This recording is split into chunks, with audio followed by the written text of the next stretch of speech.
What's up, everybody? It's June the 12th, 2024. We're going to drop this live stream. I'd like to start out by saying thank you, guys. We just hit 10,000 subs while I was sleeping. Last night, I actually took a screenshot when it was 9,999. I took that screenshot and went to sleep. Woke up 10,006. Appreciate you guys, man. And y'all know me. I don't really make a big deal out of the subs. I make a big deal out of the quality of content we got. I make a big deal out of, how we all share information, how we share energy, how we help each other. That's what I do. What up, NGB, my man up in Seattle? Ryan, what up, Triple AZ, my man Eric? Hey, man, I appreciate you guys, man. Real shit. Appreciate y'all just supporting this channel and pushing it. Yeah, Bubble Suit, that's what I'm saying. We're a small channel. But we got big ideas. We got big hearts. We got big brains over here. So, 10,000 subs to me. I remember when this channel had 8 subs. I remember it. I put 8 subs and I'm sitting there like, and I was doing repairs and I was doing a few like fun rides on Uber and stuff like that. And I was like, this is kind of cool. It's a little cool channel.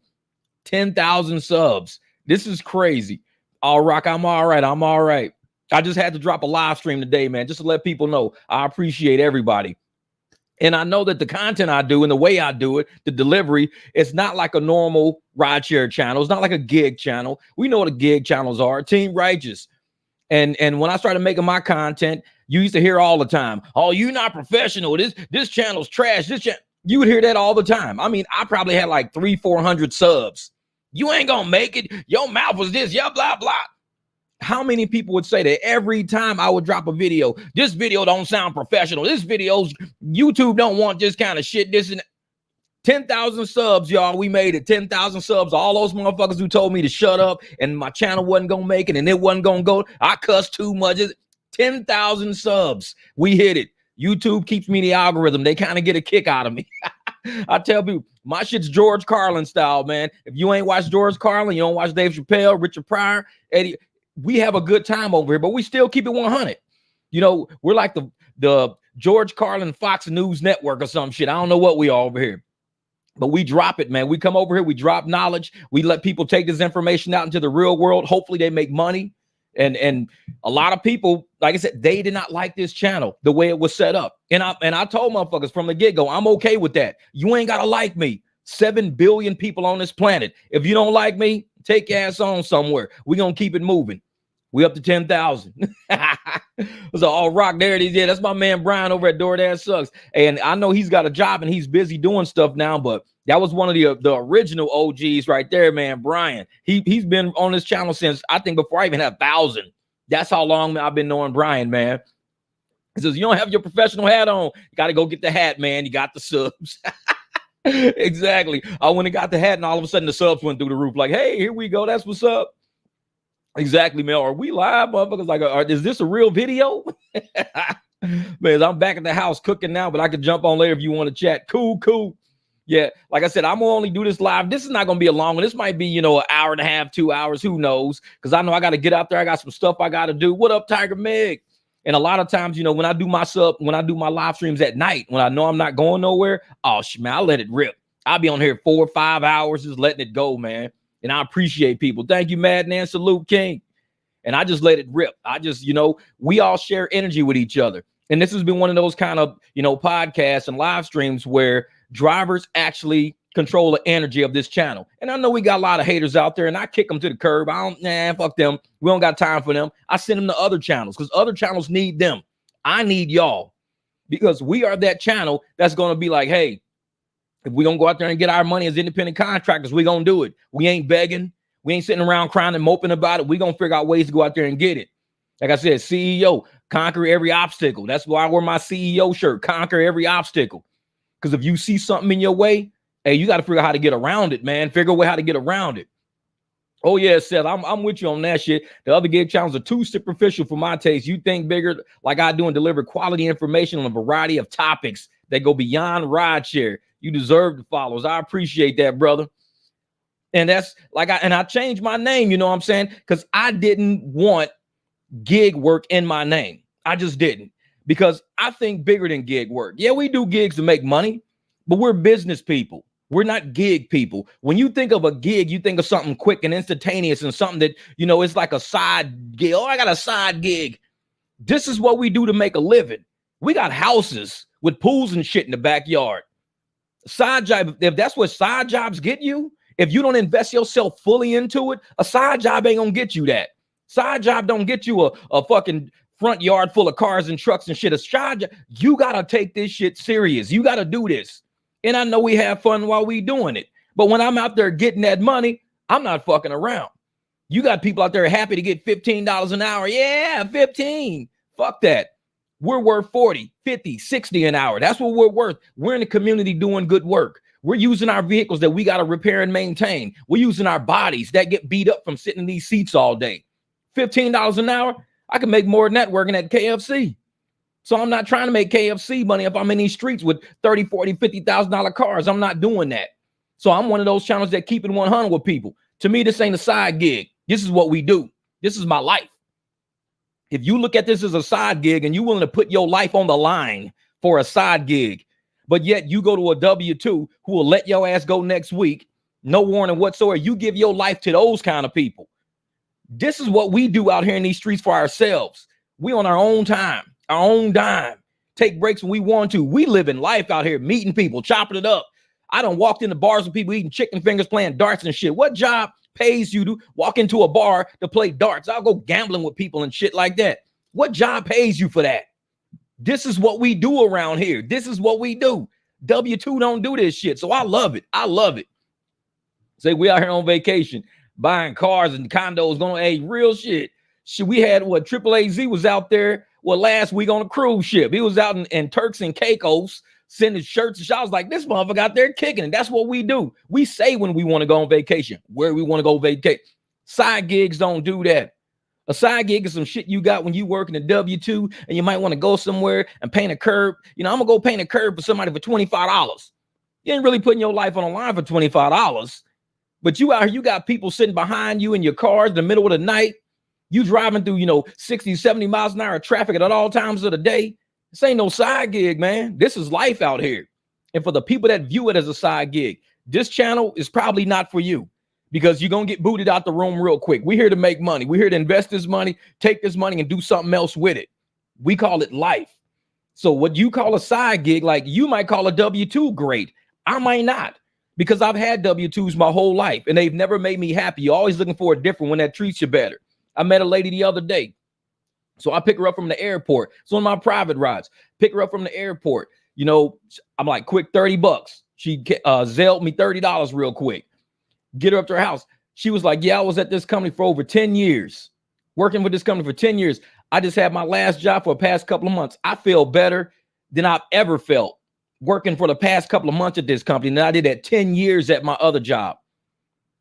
Having a job, having a W-2 is not always a good thing. It's about energy. And if these companies got you sitting there all day, every day, and they giving you shit energy, what's the point of having that W-2? This is real life.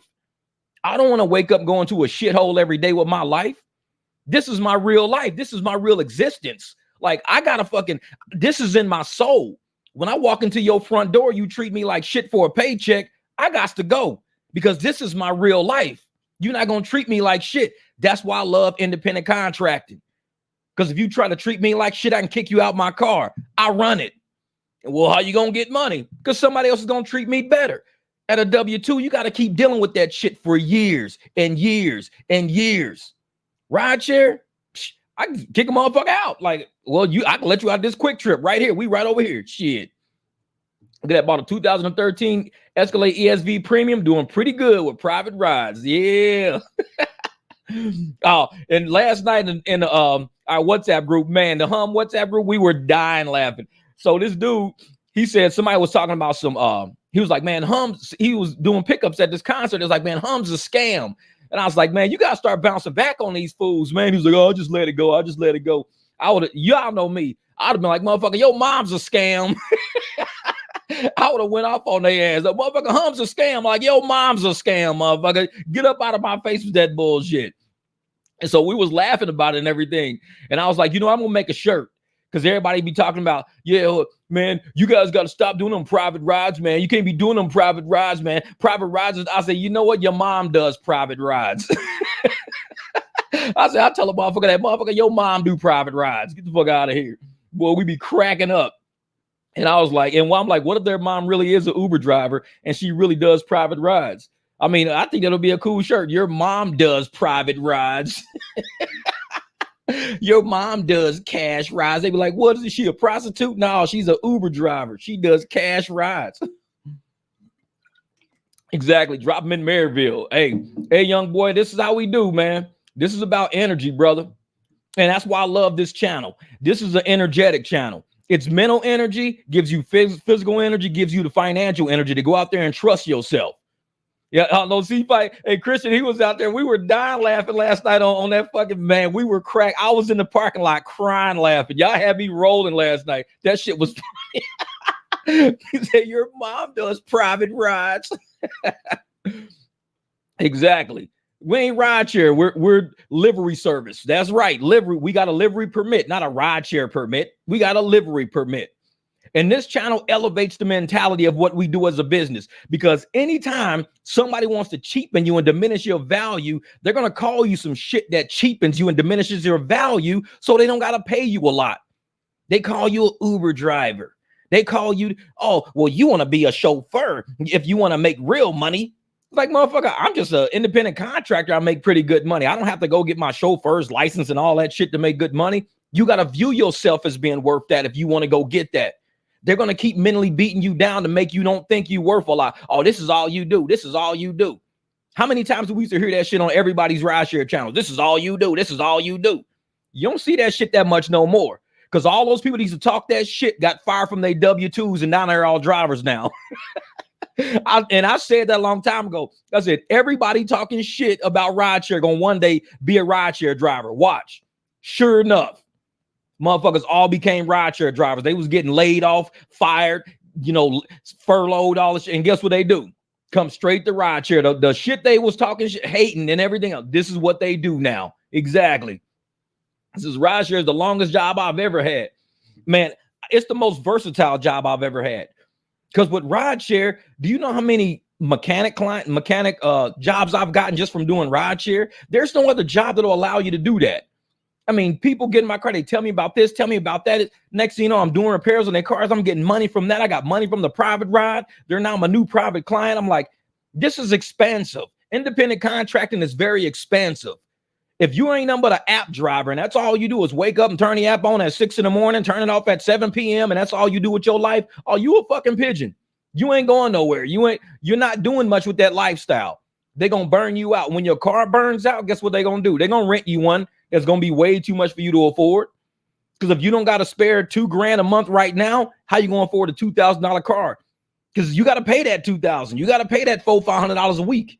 So how you going to afford that if you ain't got it now? That's how they keep burying people. They keep burying you on the plantation. Oh, yeah. Hey, what up? See, love logging into YouTube and seeing Jeff live streaming in action. Hey, this is what I do, baby. This is what I do. Make sure, Mr. Hum Rideshare, you download the Hum app today. No, I'm just kidding. And this is what I do. I walk around my shirts. I let people know, if we going to be the business, be the business. Walk around. Don't think Uber and Lyft are the main marketers of who you are. You need to market yourself while you out there. I'll hug you later in the app. Exactly, man. Oh yeah. And see, and AAAZ, this is what I'm talking about. This is my man Eric. He said, you know me, Jeff. Uber trying to knock me down this week. Just booked 3 private clients today. Y'all know I just bought this truck, right? So I bought this truck. And it had the temporary plates on it. The temporary plates went out June the 11th, yesterday. I was doing Uber rides yesterday, and all of a sudden the Uber app only gives me connect and delivery. That's all I get with this big ass truck, connect and delivery. And this is going to come in. And Eric, you know me, I keep it 100 around here, man. So last night I had to do a couple of Lyft rides and I was doing private, but all I have with this big ass truck is connect and delivery. I keep trying to upload my registration that goes out next year.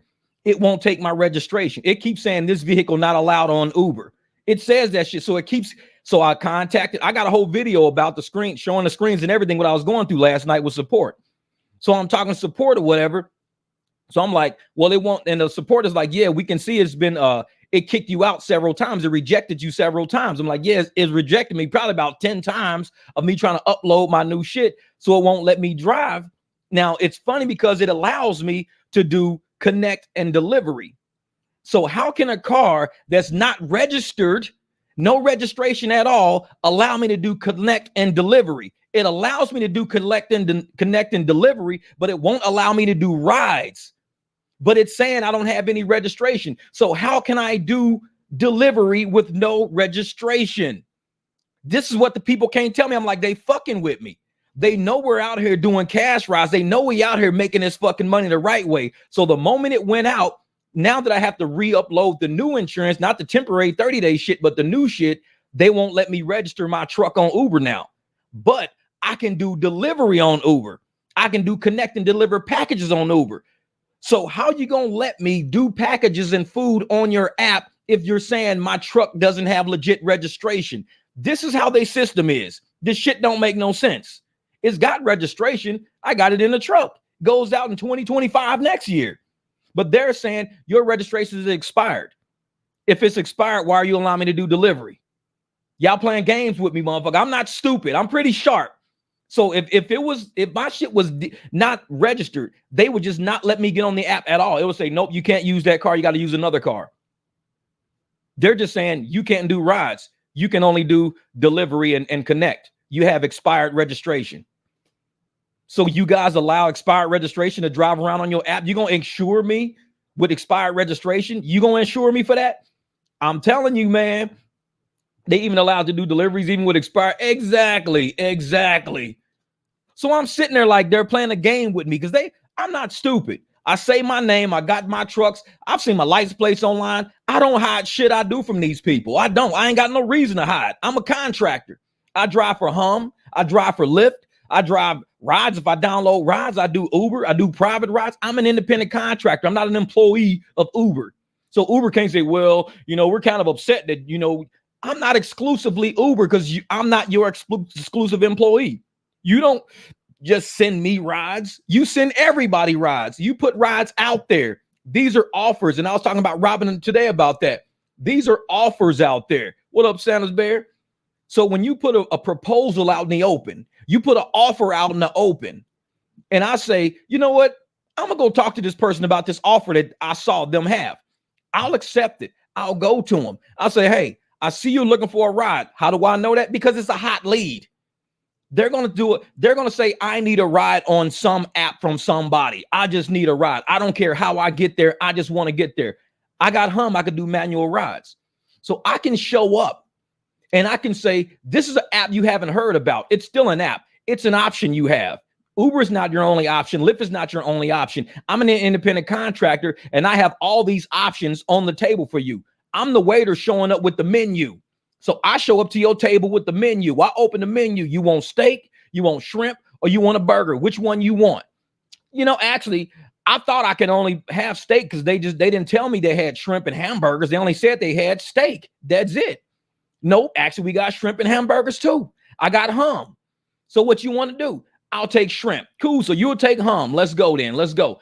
So Uber can't be mad and say, well, we sold them steak. Well, you sold them steak, but I'm an independent contractor. You didn't tell them they could have had shrimp. You didn't tell them there was a hamburger called Lyft sitting over there.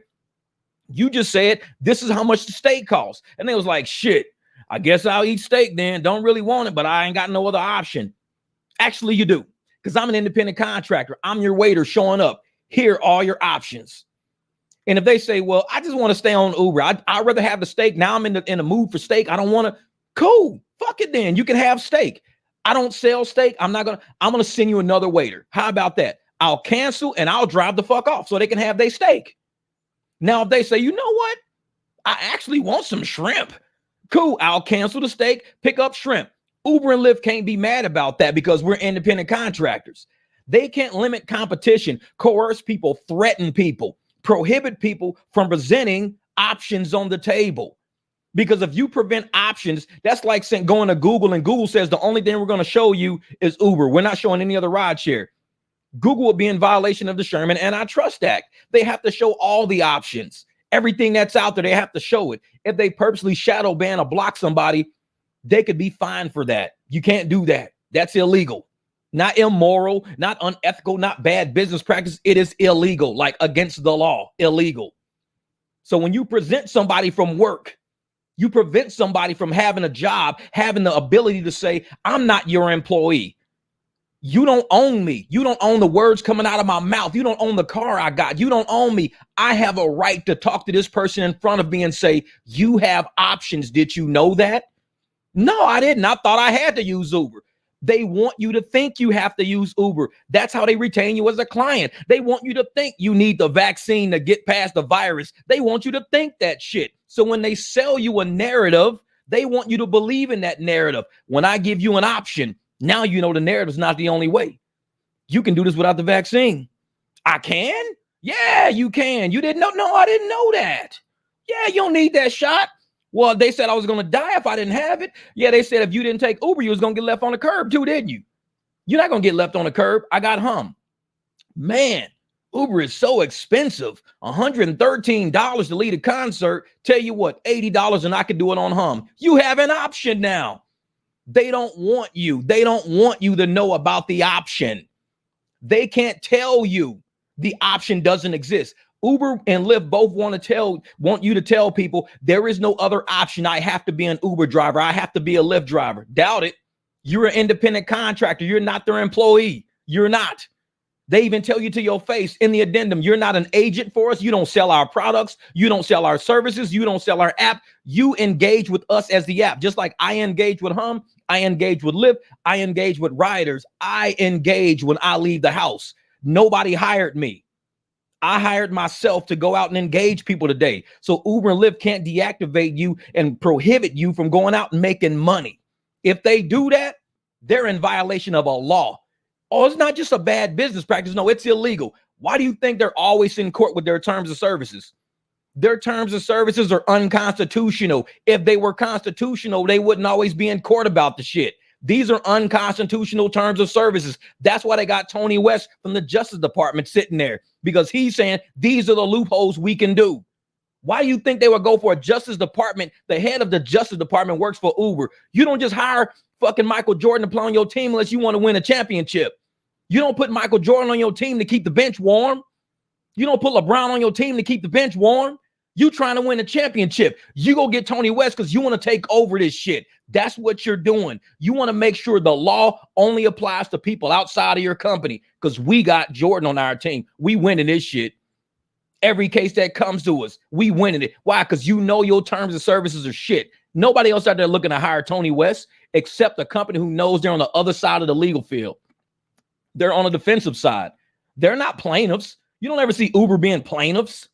They're defendants always, because they know they're doing some unmoral, illegal shit, running everybody into the ground, calling us slaves. Yeah, like they fucked everybody in Minnesota. Real shit. Real shit.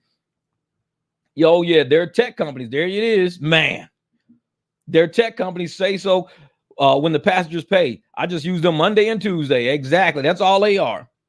If it wasn't for mic drop, I would be out of ride sharing deliveries. Man, Jay, I'm telling you, brother, you got to go out there and get this money. You're an independent contractor. And these apps, like I said, we can use Venmo and Cash App, just like Uber. Did not Uber sit up there and tell riders, you can start paying through Venmo? Did they not tell riders that? Did the app, I even did a live stream on that shit. Did they not say you can now pay through Venmo? You can book your Uber through Venmo. Did they not say that? And how many times have I told y'all, you can also have people pay on what? Cash App and Venmo. So if Uber says they could pay through Cash App and Venmo, why can't you tell people they can't pay through Cash App and Venmo? What's the difference? They're an entity who contracts with you. You go straight to the rider. Hey, you can pay through Cash App and Venmo. No, I got to pay through Uber. No, you don't. Because even on Uber, they say you can pay through Venmo. You don't got to pay through Uber. So you got to understand what's going on, the psyche of everything going on. They're blocking people from information. Knowledge is power. If you can block somebody from information and knowledge, you got them. Why do you think all during the past couple of years through COVID and all this narrative shit, they were blocking information, banning accounts, keep people from saying shit, fact checking everything you said just to make sure people thought your information wasn't valid? We're going to fact check that. How about you fact check your fucking self? How about that? because the shit you saying ain't true. It don't even make sense. Fact check yourself. So it's like, man, oh, Mel, there you go, brother. And I tell people, man, if you ain't out there using your brain, these apps are looking for mindless people. Here, Tiger, I'm glad you just said that. Uber hiring these illegals, making it easier for us to get good clients for ourselves. Wealthy people won't want that shit. And I'm gonna tell you something else about what just happened today with these illegals. They found 8 members of ISIS. Yeah, 8 members of ISIS. And 3 of them were from the town where they did, those guys that did the Boston Marathon bombing. 3 of those guys were from their town overseas. So they're sending terrorists over here. You got 8 people connected to ISIS, 3 of them connected through the marathon bombing, the Boston Marathon bombing city. And people think, oh, these just a bunch of innocent people just want to come over here and work. This is why America don't trust it. We know what's coming up through that damn southern border. People are cutting through Mexico to get here. Everybody, oh, it's Mexicans. That ain't fucking Mexicans. Mexico is happy as hell. They doing their damn thing. They just mad that people cutting through their fucking yard to get here. And now we got all these illegals here. We got these terrorists here. You don't think these people are interested in our airports? You don't think they're interested in logistics? You don't think they got phones in our airport waiting lots? They got surveillance in our airport. These are terrorists. You think it's only 8 of them? Out of the millions that came here, you think only 8 of them came? No, they only caught 8. That's all they caught was 8. And they caught them all in California because they can embed themselves in the system and look just like every other illegal out there. So they coming over here saying, we need to case this shit out. This is what we do. We come in. We check out their airports. We check out their logistics. We check out the infrastructure. We look at all their technology. We look at where their towers are located. And we start plotting. It takes a lot to make something like 9/11 happen.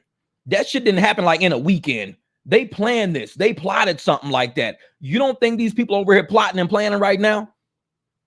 They got whole chat groups of people who are researching bomb making. And the FBI knows this shit. They go find them all.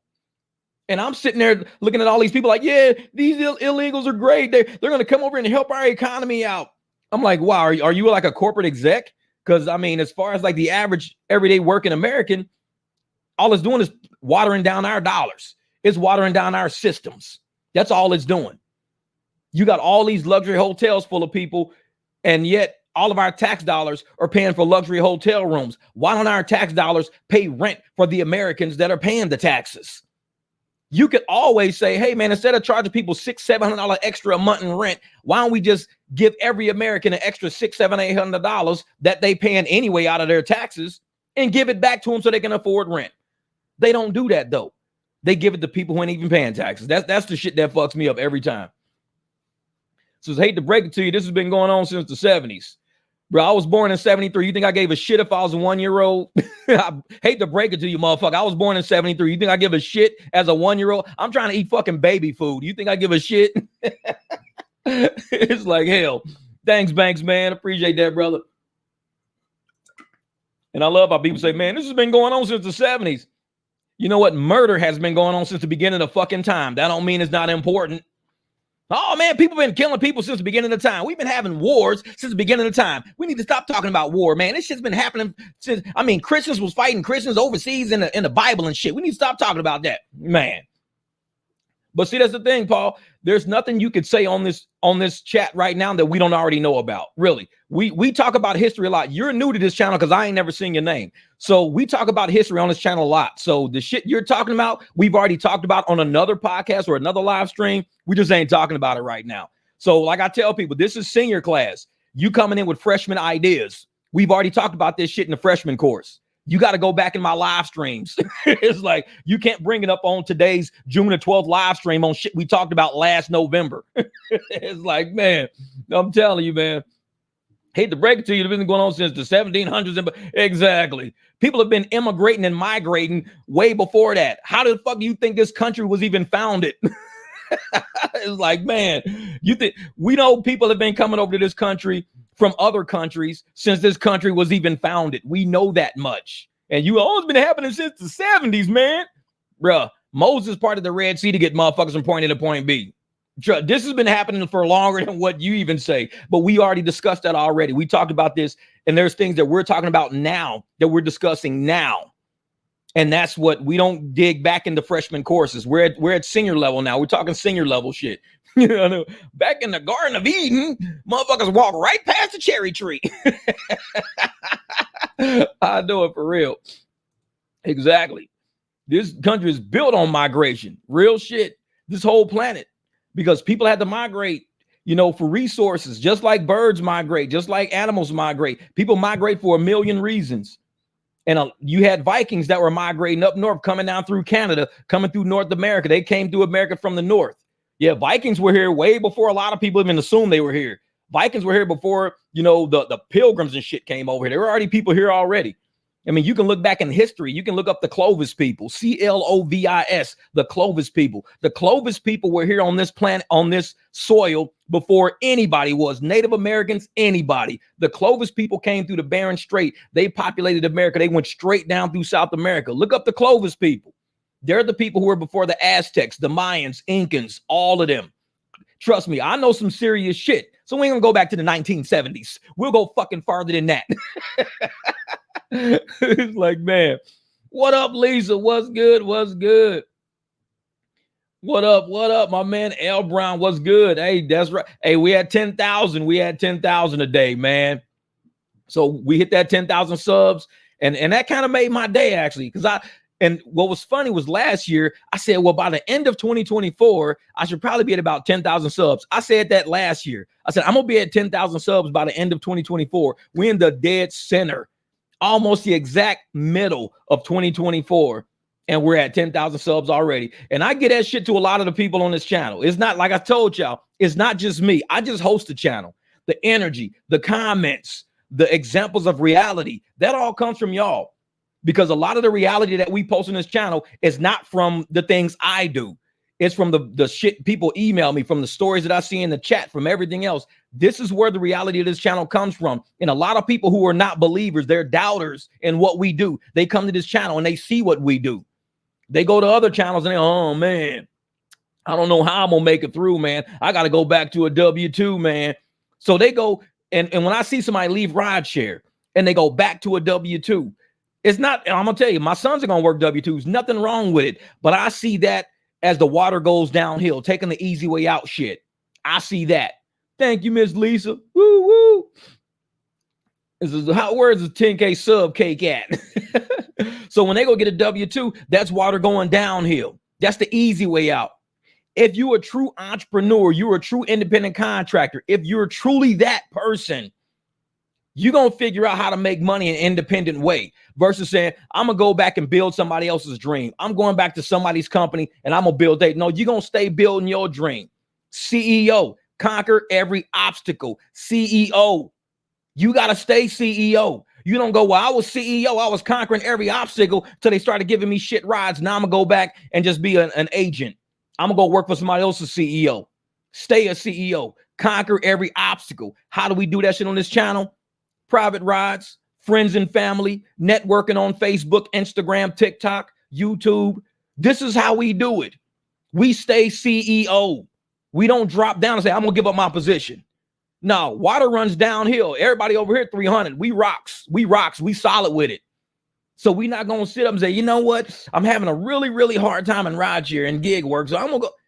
You got to figure it out if you're going to stay a CEO. And I've said a long time ago, yes, going back, I said a long time ago, man, not everybody's cut out and designed to be a boss. I've said that in so many, videos 2 years ago on this channel. Not everybody's cut out to be a boss. Some people are not going to make the cut, and it's cool. Because I understand when you put that much weight on your shoulders of being a boss and I'm going to take care of all this, you're a strong person. That's a lot of world to put on your shoulders to say, hey, I'm going to stay a gig worker. I'm going to stay independent. This is what I'm going to do. Look at Young Dolph. Young Dolph stayed independent, became one of the best artists in our era because he said, I'm not signing with nobody. I'm going to start my own label. I'm doing my own shit. I'm independent. When you stay the boss, you put a lot of weight on your shoulders. Motherfuckers notice how strong you are. Why do you think we got so many haters of this channel? Because they know a boss when they see one. They know a boss when they looking through these comments and they seeing people going, Jeff, 4 private rides lined up for tomorrow. Boss. Jeff, just did my first private ride. Boss. Oh, Jeff, hey, I ain't turned my app on in 3 days. I've been doing number private rides. Boss. Motherfuckers hate seeing them comments on this channel. They hate it because they hate to see a boss. Now, when I see that shit on my channel, that hypes me the fuck up. I'm like, shit, I'm trying to boss up too, motherfucker. I'm trying to get like y'all. Because I told y'all, this channel is not all about me. A lot of channels out there is all about whoever has the channel. It's all about them. It ain't got shit to do with the drivers on their channel. It's all about them and how great they are and how amazing they are and how much they do and who they. That's the shit they want to sell on that channel. I'm like, nah. Over here, we all bosses over here. This is the boss's lounge. This is the teacher's lounge over here, motherfucker. We ain't eating in the cafeteria with the rest of the kids. This is a teacher's lounge. We come and we feed each other. Look at Tiger say, hey, I ain't took an app ride since October. I know. And guess what? I'm not even gonna worry about that Uber shipper right now. Because I'm on Hum right now. I got Lyft right now. I got a lot of things that I want to do right now. Uber is on the back burner. I don't even do a lot of rides on Uber. I do like maybe 2 or 3 per week. So Uber might even be in my fucking way. So the fact that my truck will only do registered, ironically, for deliveries and connect, but it won't register for rides. I don't do that many rides with Uber any fucking ways. So I'll end up doing something else. Yep, the same as Tom McDonald. That's right. That's right. Man. I know channels like yours don't need to ban. The truth makes them ban themselves. Exactly. Because a lot of people can't stand the truth. Even when I was on Facebook back in the day, and I was always talking about how the pandemic was going, and I call it the plandemic. I was like Event 201, Agenda 30. I was saying a lot of shit like that on my channel because it was real. I had support and documentation. I had information. And now that we got the congressional hearings going on, everything I said 3-4 years ago, people are saying, damn, Jeff was saying this shit 3-4 years ago. Short bus, people. Fucking short bus. I told y'all we always been ahead of the curve. We were saying this shit 3-4 years ago and people's like, nah, we never back down, never back down. So when people used to come to my channel on Facebook, they know if you come here, you coming for the truth. You coming for the truth. You're not here for no bullshit. We don't shill. We don't do no fucking clickbait. We tell the truth. And if you can't take it, you need to walk. It's cool. Because a lot of people can't handle the truth. I'm not the one that made that shit up. We know not everybody can handle the truth. We know that. That is a fact. It is not an opinion. Not everybody can handle the truth. So when they come to this channel, they can't handle that shit. It riles them up. It gets them pissed off. It makes them upset. Because we sit around going, motherfucker, cars was invented. When? When was cars invented versus when actually, that's Jeff. Hey, Jeff, suspend for a few days. Okay. Oh, I see what you said. Yeah, so when I'm sitting there and I see people, upset that we're in our cars and people are getting in our cars and people are like, hey, man, here's $20. Thanks. This has always happened to me since I was 15, 16 years old. I'm 50 now. So since I was 15, Uber wasn't around. None of this shit was around. Insurance was still around. Nobody ever asked about it. I can get in anybody's car today. I can walk out my house right now, get in anybody's car. Don't matter whose car I'm getting in. I guarantee nobody asked about insurance. I guarantee it. 100%. Nobody out there is getting in their cousin car going, hey, man, you got insurance? What? I'm just taking your ass. You asked me to take it to the store. Yeah, man, but I can't ride with you, dog, unless you got insurance on this car, man. Something might happen, man. Dude, I'm just taking you to I took you to the grocery store. Yes. Well, I was on YouTube and there's a whole bunch of drivers on YouTube talking about everybody need to make sure the person you get in the car with got insurance because something might happen. Bunch of shaky motherfuckers. Nobody does that. That's weird shit. It's weird shit to walk around getting in people's car as, hey, man, you got insurance? The fuck you mean? I've been taking you to work for the past 4 months. Yeah, but I was on YouTube, man, and these motherfuckers on YouTube saying I need to make sure that everybody's car I get in got insurance because you motherfuckers might wreck and I don't want to sue you and take your house. The fuck is wrong with you? But we've been doing this shit since cars were invented. And yet we got people every day. The first thing they do is come to the channel. Hey, insurance. Did you ask your mama if she had insurance when you hopped in her car today? No, you didn't. Well, that's my mom. She still got a car. You still can have an accident. You think your mom won't have an accident? You think nobody gonna run into your mom? You don't ask your mom if she got insurance when you get in her motherfucking car, do you?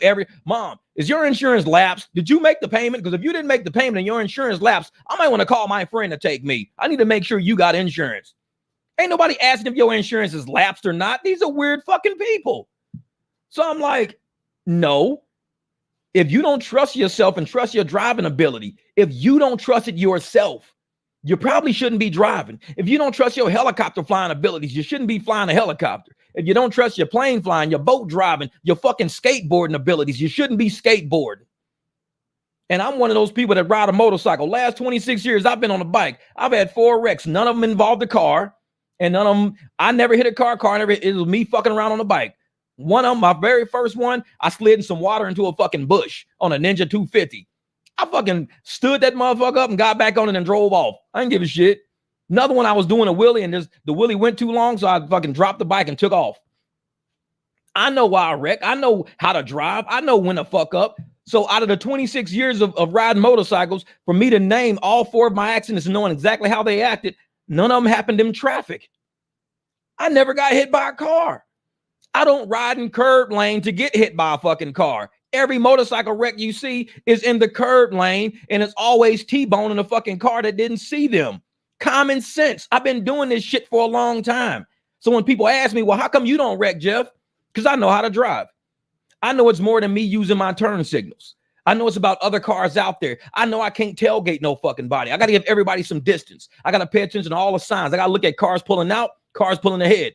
I got to keep my lights on because there's a lot of motherfuckers in Phoenix driving around with their lights off at night. I got to keep my lights turned on at night. Basic shit. I've been driving since 15 years old. This is basic shit. And yet everybody who's a driver out there, they sit around, oh, you better get injured. You need like $1 million injured. I'm like, man, I would not want to ride in a car with you. You nervous, jittery motherfucker. I would not want to ride with you because I've been doing this shit for way too long. Way too long. Exactly. Fear is a slave tool. And that's how they keep people on the plantation. Real shit. Oh, man, if you go out into the woods, you ain't going to be able to make it. You ain't going to. All you do is put fear in somebody. We saw that shit during COVID. You put fear in somebody. If you don't stand 6 feet away from them, you're going to die. So you stand 6 feet away from them at the plane ticket counter. But then when you get on the fucking plane, you're sitting right next to them for 4 hours. But yet when you was in line for 15 minutes, you got to stand 6 feet apart for 15 minutes. But yet 4 hours, I'm sitting right next. I'm like, come on, man. Common sense. If you put fear in somebody's head, you trap them. Just like Fauci said. What did Fauci say in these hearings? They got actual audio of this dude plotting against Americans. They got audio of him plotting against Americans. He says we got to keep them fearful. We got to keep them under our control. We got to keep them broke. We got to keep them scared. This is what he was saying. We got to create chaos. He was saying this shit. This was all purposeful. All purposeful. Why do you think we got people that jump in these comments all the time talking about insurance? You know why? Half of them are probably app employees thinking, well, the app's the only way you're going to have insurance. Why? Because you guys selling us rides on Uber and Lyft, marking up the insurance is just money in your fucking pocket is what it is. They're selling us shit. You got to do all your rides through the app. Why? So you can keep marking up the insurance. Even Eric, Triple E the other day said, hey, Jeff, have you seen that all of our insurances have went up? The Lyft fees and all that shit are all changed now. They're starting to take out more for insurance now. I didn't even notice that. I looked, I was like, damn, you're right. Holy shit. They are. Yeah, man, they're starting to take out more for insurance now. That's why they want us to do all these damn rides. The more rides they do. Why do you think they always talk about how many rides they do on the app? We do this many rides on the app. We do. Why do you think Darren David always talk about this is how many rides we do? Because investors want to know, are you guys selling these people insurance on these rides? Yeah, we're selling them insurance. We're charging them 10x the insurance. We're making a ton of money on rides. Well, keep the rides going up. Keep selling the insurance up. Keep these people from doing private rides and doing rides on other apps. You keep them from buying their own commercial insurance. Then we'll give you more money. We'll invest in you and we'll trust you. The more rides they do, the more shit they sell us. This is about sales. It's about tech. It ain't about getting people to and from. We worried about getting people to and from. They want to pay drivers less. They don't want to give us any incentives, but yet they want to keep marking up insurance. Exactly. This is why do we need insurance since they're taking it out of our rides? And that's what I'm saying. This is what kills me, Josh. I know we all need insurance. Like at least minimum liability if you just own a car. If you don't do no ride share, no nothing, whatever this and that, your minimum need at least liability. That way, if you hit something, your car could be all fucked up. It's cool, but at least it covers your accident, who you fucked up. So you need minimum at least liability to have a car. Now, full coverage is if you want your shit fixed. Most insurance companies will give you full coverage, especially if you got a lien on it, like you owe the bank some money or you got a loan on it. You need to get full coverage. That way, if something happens to the car, it covers that car you fucked up plus your car. So I get full coverage. I get it. But yet, why have we have full coverage insurance? We got everything that we need and all that shit. Why are we being sold insurance at such a high rate on the apps? I mean, they're 10xing us insurance. They're selling us a ton of insurance. We're paying, some of these rides are being charged $40, $50. One dude said what? He paid $700 or something like that in a week. $700. Somebody said that on one of my things. Solve the ride challenge mystery. I know it. You just solved the ride challenge mystery. So they sitting up there saying that they did $700. I think it was a week. They charged them $700 a week or something crazy. No, it was a month. $700 in a month. They charged them for commercial insurance. Uber did. Uber charged them $700 in that month. Now, he could have got insurance from any other company out there for a fraction of that amount and with the exact same coverage. If he would have hit something, they would have fixed it. So if we get our own commercial insurance and we tell Uber and Lyft, stop charging us commercial insurance, let us go out and buy our own commercial insurance because we don't want yours with a high deductible. Let us go buy our own. We should be able to opt out of their commercial insurance. We should be able to, as independent contractors, we shouldn't have to be force-fed a product from them just to use their app. You can't do that. I think it's illegal. And if you have proof that you have insurance, especially commercial insurance, they should automatically say, okay, then you can opt out of having ours because you have coverage now. You don't need double, triple coverage, $3-4 million in policy coverages, because why? Only one's going to be responsible. Only one's going to be responsible. Who's responsible for it? It's going to be Uber. If you're on the Uber app and you're doing all this Uber shit, only one's going to be responsible for it. So why do you need 4 or 5 levels of insurance to cover one accident? Therefore, if I get commercial insurance and my commercial insurance covers me no matter what I do all day, private rides, rideshare, then I don't need Uber's insurance because I'm covered no matter what. This is the problem, man. They out there charging people, taking them, they making everybody do rides on the apps, selling all this insurance at a sky high. So the investors see it and the investors go, oh, you guys are making a killing. You make more money off of these rides than what we thought. Holy shit. Yeah. Was that? Thank goodness for him. Exactly. Was that never again volunteer yourself? Yep, exactly. What? There you go right there. Tony came through. Yo, 270 last night, 1 round trip, personal trip. There you go, brother. 270. And I'm going to tell you right now, the apps won't ever pay you that. The apps will charge somebody that. They will, but they ain't going to pay you that. They were like, oh, yeah, 270. How about we give you 110, 130 of that? You'd be like, okay. And I see people do that shit all the time. Me, I would drive up to anybody going to Tucson and I would let them know right off the bat. If you got to go to Tucson, they trying to give me $90. I'll do it for $200. What? $200? Well, they only charge me $160. Then you're giving me a $40 tip. Just that's how you're looking at it. You're giving me a $40 tip. So I'll take you to Tucson, $200. Otherwise, you can sit here and hope and pray somebody's going that way because a lot of motherfuckers are not taking those rides. So, and that's the way we got to do it, man. You are an independent contractor. And if you don't trust yourself driving 270 miles, if you don't trust yourself, how are you going to drive 40, 50, 60,000 miles a year if you don't even trust yourself driving, 200 miles there and back? I just got to go 100 here, 100 back. If you can't do 100 there, 100 back and feel okay, you probably shouldn't be doing no 50, 60,000 because that's a lot of room. 50,000 miles a year is a lot of room to trust yourself. And if you don't even trust yourself for 200, yeah, I probably want to be fucking with you. See, I might do a private ride to SoCal. I'm back in August, $700. There you go. Shit. SoCal from where though? They'll pay you $270, but it'll be 400-mile trip. One. Exactly. Zayn did a private ride conversion from the Lyft app. Allentown and Philly Airport. Commercial asks you to, do you have commercial insurance in case of accident? I said, if we're in an accident, we'll both sue my insurance. Exactly. Hell yeah. And I'm telling you, man, nobody in their right mind, like You don't get on a bus and say, hey, does this bus have insurance? No, you just assume it is because it's in business. You don't know for sure or not. And how many businesses out there lapse on policies? They lapse on payments. I mean, you got the whole community of Dalton had all these police cars that they ain't even fucking paid for. So you riding around in police cars that can get impounded at any fucking minute because they never paid for those cars. So don't think just because something is owned by a company or a city that it's being paid for. Don't make that assumption. But nobody walks around asking that shit. It's just weird. You're going to hope for the best no matter what you do. When I walk out the house today, I hope for the best. I hope a plane part didn't fall the fuck off of a plane landing at this airport next to me. It going to hit me in the fucking head. I hope that don't happen. I'm hoping for the best. I hope I walk out the house and the motherfucking helicopter don't just fall on me out of the sky. I'm hoping for the best when I walk out this house every day. Drive-by don't happen. Just hoping for the best. But motherfuckers don't know anything out there. When you walk at that house every day, you're hoping for the best. I know shit can happen, but I don't harp on it. I live closer to the airport than most people do. I'm not harping on plane parts hitting me every fucking day. I'm not harping on the plane flying into my house every day. I know it's possibility, but I don't harp on that shit. I mean, when I hear a plane getting kind of loud, like one of them big jumbo jets, be like, whoa. Yeah, I look out. Make sure that motherfucker ain't like coming down like this in my fucking shit. But it's usually landing at the airport, just flying pretty low.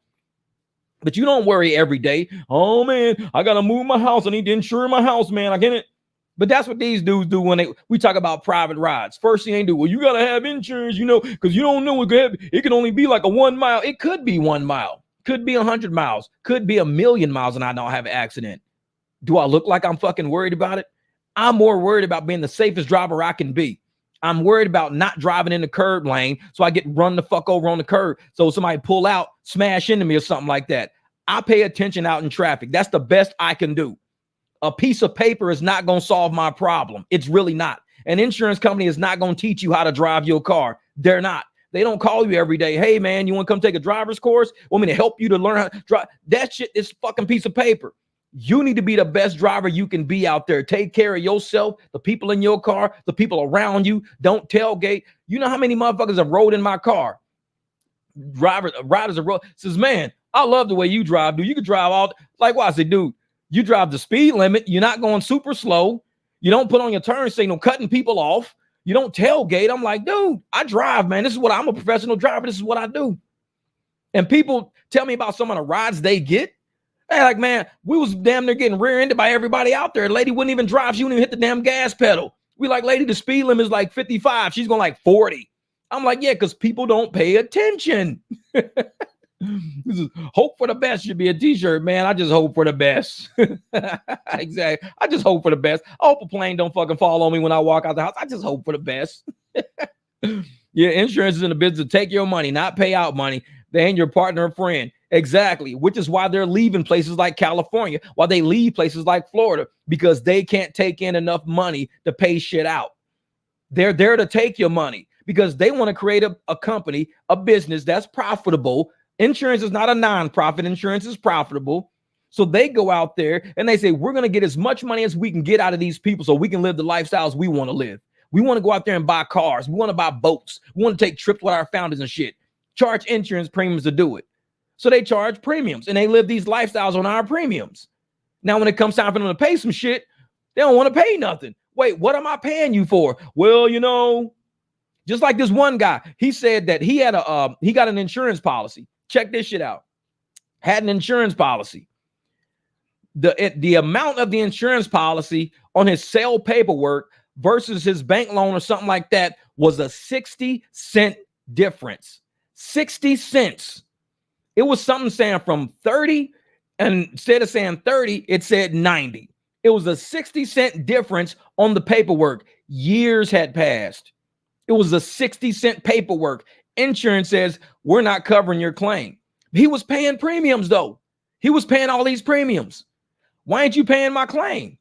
Because there's a 60-cent variance between the loan amount you got versus what you said on the paperwork what the car was worth. It was a 60-cent difference. Okay, cool. I still got the loan. I still paid the premium. We're not going to pay for your truck. We're not paying for it because of that 60-cent difference. Insurance will find any way possible not to pay out money. That's how simple-minded these motherfuckers are. They will do anything in their power to not pay you out a dime. They will charge you up that insurance premium for this, for that, for this, for that. Just like Meg said, they're here to make money. They ain't here to pay out no money. Finally, I think the dude finally got them to agree on reconsidering whether or not they're going to pay for the claim on this truck because of that 60-cent error. Don't know whatever happened to it yet, but that was a story I was following for a while because I look at shit like that. I see all these sketchy ass elites and the shit they do. I'm watching the bigger picture. One of the only rideshare channels that look at the bigger picture. That's why I call it more like a podcast than a rideshare channel. We got rideshare channels, then we got podcasts. I just talk about rideshare over here, but we talk about everything. And I look at the shit these elites do. I'm always looking at the moves they making because the moves they make will affect our lives. If it don't, why is everybody rent so high right now? If the moves they make don't affect us, why is Hertz getting rid of all them Teslas? Why is Uber and Lyft talking about some, going electric, full electric? Why are they talking about charging people per mile in California? The moves these elites make, you need to be watching. It's too many people worried about, well, guess what the new update on the app is? I don't give a fuck about the update on the app. The new update, the line is no longer blue, but it's green to tell you to go. I don't give a fuck what color the line is. I live here.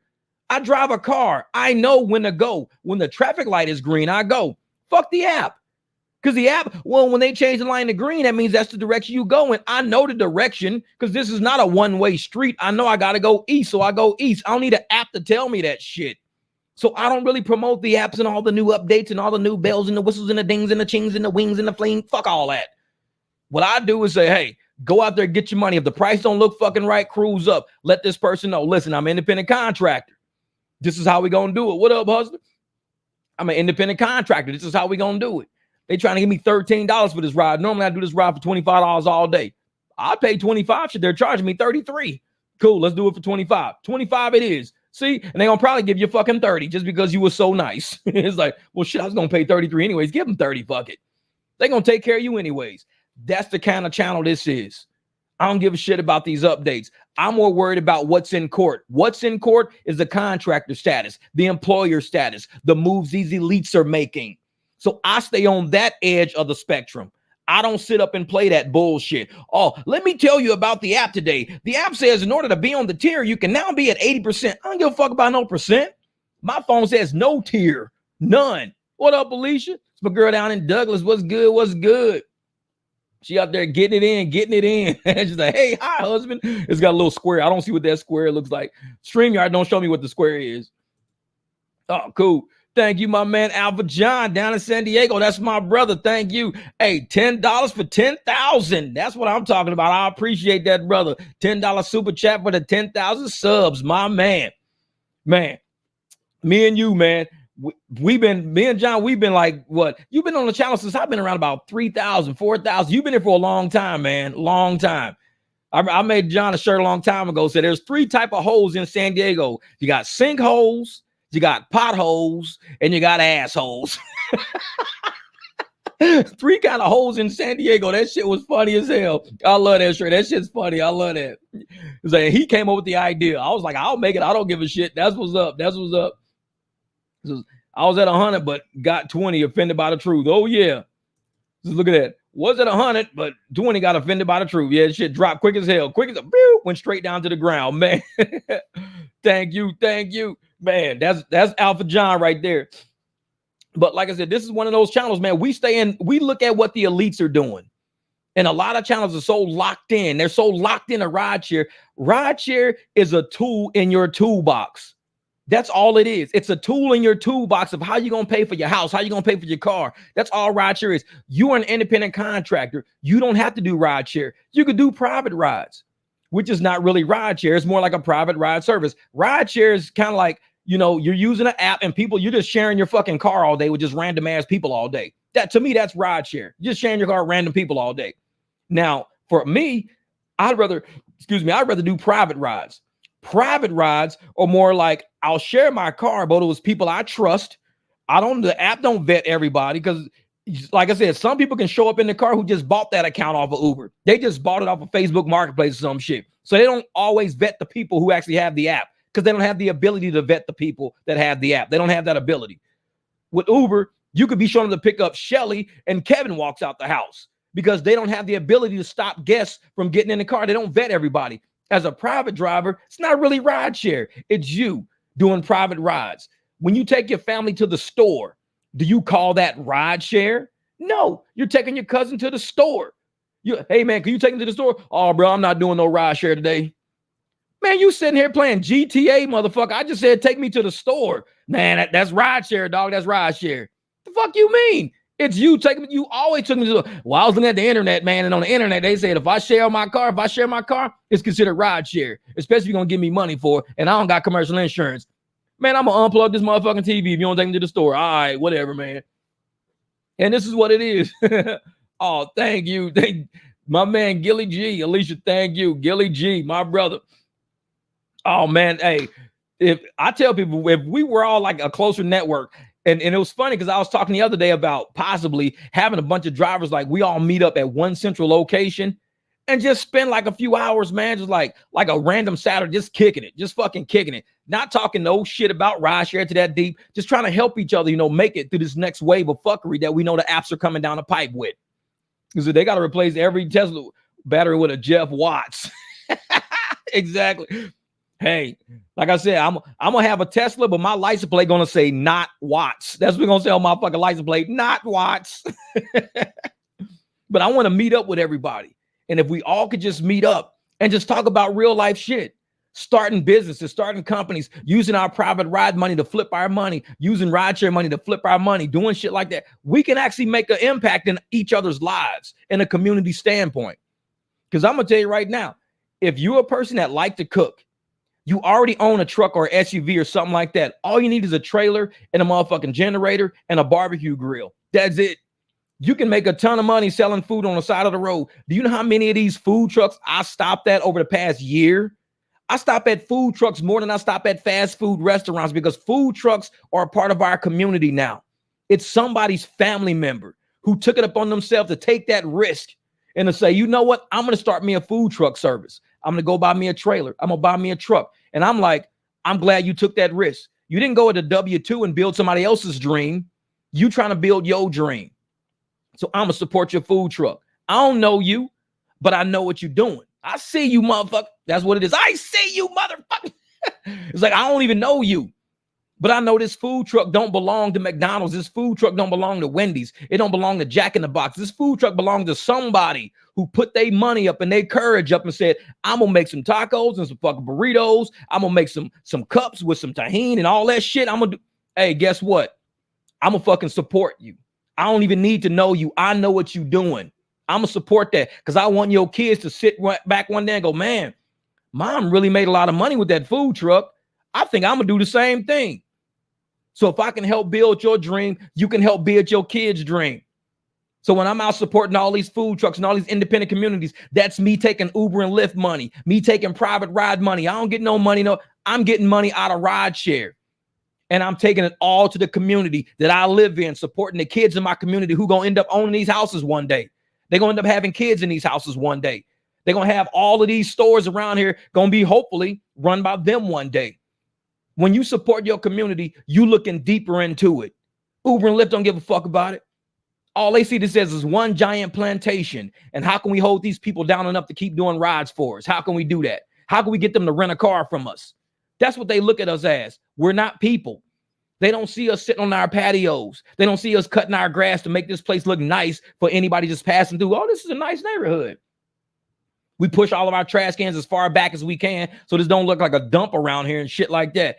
Don't leave your trash can on the curb. Move that shit somewhere. I like that. We should all meet up at the airport parking lot, jam up the queue, not take any rides, just waiting for passengers to cancel. That's the issue with these motherfuckers now. But that's what the apps are about. The apps are looking for people that they can fill their plantation with, keep them working. I look for people who are here involved in our community. And I take my money and I say, I'm going to somehow keep this community going. When they sell those little churros, when they have the churro truck, I buy the churros. I might not even eat the whole churro, but my dog eat fucking churros. They like that shit. So I'm supporting people. It's like dog treats for me. I'll buy some churros. I eat some, feed the dog some. Everybody's happy. If I don't eat the whole burrito, I give my dog some of the burrito, some of the, hey, everybody's happy. I support the community. And so when I started this channel, you can even look at the videos I got. I don't have to make a video of shit that I do. I can call it a secret. I can call everything I do a secret and not ever make a video. I show people how to work on their cars, how to save money from the shops. Because why you gonna give a corporate shop your money to do your spark plugs when you can do it like in about an hour? I'm gonna show you how to do your brakes. When I did the whole thermal unit on my BMW, what happened? The thermal unit, everybody on that video, man, thank you so much. Oh, thank you, Gilly. And there's one guy who's on my BMW video where I did that thermal unit. He says, hey, I'm about to work on one right now. I've never worked on one. I found your video. I've never worked on one before. I already did the hard work. I took everything apart. I went step through step on how to get that thermal unit out and how to get it back in. A BMW technician is on that video saying, hey, I'm a BMW tech.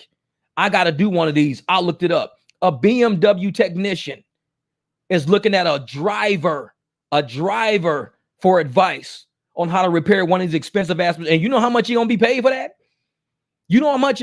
These videos are free fucking videos. They're all free. I put these videos out there to help people. They're all free. This technician about to be paid. He's going to take care of his family with it. All that money's going back to his family. But then on top of that, anybody else who can't afford a shop can look at these videos and take care of their family. I do this shit because it's community. This is community. And people say, you ain't nothing but a motherfucking driver. You ain't shit but a driver. You ain't nothing but a driver. We got BMW techs looking at a driver saying, hey, man, could you give me a hand? I work at a dealership. I'm a BMW tech. Man, I got to do this job. I ain't never did this before. Ask a driver. I ain't doing nothing but sitting in the fucking Circle K having a crusty dusty. I ain't doing shit. The motherfucker, I ain't nobody. Motherfucker, you ain't nothing but a driver. You don't do shit. You don't get paid. You got a skillless job. Your job don't require no fucking skill. My job don't have to require skill because every skill I got, I apply to my real life. So I can sit in my car, listen to fucking Nipsey Hussle and be paid $100 to drive from Gilbert all the way to the fucking State Farm Stadium. That's what I do. I don't have to have a skill to do that. My skills are used in other ways. My skills might be to take custody of my kid at age 6 and raise him until he's 13, because one day he's going to have to be a big brother to his 2 little brothers in Florida. That's my skill. Don't worry about what the fuck I'm doing in my car. I'm telling you, I'm skilled. You just don't see it. You ain't got to see it, though. You ain't got to see it. My skills are applied in real life. I put some of my skills in videos on the internet.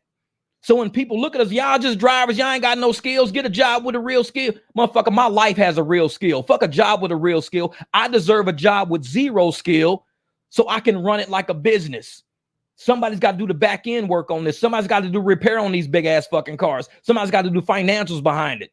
Somebody's got to do logistics. I got to learn how to navigate through traffic. I got to do this shit safely on top of that and still have time to edit fucking videos. And you got the nerve to tell me, well, you ain't doing nothing that got skill. Motherfucker, my life is full of skill. You just don't see it. We got a lot of drivers out there, a lot of drivers that got skills. There's drivers out there that done put their kids through college. That's a skill. Because we got motherfuckers with W-2s who ain't put their kids through college.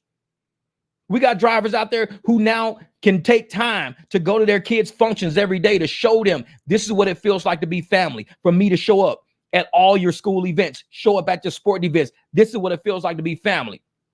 Driving gave them that option.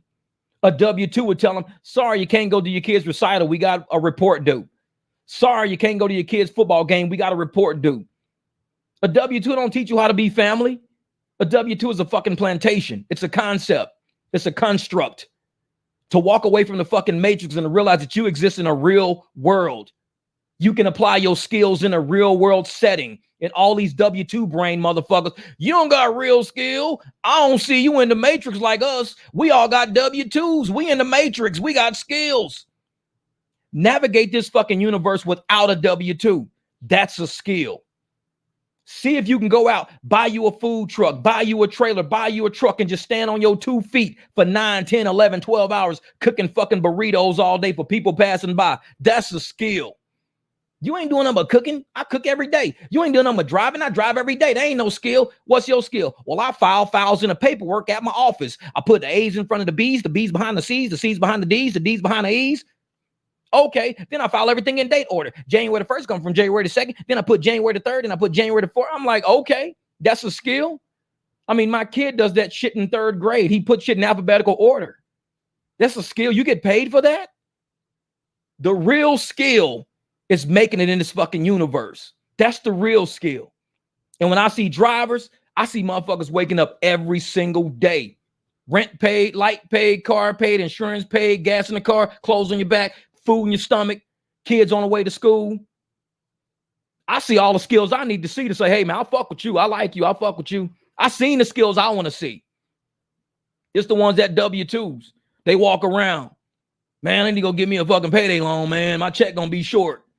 Oh, you bad at budgeting money. You ain't got no skills. You got a W-2, so you know how much you being paid, but you still somehow short. You know how much you be paid every 2 weeks, but you still late on rent. You still got a car repossessed. You still lapse on your insurance. What kind of fucking skills do you got? Because life skills ain't one of them. What skills do you got? Well, I can file files of the paperwork, put the A's in front of the B's in front of the C's in front of the D's. And then after that, I put things, January the 1st, okay, cool. I see where your skills at. I see where your skill set's at. But on this channel, when I see motherfuckers, trust me, I appreciate people. When I give motherfuckers dap in public or I give them dap, I give them a hug. That's real energy right there. Because I see people really doing something in this world. And for us to sit on this chair and say, Arthur Spacely, do it. That's it. The most important skill to have is ownership of your time. And I'm going to tell you, Marcel, when I was in corporate America, they would pay $250 per day for me to go to time management seminars. I would go to Suncoast Casino 3 days straight, $750 ticket. And they give us lunch and everything, free bottled water, all kind of shit. But they would pay $250 per day for me to learn time management. If you can't manage time, understand what time is. Time is so important. Time is so important. NASA, James Webb, all these motherfuckers are spending billions to understand time. Time is that important. Because what do you think they see out there? They don't see darkness. You only see light. Light has to travel through light years. Years is a matter of time. So when you start separating shit from time, a light year, 2 light years, you start seeing stars and quasars, universes. That shit's worth billions to understand time. It's all they're doing. Because if it wasn't shit out there but an empty fucking space, telescopes have refractors. You need light to come back. Light travels in years. Years is time. They're out there trying to understand time. Because in time, processes have it. When you understand time and you trap time and you manage your time, you're managing a process. That process is called life. That's it. That's it. It's that fucking simple. The process is called life. A lot of people don't have a life outside of that W-2, which is why they think the most important shit about any of us is you got a real job. I got a real life. I don't need a fucking real job. I got a real life, something you apparently don't have. Because if you had a real life, you look at me and go, damn, Jeff, you got a real life. Damn, you got a real life. No, you ain't a real job. So apparently your life must suck to that fucking point to where you think your job is more important than your life. It's time, man. We all own our own fucking time. And that's one thing that I love about gig work. And I won't just say rideshare because it's delivery, it's catering, it's everything. I love about gig work. If you were a great manager of your time, you learn how to manage your money, manage your expenses. You have a great life. You got some motherfuckers out there, oh man, I ain't got no car payment. If that's the whole gist of your fucking existence, is to every day make videos about how you don't have, are you fucking serious? That is the gist of your existence? My gist is I wake up and I make breakfast every single day. Not a day passes by that I don't make breakfast. It's my life. I buy sausage. I bought a 60-count carton of eggs. I bought a sausage in a big roll, sausage in little rolls to chop it up. I got actual true tortillas, soft shell tortillas from Tucson. These are some of the best tortillas ever. I got the packets in there. My man, he goes down to Tucson, picks up all these tortillas, brought them back to me. I'll make my breakfast with actual, authentic Latino tortillas from fucking Tucson. These are like Mexico's fucking shit right here. This ain't no shit from Walmart. This is like Mexico level shit right here. And I eat that. I'm eating Mexican food made by a black dude every fucking morning. And that's what I do with my time. I don't wake up and go to Facebook. I don't wake up and go straight to fucking YouTube. I wake up and I get some Mexican food, and I get some black food, and I eat that shit. My dogs eat it too. I don't got to worry about fucking car payments. I worry about what am I doing with my time. I have nothing else to show. If you exist on this planet for however long you've existed on this planet and you don't have shit to show for it except, oh, I'm a car note. If that's all you got to show for it, you know what I do with my time? Like I told you, I record what I do with these cars. When I'm in my garage working on my cars, I record that shit because one day a BMW technician might need that. A Chevy technician might need that. A Jeep technician might need that. Tons of Jeep owners need that. Motorcycle guys want to learn how to do shit on their motorcycles. They might need that. That's what I do with my time. I document history. Just like James Webb Telescope, motherfucker. This is Jeff Watts Telescope. JW James Webb, JW Jeff Watts. Same shit. I document fucking time. And I put that shit Jeff all the talk about time, about to put on my new shirt. Hey, time is money. You already know that, brother. Time is money. But there's a video on my Jeep. The alternator, I think it was the alternator video. So this dad was like, I appreciate watching your channel. Says me and my daughter watching your video. Me and my daughter just changed her alternator on her Jeep. His daughter has one arm. That's it. The comments are on my shit. His daughter has one arm. I did a video showing how easy it was to put an alternator on. This girl with one arm, she could have said, well, I'm going to take my shit to a shop.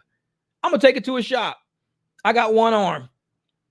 Instead, she said, hey, this guy made this shit look easy as shit because that's my job, is to make it look easy. Other people's job is to keep you on a plantation to make it look hard. It's not that complicated.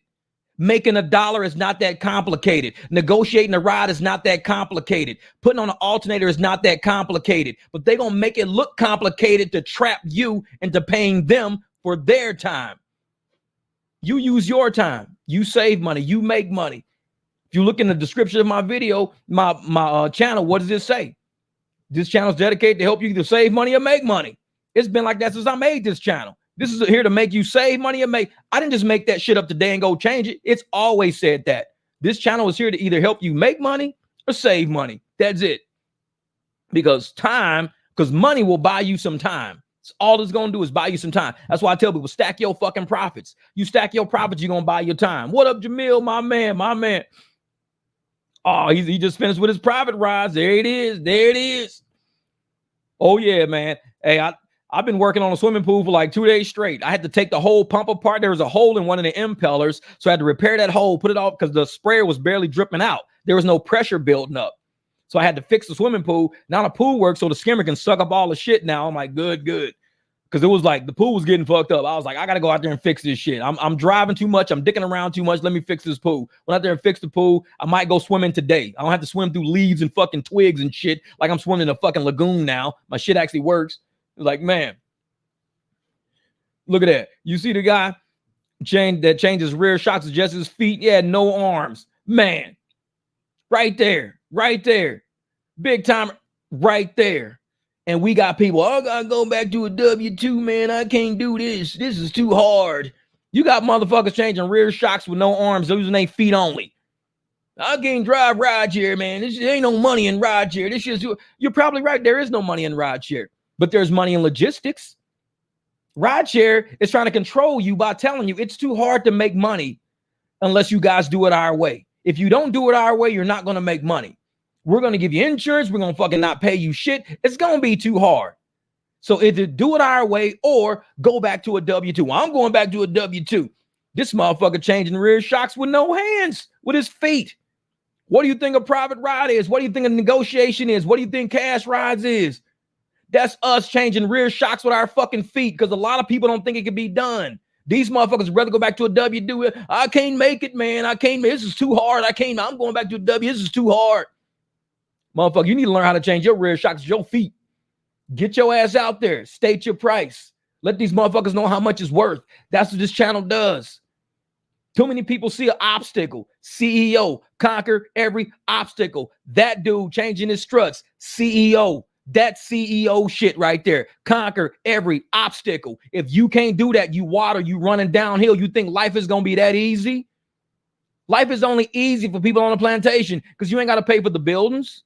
You ain't got to pay for the land. You don't got to pay for the crops. You don't got to pay for the power. All you do is get up and work. The plantation is that easy. Get up and work.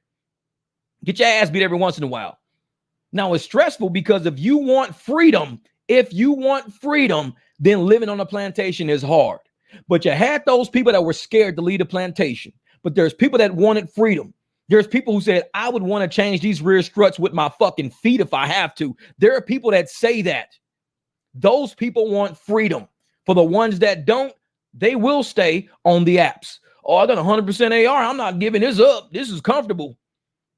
Yeah, you just drove 70 trips to make $150. You can do 2 trips to make $150 if it's a private ride, 75 each. Shit, I do them for 80, 90 bucks a pop. 100 bucks here, 100 bucks there. Just like Jamil. Guaranteed Jamil probably made 200 bucks on 2 private rides already today.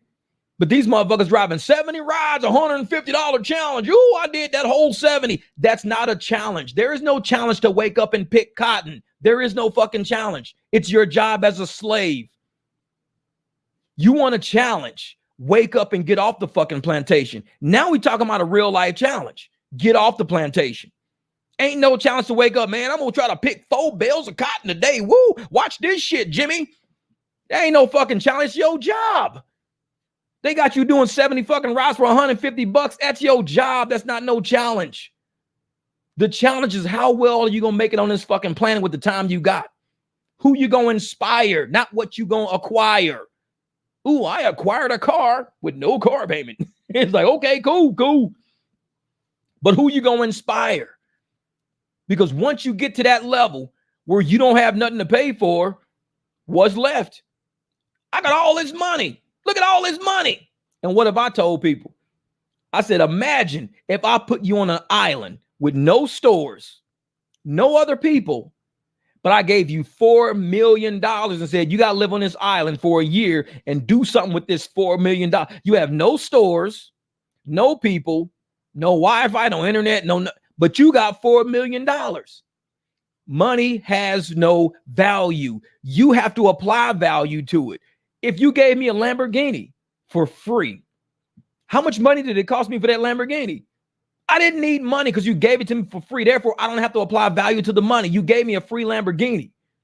If you said, Jeff, I'm going to give you a Lamborghini, I'm going to pay for all the maintenance, I'm going to pay for the gas, I'm going to pay the insurance on it. What do I do? Nothing is free. You don't need no money? I don't need no money. So if all you worried about is the money and not the application of what you're going to do with that tool, you're not thinking outside the box. This is about application. Time to wake up. Thank you, brother.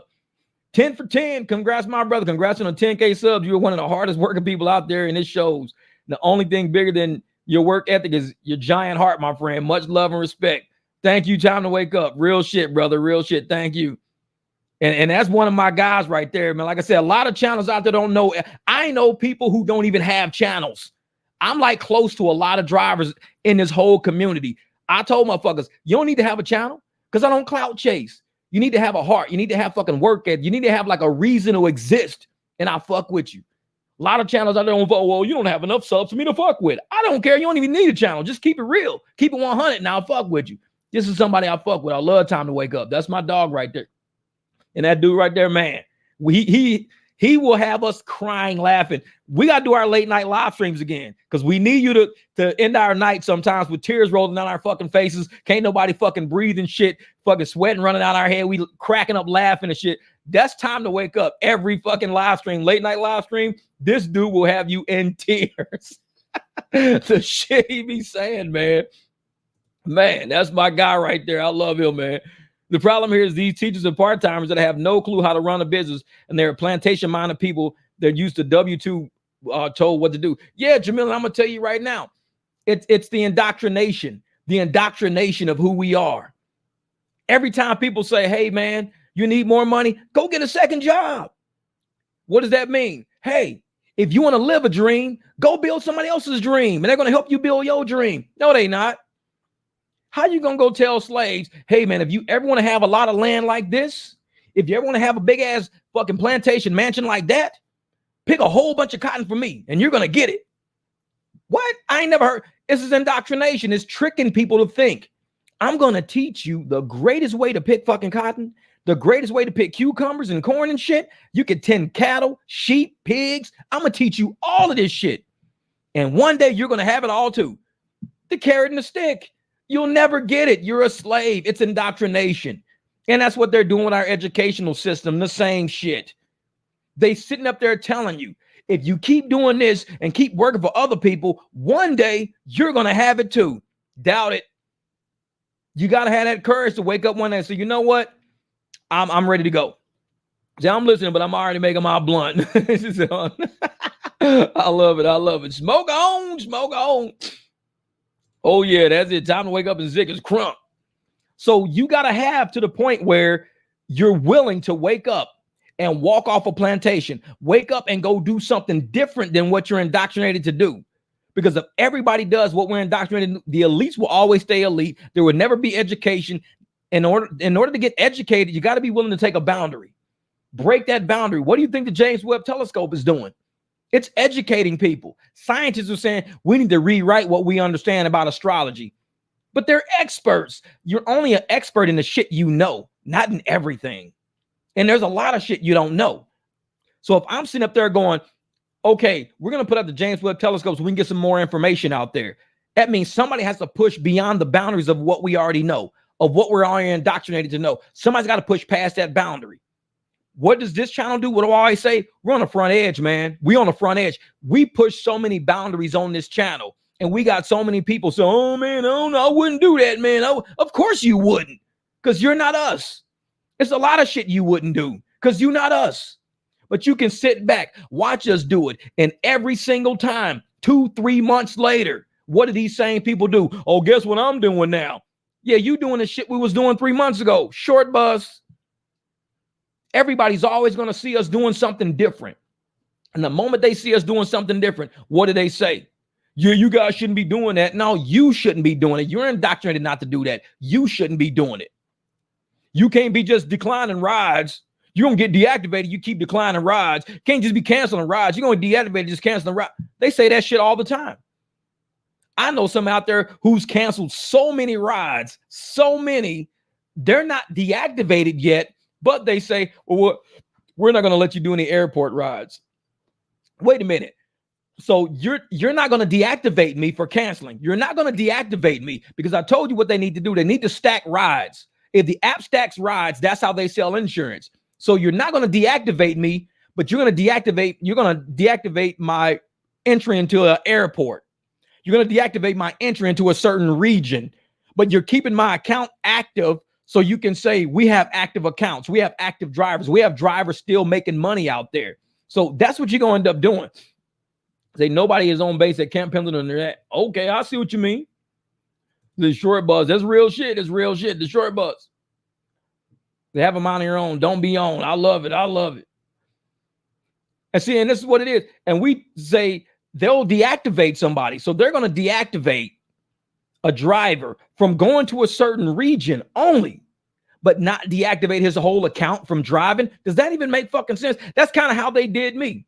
They're saying, well, you have an invalid registration, but you're letting me do deliveries and connect with an invalid registration because I can pull that shit up on my phone. I can show you. Hold up, let's see. So I can do deliveries and shit on my phone. And I don't have activation. Dude, see, with my truck, that's all I have. I only have the two at the top. That's all I got. That's deliveries. It's deliveries and connect. So you're telling me I can do delivery and connect, but you're saying I don't have insurance. And it says update expired documents to keep giving rides. It says update expired documents to keep giving rides, but it doesn't say shit about deliveries or connect. It says giving rides, which lets me know they know my shit is good. Why would they let me get on the app and do deliveries with bad registration? So you saying they let cars drive around with no registration? The JY need to be on the $100 bill. $100 bill, y'all. So Say, Tiger Man kicked you out of the airport for picking up private rides? Yeah, exactly. Look at that. Say, here you go. Yep, they kicked me out of the airport. If I was deactivated, I'd throw a wild party and live streaming on Twitter and tag Dara. And that's the thing. They do that kind of shit. They would say, you can't go do airport rides, but they want to keep you as a driver because they need to sell insurance to somebody. No drivers, you can't sell insurance. But we're going to control where you work. But if you're not an employee, how can they control where you work in your city if you're not their employee? You're not the employee. You should have a free reign to work in the whole city if you have a free reign to work at all. So for me to be able to do delivery and connect, but I can't do rides, it sounds like you're keeping independent contractors from working. That sounds like antitrust violations. Just like to keep somebody from working at the airport, we're going to take away your airport privileges. No, it's not an airport privilege. I'm a citizen in this city. I could still go to the airport. I just won't do that shit on your app. That's all. If somebody needs a ride, I'll drop them off at the airport. Well, we're going to block you from going to the airport. You can't block me from going to the airport. You're Uber. You're not the government. You're Uber. That's it. So no, I may not take people to the airport on your app, but as a citizen who pays my taxes in this city, I could use that international airport. I can drop off my neighbors, drop off my friends, pick up my neighbors, pick up my friends. Somebody can call me. Just won't be on your app. That's all. So they want to sit there and play games on these apps with people. That's why they're always in court. They're in court for the game, the gamification of rideshare. Hey, how can we do this? How can we do that? We could do this and keep this person, fighting to be a slave. You ain't gonna make me fight to be a slave. I'm like, man, I'll just throw a fucking party. It's like, deactivate me you want to. Like, I can't drive on Uber for rides or whatever, but delivering this, do you see me upset about it? No, because logistics is still necessary. I've been doing this for 5 years. I know any hotel that I cruise up to in this big ass truck, I can cruise up, park that motherfucker, get out, walk around, give my card to a few people saying, hey, I'm just in the area passing through. This is my card. If you guys need a ride to the airport or anywhere, this and that. Oh, actually, we're away. We keep getting declined. We only have to go like right over here, bro. We're just trying to get the dinner. That's it, man. And we're going to miss our reservation if we don't get a ride. Let's go here. It's an option. I can park at any hotel and talk to people standing outside. I'm a free citizen. I could do that. I give them my card. They can pay me through Cash App, Venmo, Zelle, Cash, Square. Pay me in Square if you need a receipt. I could put it on Hum real quick. Let me do manual ride on Hum. Take them right to dinner. The apps, all they're going to do is make you become more of a bear. They're going to make you become more of an eagle. You're going to start diving into the river. You're not sitting on the banks with a little net trying to catch the minnows in the net no more. You ain't on the app now. When you got to really go out there and you got to get money and you got to eat, oh shit. You don't need an app to do that. You need gas in your car, shoes on your feet. You park that shit where you know people are because you've been doing this for a while and you speak to people. That's it. And the apps are designed for people who are scared to speak. They're designed for pigeons. They're designed for people who just want to sit there and get rides fed to them all day. Like a puppy mill system. Just all these bullshit rides coming down the pipe. You, like I said, you keep hanging pork chops in the pit bull face all you want. You keep sending me bullshit rides. I'm going to take one of them and I'm going to cruise up to them and I'm going to tell them, hey, listen, these motherfuckers trying to pay me $17 for this. I'll do it for 40. I'm not doing it in this big ass truck for 70. Oh shit, 40. Oh, cool. Cause we paid 46. Yeah, because we paid priority pickup. We paid like $46 for this ride. They're giving you 17. Yeah, we'll give you 40. How about that? Cool. And that's what we do. We go. This is nice, boys. Uber, Lyft. I don't drive for the apps anymore. I even elevated my game. Limo, Sprinter van. That's what I'm talking about. That's what we trying to get, Meg. We trying to get a Sprinter van out here. Yep, especially at the airport where they make most of their money. And the good thing about airport is this, man. The app doesn't like, and the airport doesn't like when people pick up at the airports. They don't like you flying in to pick up people at the airport. They don't say shit about you taking people. Now, if you're from Phoenix, you know the Radissons, all the Hiltons, all the Marriotts, you can cruise through any of those valet areas at any given time. And it's going to be somebody out there with a fucking suitcase trying to get to the airport because not a lot of people want to take these bullshit airports. Like the lady I cruised up that day, her and her mom, they had the 6 suitcases. Somebody would have cruised through after I canceled their ass because I'm not taking them for no $15 fucking dollars with no 6 suitcases, not from Scottsdale. So wherever you go, Any hotel you go to, somebody is standing out front with suitcases, getting declined, getting canceled, being given an option and not taking the option. You can make money out here doing airport, but it's going to take you first off, you got to know how to speak English. Let's keep it 100. If you can't speak English, guess what you're going to do? You're going to sit your ass in the airport queue with 8 fucking phones just to get airport traffic. If you can't speak English, you're not driving around the hotels with English speaking people trying to tell them, yeah, yo voy a la airport. And motherfucker, like, what? But I don't know what the fuck you saying. I'm trying to get places. I don't know where you're trying to take me to, motherfucker. So you can really do this without the apps, because the apps are trying to make it English free. A lot of pictures, a lot of arrows, a lot of this and that. They're trying to make it English free, that anybody from any country can just land and start doing rides immediately. That's what they want to do. Get to this country, rent a fucking car. Tomorrow you on the road. You got green arrows, people heads, you got pictures of buildings and shit. They're trying to make it English free. But if you speak to somebody, that's going to require conversation. And that's where we come into play. Because I can go to any hotel out here, roll up, and I can get a ride. Say, hey, man, yep, you can still use the apps to your advantage, man. No, Liv finally sent me a deactivation warning. Man, I get deactivation warnings like every day. And the thing is, I get deactivation warnings when a rider cancels on me. The passenger canceled me, and I got the warning from Lyft saying too many cancels. I'm like, so that tells you right there, if passengers are canceling you and you start getting cancellation warnings, this is an illegal business practice. A passenger or a customer of a company cannot say, I don't want to use that contractor for whatever reason. They could have had too many people, too many suitcases. The tires might have been fucking low. Who the fuck knows? Man, my tire's low. I got to go fill up. Well, we don't have time for you to fill up. How about we just cancel the ride? Cool. Thank you. No problem. Mechanical error. And all of a sudden you get deactivated from a whole system because you got canceled by a rider who couldn't use your vehicle because the tire might have went low. You might have hit a nail on the way. And now you're getting a deactivation warning for that. There's so many reasons why AI is not working well with these apps, because this shit's all AI. Because I guarantee anybody that see all these cancels going on, this and that, a human would say, what the fuck is going on? Oh, and they'd weigh it and they say, dude, we're sending them some shit rides and these guys are making some good money on these shit rides. This is all AI generated. All these warnings are AI generated. Because how can a rider cancel me? I'm on my way. I get canceled. Cool. I get an Uber ride instead. As soon as the Uber ride's over, I turn Lyft back on. It says you're suspended for 24 minutes. And there's like 16 minutes left on my ticker. And I'm like, suspended for what? Too many cancels. I didn't cancel no fucking body. The rider canceled me. This is what tells you all these apps are fucked up. They don't know what they're doing. This is all antitrust violations. This is all keeping contractors out of work. We're not employees. And once people realize that, once you realize you are not an employee, get that shit in your head.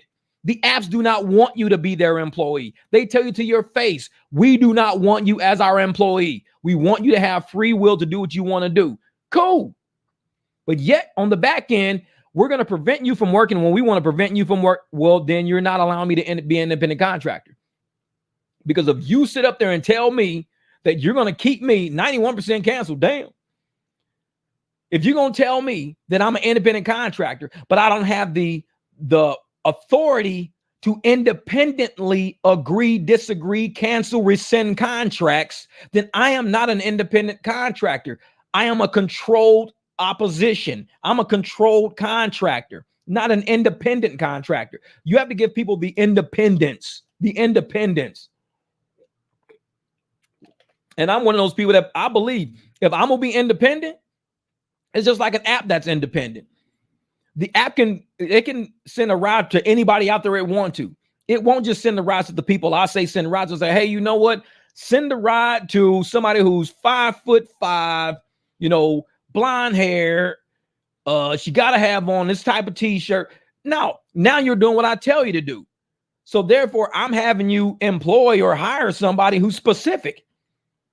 That's not you being an independent app saying, hey, if you want to get this app, we'll do a background check on you. Once we do a background check on you, we'll let you on a platform. It's tech. You're on the platform. It's tech. That's all it is. It's tech. It links people to people who need rides versus who give rides. It's just tech.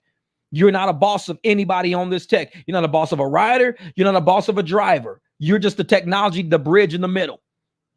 And so once you become that bridge in the middle, you have to agree to all the constitutional laws in this country that allow you to be that bridge.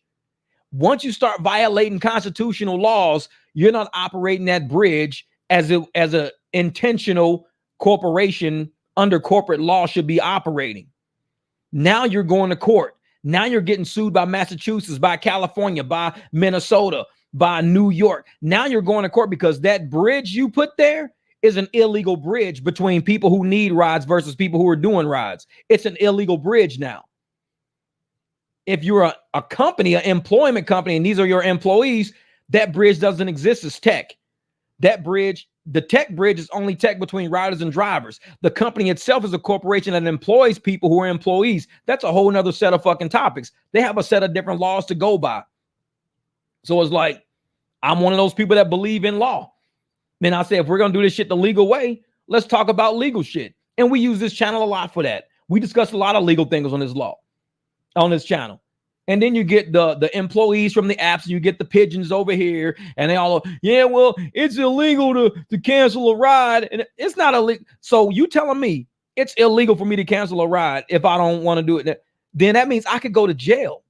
So you telling me us canceling rides, because legal shit is about jail. So you telling me if my acceptance rate is too high, I can go to jail? This is how these people fucking think. It's illegal to, and you can't do this, and that's illegal to. I'm like, I ain't never seen nobody oh man, what you in jail for? Killing somebody? So what you in jail for? Oh man, I embezzled money 2 years. What you in jail for? I canceled too many riders. Like what? Wait, what? I used to be an Uber driver, man. I canceled so much they put me in jail. I'm in prison for canceling. It's illegal. I didn't know it was illegal. Like me neither. It's like shit. And I'm sitting there looking at these people in these comments sometimes when they be talking about how illegal, oh, it's illegal to do it. It's against the law. It's illegal. I'm like, name one motherfucker you know who is in jail right now for rideshare cancels. I just want to know that person. I just need to know. Because I'm one of those people that believe in if it's truly a law and it's truly illegal and you can't go to jail for that, then I would like to see that person serving a sentence for that. I like to see, oh yeah, man, you're serving 6 months in jail for canceling a lady at the airport. You said she had too much luggage, but she didn't. You canceled her. You're going to jail. Like, okay. It's like, this shit's not illegal. It's business. Like if we don't want to take them, we're independent contractors. We don't have to take them for whatever reason, any reason. You can say, you know what? My car is not big enough. I drive a small car. It was 3 big people. Well, it says 3 people. Yeah, 3 people. But when we say people, you know, we have this idea in head about people. We do. When I say, hey, man, I'll take 3 people, I'm thinking 3 people. You know what I'm saying? You show the fuck up and you would say, I was leaving a convention. I had no idea it was a convention with everybody who was 500 pounds and up. It was a convention for 500 plus pound people. I didn't know that. Bro, I got a fucking Prius and 4 of these people came out the building. I didn't know I was at a 500 plus pound convention. I didn't know that. Nobody told me that. I thought it was just like people just gathering because it said people at the Marriott. So I go to the Marriott and everybody's fucking 500 plus pounds. So therefore, you need different vehicles for these kind of people. And I'm not, like I said, I'm not being mean about it. I'm just saying, just to be safe, how you going to fit all these? It says you could fit 4 people in your car. So we chose Uber X. It says 4. Yeah, but you got 4 people and you guys are each 500 pounds each. That's 2,000 fucking pounds right there of people in my car. 2,000 pounds of people in my car. I don't think my car could do that. That's a ton. And I don't even have 1-ton shocks on my car. So we could be sued for that. We can go to jail for canceling that ride. You can't go to jail for canceling that ride. You realize the equipment you got and you say my equipment can't take that. You don't hook a 5th wheel trailer to a back of a fucking goddamn Yugo. Because you got to know, hey, wait a minute. I got a Yugo. I can't hook a trailer to a Yugo because you start putting common sense together. Certain people can't fit in certain cars. This is how shit is, man. What up, Ed? What's good, brother? What's good? What is it? Lyft is totally out of business in my market. Rider pays around 72 cents per mile in San Diego. What? No way. So the rider is paying 72 cents a mile. The riders pay. So, because out here, riders be paying like $8 a mile, $9 a mile, $10 a mile. I took somebody last night, I think it was like 3 miles, and they pay like 20 something dollars for like 3 miles. And I got like $12 for the 3 miles. So I was thinking, okay, cool. No, Professor Clump, big ass, could take the bus. Exactly. Professor Clump, they clump, look at that. But yeah, they're only paying 72 cents a mile for the trip. And I'm noticing that here in Phoenix too, because the apps are not stupid. They know people are out here converting rides. They know that. So what they're doing is they're giving people 25% discounts across the boards. This fights the cash ride agenda right now. It fights the private ride agenda, because when people open the app, oh man, this ride used to cost $45. They're taking 25% off. They're taking a quarter off. Man, it's like $10. It's only $35 now. But then they're only giving a driver like $16 out of a ride that's normally $45, but they drop it down to about $35, $33, $16, $17. So riders think that they're getting a discount from Uber. They're not getting a discount from Uber. They're getting a discount from the driver. We're the ones taking the hit and pay. Uber is keeping the same amount they're going to get any fucking ways. They just keep lowering our pay. This is right. Team Right says, yo, hit me with the link. Let's talk about these private rides. Hold up for a second, team. Hold up for a second. Let me see if I can put this in here. Tell me if you got that. Yeah, I just did it in there. All right. Hey, let's get on and talk about these rides for a second. Let's see what you got. What you got, brother? Hold, let me turn this up a little bit. Let's see what you got, because I know you got it. We're gonna see about these private rides. Let's see what's going on. Uber Eats, or $6 for more than 30 miles. What? Ain't no way in hell. No way in hell. $6 for 30 miles? Yeah, right. Ain't nobody doing that shit. Nope. All right. Says can't post some comments to some destinations. All right. That means that's Facebook on that end. So Team Righteous is gonna come in. Now, this is my brother right here. He's got a new, I think he's got the 2025. He's got the 2025 Toyota. I think it's a hybrid, some shit, some crazy car, but he gets great gas mileage, but that's all I know. I'm like, dude, I want that car, man. We're going to do some damage with this big black truck. Cool. He says, I got it. All right. No way. So riders pay $3.23 for short rides. Do you mean that's what drivers are getting? Or is that what riders are paying? Because drivers, I can see a driver getting $3.23 for a short ride, but a rider actually paying $3.23 for a short ride. I don't see that happening. But if they're paying that, yeah, rideshare is gonna be shit, because there's no way I'm gonna have somebody paying $3.23 for a ride, paying for it, and then you got to turn around and pay a driver. Driver ain't gonna make no money on that. Oh. Team Right just had to do his hair and brush his teeth. Says, I gotta do my hair, man. I gotta do my hair. Hold up for a second. Let me bring up. Hey, this is my man Chad right here. What's good, brother? What's up, bro? Can you hear me? Everything good? I get it. You coming in good, brother. I got you. What's good with you? Cool, man. What's up, bro? So for those of y'all that don't know, I'm Team Righteous. I'm the one y'all see posting up goofy shit all the time. He's got a cool channel too. Yeah, so I'm Chad Wright. I live in Alabama, but I go up to Nashville, do rideshare up there. So, and like most of y'all hear Jeff all the time talking shit about, doing private rides and stuff. And at first I was like, I already had the idea to do it, but I didn't know, about how to go about it and stuff. And I had business cards made up and stuff. And I was doing it before, like a 2014 Corolla.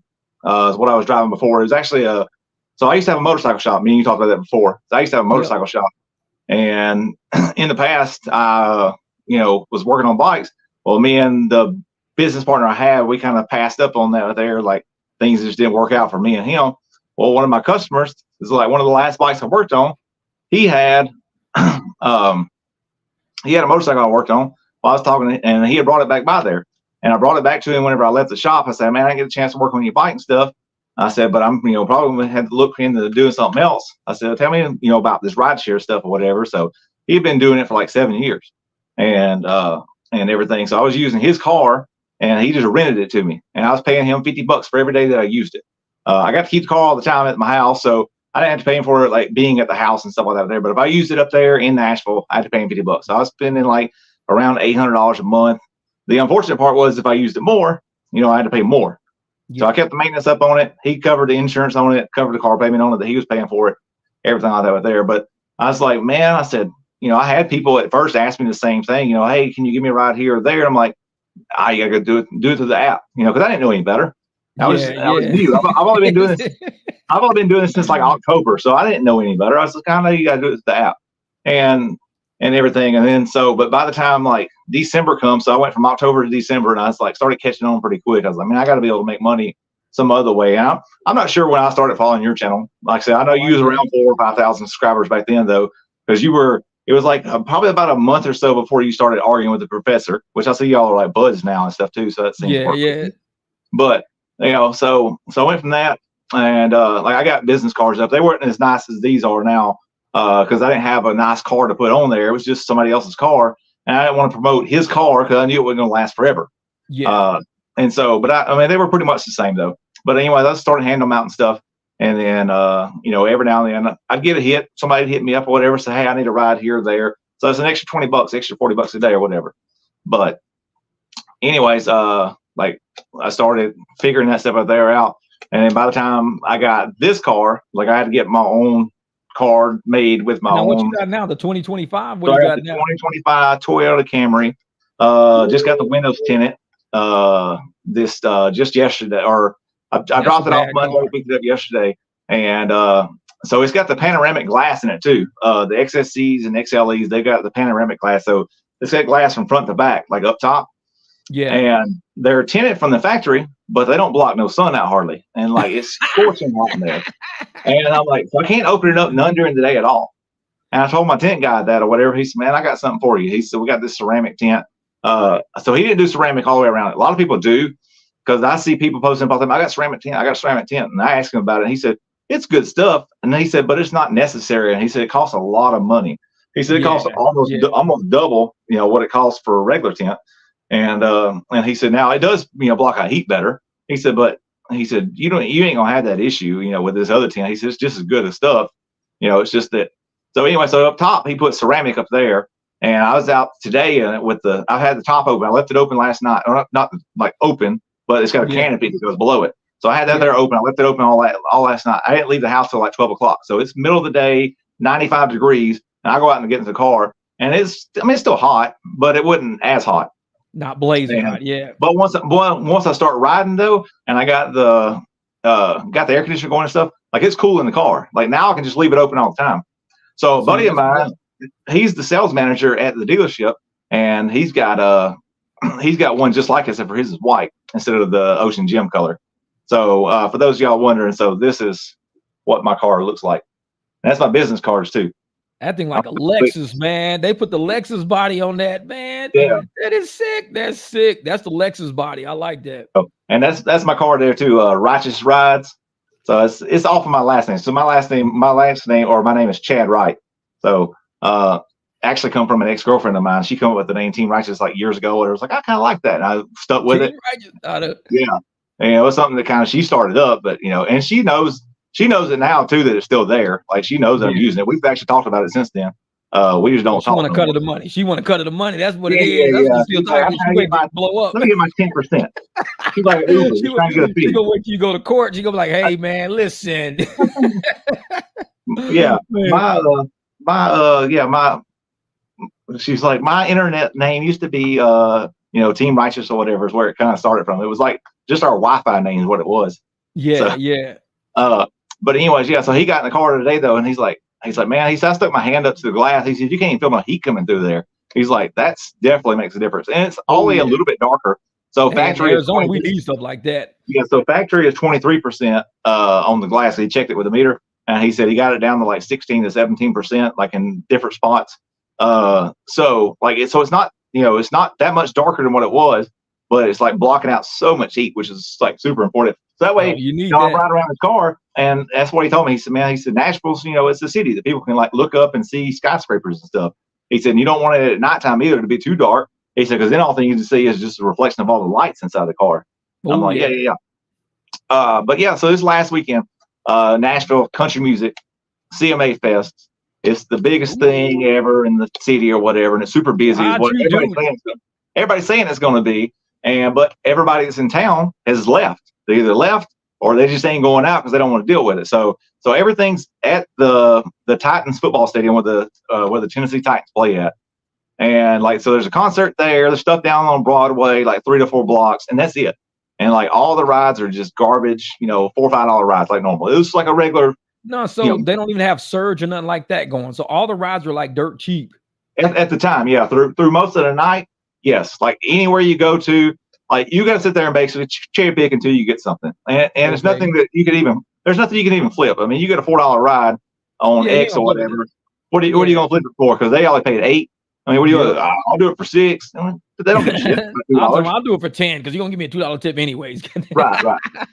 So most of the night's kind of wishy-washy or whatever. But man, I think it was Friday night, whatever, when the concerts let out. I seen one for like $31, and I was like, well, let me see what they're charging, because I check that. I check the passenger apps all the time. Let me see what they're charging. It was $40, but it had like a discount on it, like you was talking about earlier. And it was like 30, it was like 35 to $40. So it was one of the two. Either the customer had already went through all of his discounts that he gets, or, so he either paid 35 or 40 is what I thought.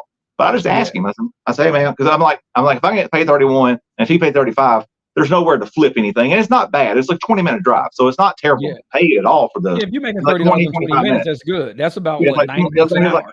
I think like 25 total. So, you're looking at, $60 an hour at least. And so I'm like, it's not terrible, but I'm like, let me just ask this guy though. I say, bro, and like I said, I've told you that before too. I do it a little bit different than Jeff does. I tried what Jeff did and the guy laughed, or not laughed, but he kind of was just bitching about it or whatever. I said, I'm going to take you back and drop you off, bro. I said, this ain't what you want to do. I said, you're not comfortable. I said, it's, I was going to pay you or whatever. I'm like, yeah, but you're bitching about it. So, but anyway, so this dude right here, I'm like, hey, bro, what'd you pay for this ride? And he's like, it was like 60 something. I was like, God damn. I said, $60. I said, he said, yeah, I know it's 60 something. And I said, you check and let me know for sure. I said, let's see what we can do here. So he's like, it's $65.66. So they're keeping well over half. Yeah. I said, cool, bro. I said, I got you, man. I said, let's do this for 55. I said, I can't find a way to park to pick you up at anyway. So, so done out there. Then he gives me 60. And, then he's got my card, so he can hit me up in the future if he ever needs a ride. So he can get a ride from somebody, got a clean car. And that's the main thing. Keep your car clean. I don't give a shit what kind of piece of shit car you got. If you got I'm always wiping mine down. Always. You got a 10 or 15-year-old car, and it's nothing really special or spectacular. If you keep it clean, that's what most of them want. They just want a clean car. They want a clean car and somebody who can speak to them. Yep, that's it. Yeah, man, I get told that so much, man. You're the first person that spoke English all weekend. Like, damn, I wish I could you on Thursday or Friday. So anyway, so I done that one. Saturday I done a couple like that other two, same way. But Sunday, man, it was dead all day Sunday. Because Sunday is normally a slower day anyways. But there's so many drivers there because they're expecting to make money from the festival that weekend. And it's like, man, it wasn't nothing hardly. So I started the day off later than what I normally do. It was like 4 something or whatever. I went and got gas, washed the car, had somebody hit me up earlier in the day. So I need a ride, from my Airbnb to dinner or whatever. Can you get me? So I handed her card. So I give her a ride on Friday night, and I don't even think I converted it or nothing like that right there. I just give her the ride and then still give her a card. So if somebody feels cool to you or not, and feel like, hey, I'll give this person a ride again. And we do so many tourists, so I don't see these people all the time. So it's hard for me to get private clients built up. But I did have one, and that's where I'm going to finish this story off at. And that's the reason I'm telling you, hand out cards to everybody. Always, man, get your cards made. Anybody out there watching this, get a card. Get them. So anyways, so I give her a ride from Airbnb to dinner, and I'm out riding. I get some long ass ride, and then I messed up and got another ride going further away because I thought it was going back downtown. Nashville is such a big city, like city limits wise, that you never know where you're going to because it still says Nashville. And you're like, oh, cool, I'm going to Nashville. And it's like 10 minutes the other way. I'm like, Jesus. so I'm out there, and then this girl texted me. She said, hey, you gave me a ride last week. She said, can you pick me up, after the concert lets out or whatever? She said, pick me up at 12:30 and take me to this address. I said, cool, let me look it up. And I looked it up. I'm like, all right. I said, so I was like, only like a 15-minute drive from where I was picking her up at. I'm like, but once the concert lets out, it's gonna be wild trying to get her picked up, trying to get out of there, everything. I said, so I just went and looked, what is Uber Comfort charging for a scheduled ride at 12:30 from there to where she was going to? And it said like $33. I'm like, I think it was like 11 miles. So I'm like, all right. I said, so that's $3 a mile. So it's not terrible. I said, but man, it's still gonna be, dealing with a lot of people walking out of there though. And I'm gonna have to take off some time because to get there, to make sure that I stop my rides early enough to make sure I get there. So I said, I'll just make it 40. So I told her 40. She said, that's good. I said, she said, yeah, it's fine. She said, I'll do it for 40. I said, okay. I said, just so you know, this is something else that you can do too. So you don't like get stuck or anything. Like if it's especially something like that out there, like $10. I told her, I said, hey, I need at least a $10 deposit, to guarantee that if you don't show up, at least I get $10 for my time. And you may have spent 30 minutes waiting on somebody to show up. Yep. You get $10, that's $20 an hour. It's not the end of the world. You're not going broke for it. So, but anyways, at least you get something out of it, and they know it, so they'll make sure they're there. But anyways, she was cool with it too. She sent me $10. I told her thanks before she even said that she had sent it to me, and everything. So I got there. I'm waiting on her. Text her. I said, hey, I can't get to you. You got the roads blocked off there. I said, but I'm over here. She meets up with me, thanks me for the ride. 15 minutes later, drop her off. She gives me the other $30 for the difference. So this is $40 I made in an hour, less than an hour's time. And then, as I'm pulling out of her driveway, she sends me another $10 tip. Damn. So I'm sitting there. It's all about how you doing it, man. That's it. So, and this is a ride that I give the weekend before. So a regular ride, I give her a ride all the way home. With no conversion. So like I said, even if you don't want to convert anything, don't convert anything. If you don't feel like it's best for you, don't do it. But they can't stop you from doing this right here. This is totally independent, legit. This is not against any. This is not against any rule on any app at all. There's none at all. There's nothing they can say about that at all. They can complain to you about converting rides. They might have something on that I don't think they do. Like you said, we're independent. This is what I say about converting rides. And they're making they're making the prices. Yeah, because they want to create their terms of services, for one thing, are unconstitutional, which is why they're always in court. You cannot force somebody to buy your product or buy your service. You can't force somebody to do that if they see an option on the table that they'd rather go with. They're trying to use their terms of service, saying, once you're agreeing to do this, you are now forced to do it. If that was the case, we would never have the option to cancel. Cancel would disappear off your screen. You had to only accept and end the ride. That's it. You wouldn't have a cancel. You wouldn't have a refund rider on your app, because we got refund rider on our app. There are so many options that show us, even when you refund the rider, Uber still gets paid. So Robin has proven that you can hit refund rider. Uber still charges the person. You just don't get paid. They refund them a portion, but Uber always keeps their portion. What? The way these apps are set up, it's unconstitutional. So you can say don't charge the passenger, and they still charge them. Yeah, they still charge them. Yep, it'll say don't charge rider. They'll still get charged like $5, but you don't get any of it. You don't get anything. So they basically get charged the cancellation fee, and then you don't even get the little cancellation fee off of it. You don't get. Yep, you get nothing out of it. Robin has already proven that already. Well, see, that's what I was wondering. I remember you talking about that, and I was wondering, how that worked, because I was like, well, that'd be dope if you could do that there and do the ride on there through their app, and they say, hey, I don't want to charge them anything or whatever, but then they paid you, through the backside of your card where you got Venmo and Cash App. Exactly. And see, the thing is, you can still do a ride no matter what. Let's say you did a ride on Uber's insurance, everything. You get all the way to their destination, hit don't charge rider, and like you said, the rider can use their card. Bam. So you did a whole ride on insurance. The whole ride was done on insurance. They don't get charged for the ride, but they pay you for the ride through the back end. So that's a way for people that want to say, well, I want to have insurance on this ride. You can have insurance on this ride. You can just do the ride and refund them after the ride is done and over with, and then charge them on the card, or charge them on the card before, and just at the end of it, refund them. Right. So is that only on Uber though? Because Lyft doesn't have that option, right? I don't know if Lyft got don't charge rider or not. I don't know if they had that refund the rider. Yeah. Uber has it. Right. Yeah. I mean, so that's where, like, and people ask me all the time. It's like, oh, which one's better, Uber or Lyft? I said, they both fucking suck. I said, but Exactly. I said, Paying me I is said, better. but I said, Lyft, Lyft does have one thing though. So I've told you this too about my car. So my car on Lyft, you look when the passenger sees that I'm coming, it shows my car. It shows the 2025 Toyota Camry, the same color, the Ocean Gem color, which is like a turquoise color, and like nobody ever has a problem finding my car. It's the wrong trim level that's on there. It's like the cheap model or whatever. But I'm like, it's still the same car, same color. People know it. On Uber, they still show the 2024 models, so it's the wrong car, and they have the basic colors. So did you ever run into this with your Oh yeah, the BMW? orange Beamer, yeah, all the Yeah, time. yeah. People will sit there and look dead at me, not even know it's just a car, and I hit the Because it one like, says "Fing, fing." I'm like, yeah, motherfucker, I'm right here. because it says it's orange, and they're like, oh, it's brown or something like that. Yeah, it's red. I'm like, it ain't red, motherfucker. This is like sunset metallic, but they don't put that on the thing. They give you some Right. weird ass bright cartoon color looking. I'm like, why don't? Because we take pictures of ourselves on the apps. Why Yeah. can we not take a picture of our car and say this is our car? So I thought about that, and I'm like, we got to take our picture or whatever. I don't know if can you go back and change your picture? I I've don't only think been here so. for like I've only I don't think been here so. for like I've only been here for like 8 months. So I don't know if you can or not. But I was thinking I've got my profile picture that's on my Facebook, and it's a picture of me in front of my top car, but it's in front of my tag because it's this tag here. It says Hustler on it, and Yeah, so yeah. I'm like, at least if they can see the tag and be like, well, that's got to be the car because it's the Because same, it's the same or tag if they that's see saying the right color here. is blue or something like that, yeah. That's what it is. That's so they changed it one time for me. I even argue with them. I'm like, just find me a color. And he said, well, it said green on your title or whatever. I'm like, does that look like it's the same color though? I said, you're showing like a neon green color. So it's like a kind of a neon green kind of color or whatever is what they show now.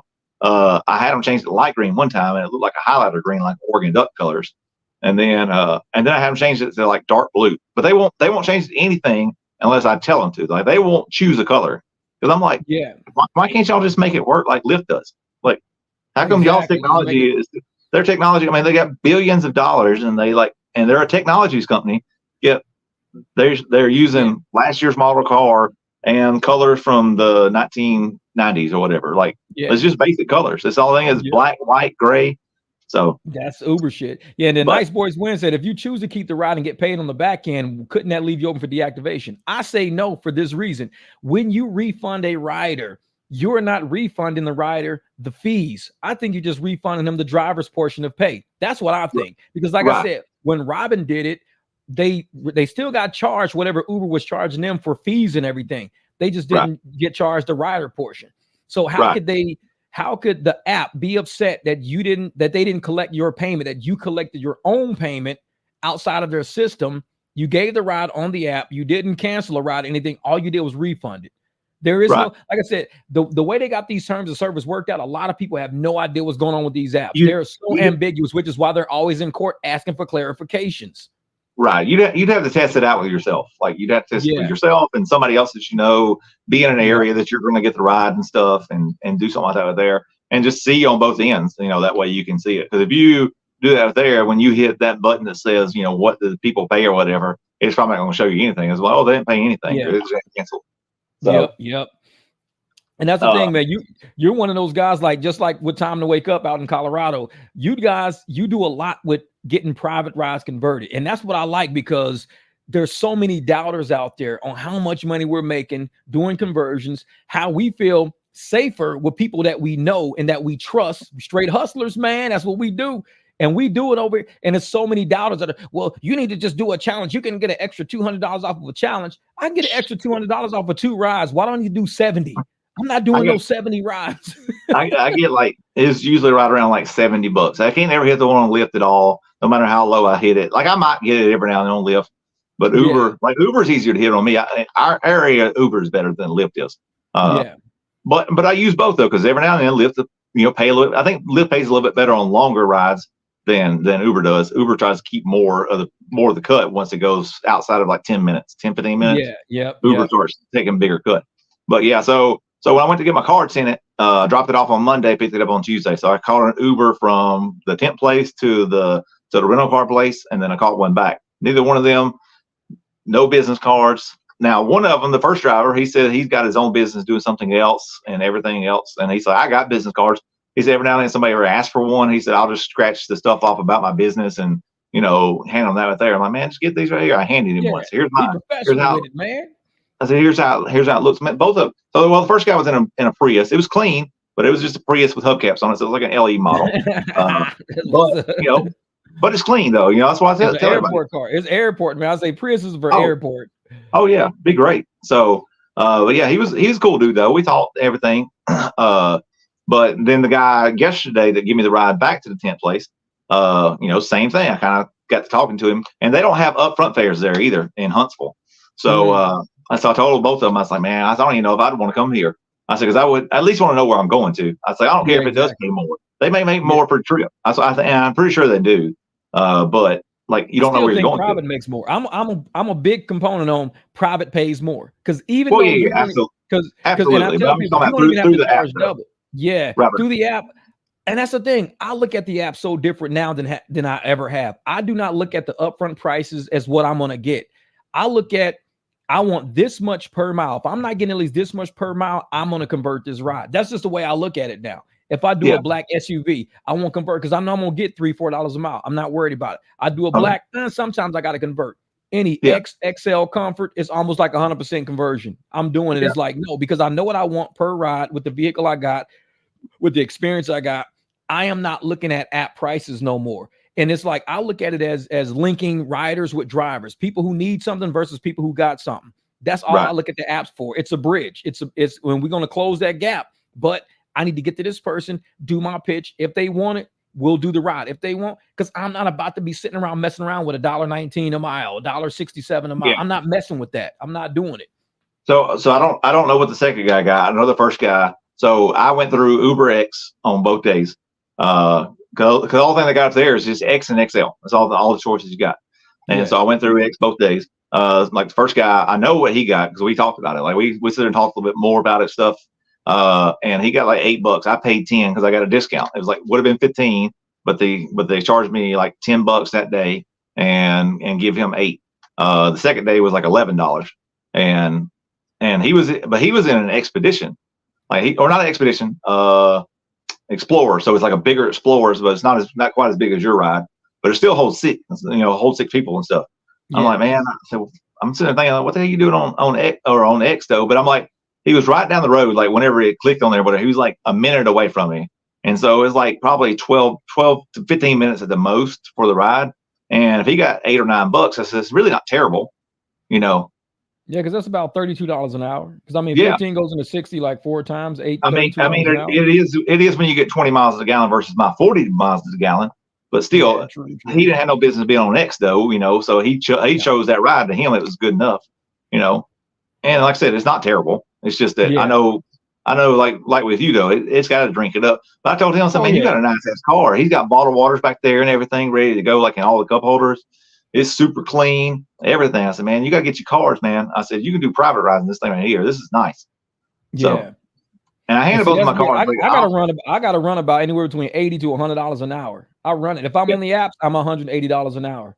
Because I can make more converting these rides. And that way it's like, why would I sell myself short just to look like a good driver on the app? The apps don't give a fuck about us. They're trying to go driverless. So I don't want to look good on the apps. They're going driverless.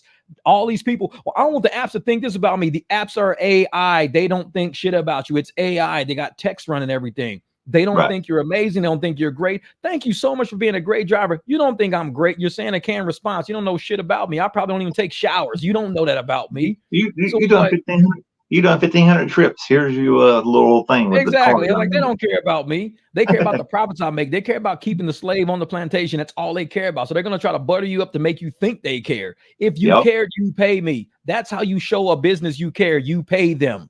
You don't show the care through words. And it's been saying I'm great doesn't pay my mortgage. Yeah, and it's been even worse. So, like you were saying a minute ago, like they're getting sued in all these places. I'm like, if you just took care of people, paid just a little bit more, you probably wouldn't get sued, and then you'd have more profits. Exactly. I mean, that's what I'm trying not to do. I try not to get sued. And I think most of their lawsuits come from riders, not drivers. And they have a hard time vetting riders. What they need to do is when somebody wants to be a rider, they need to go first look on their social media. That's me. Because we're in real life out here. We're in real life. I don't give a fuck with nobody. So my social media is private. No, it's on the www internet, motherfucker. It's public. People can see it. Anybody can screenshot it and put it anywhere. It's public. So therefore, if you're going to be dealing with the public, you getting in somebody's private car, I need to know whether or not you on all your videos holding guns up going, finna kill these motherfuckers, kill it. I would like to know that shit.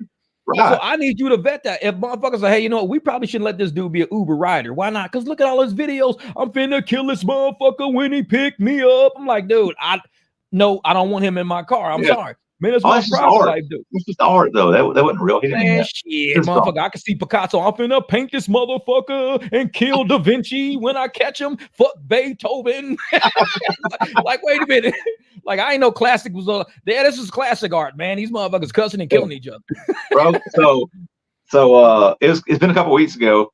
I pull up, so I get a ride on Lyft. It's pretty decent. And these are the ones, like, I get there and they actually pay more, but I'm like, I'm in one of these spots where the Section 8 homes are. I'm like, fuck. You know, I'm like, you got 2 minutes, bro. That's it. 2 minutes. I'm getting the fuck out of here. I'm not sticking around. No, man. I'm sitting there. Time's about up. So I got the doors locked, and this chick with chest hair comes up, and she tries to open the door, or he does, or whatever, and trying to open the door. And I said, what's the name for the ride?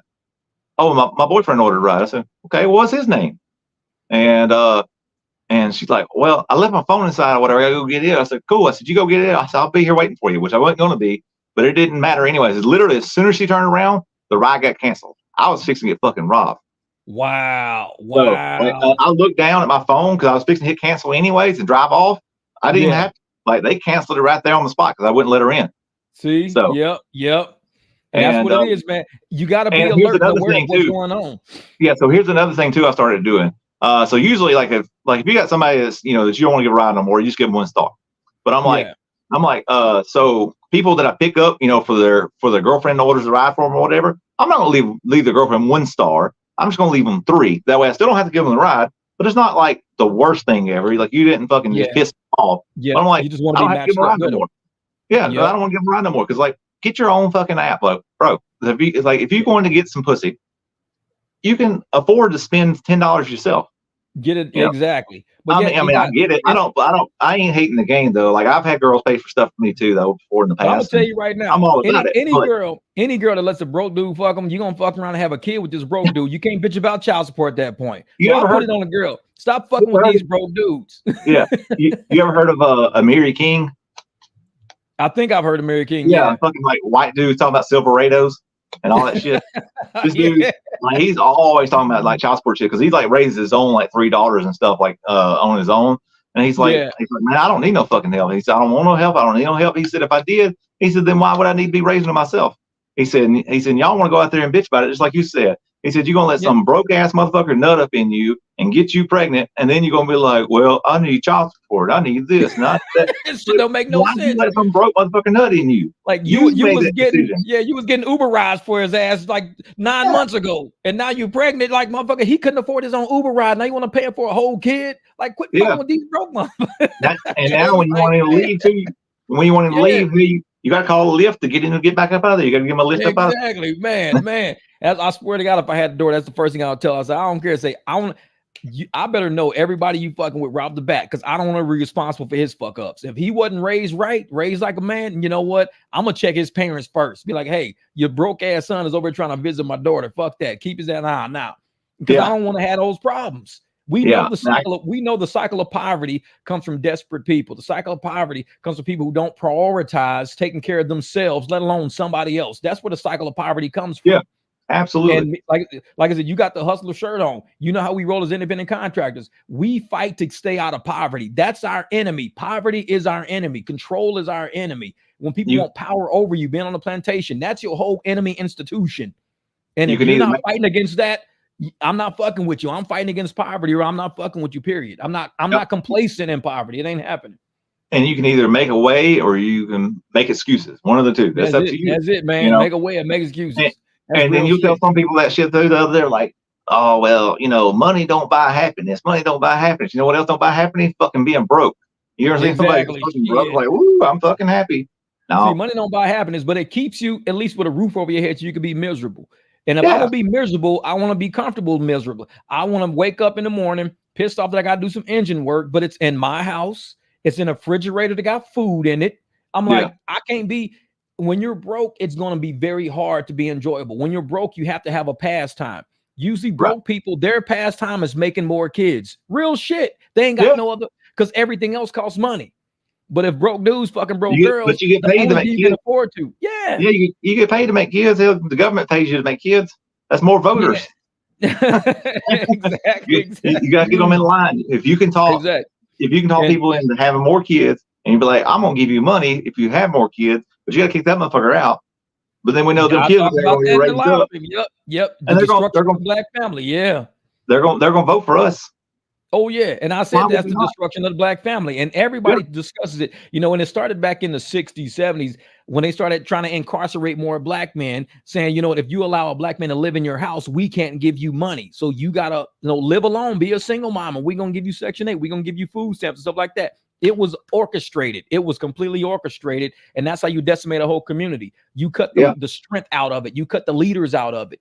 And if the males are the leaders, the males are the strength, what do? You stop putting black men in power and you start putting a lot of black women in power, saying, hey, look at all the black women leaders we got. We don't need black men. Look at all the black mayors, women we got, the black attorney generals like Letitia James and Fannie Willis, and that Mayor Henry, Dalton Mayor and shit. Look at all these strong black women. We don't need black men. And that's they're just like, no, we need strong black men. So strong black men can raise our young black kids. I was a single father, custodial father. So I encourage my kid to fight through, poverty, to fight through us being homeless, to end up buying a house, to help take care of his little brothers. You got to have strong black men in your community, because if you don't, like I said, I help everybody in this community. I'm fixing cars for Mexicans, for white people, black people. I'm a strong black man in our community, but we got strong Mexican men. We got strong white men. We got strong Asian men in my community. You cannot cut the head out of one community and say we don't need black men, but we can have black strength. Strength of every other male and every other. It's not going to work like that. And it's like, man. I tell people all the time. I was raised without my dad around too, and I'm the exception, not the norm. Just like you. I don't know. Was your dad around too? Yep, my stepdad was around. My real dad was up in St. Louis. I was down in Memphis with my stepdad. That's how I ended up working on cars and shit. Oh, so you know all about where I'm from. I'm from Muscle Shoals. Okay, Muscle Shoals. Yeah, see, I'm Fraser, Whitehaven, South Memphis, man, all those areas. Yeah. But anyways, I knew who my dad was, and I went and seen him some growing up, but he wasn't around hardly. And like I said, I tell people, I say I'm the exception, not the norm. Just like I told my daughter. So my daughter's like 12, and talking to her about friends and stuff like that right there, and talking to her about drugs and alcohol and stuff. And I told her, I said, man, I said, when you get older, I said, your friend's gonna try to talk you into doing this stuff. I said, and you got to make the decision. I said, if you ain't gonna do it, I said, you got to stand on it. I said, because they're gonna try to make you do it. I said, I don't care how much you say you ain't gonna do it. I said, they're gonna try to talk you into it. I said, I did it. I said, I was just the exception, not the norm, though. I said, all of my friends are alcoholics and drug addicts, except for me. I said, I'm the only one that did the stuff and didn't get hooked on it. I said, but that don't mean that you can do it too, though. I said, because most people do. Most people do get hooked on that shit, bro. And it's like, it's bad to see, because like even now, this has been 20 years ago. Like we were partying, I was having a good time. I didn't plan on making that my lifestyle, but they did. Yeah, because they were hurt inside from what happened to their mama and daddy and stuff, and the way they grew up, and they chose that life, and it I guess it patches it patches that pothole sort of like they do on the streets or whatever, but it don't ever last. That motherfucker gonna be there next month, and it's gonna be down blowing you down tire out again. Yep, I got a video of that. And a lot of us grew up the same, and it don't make a difference what race you in. We all grew up the same, with the same human things in our bodies and the human things in our families. And it's all in how do you overcome that? How do you get past that? That's the trick to it. And I like what Jesse said, they put liquor stores on every corner in the hoods. And there's a reason for that, because they used to call it a convenience store. They used to go from liquor stores to convenience stores because they want to conveniently put obstacles in your path. And that you don't ever see Mercedes dealerships in the hood, because Mercedes dealerships, people can't afford that, but you can afford a bottle of alcohol to pretend you in one. You can buy you some weed and alcohol to pretend you in one. You can ride around, on your 30-inch rims pretending you in one. They put this shit in the neighborhood, in our hoods, because they want to create the illusion of success.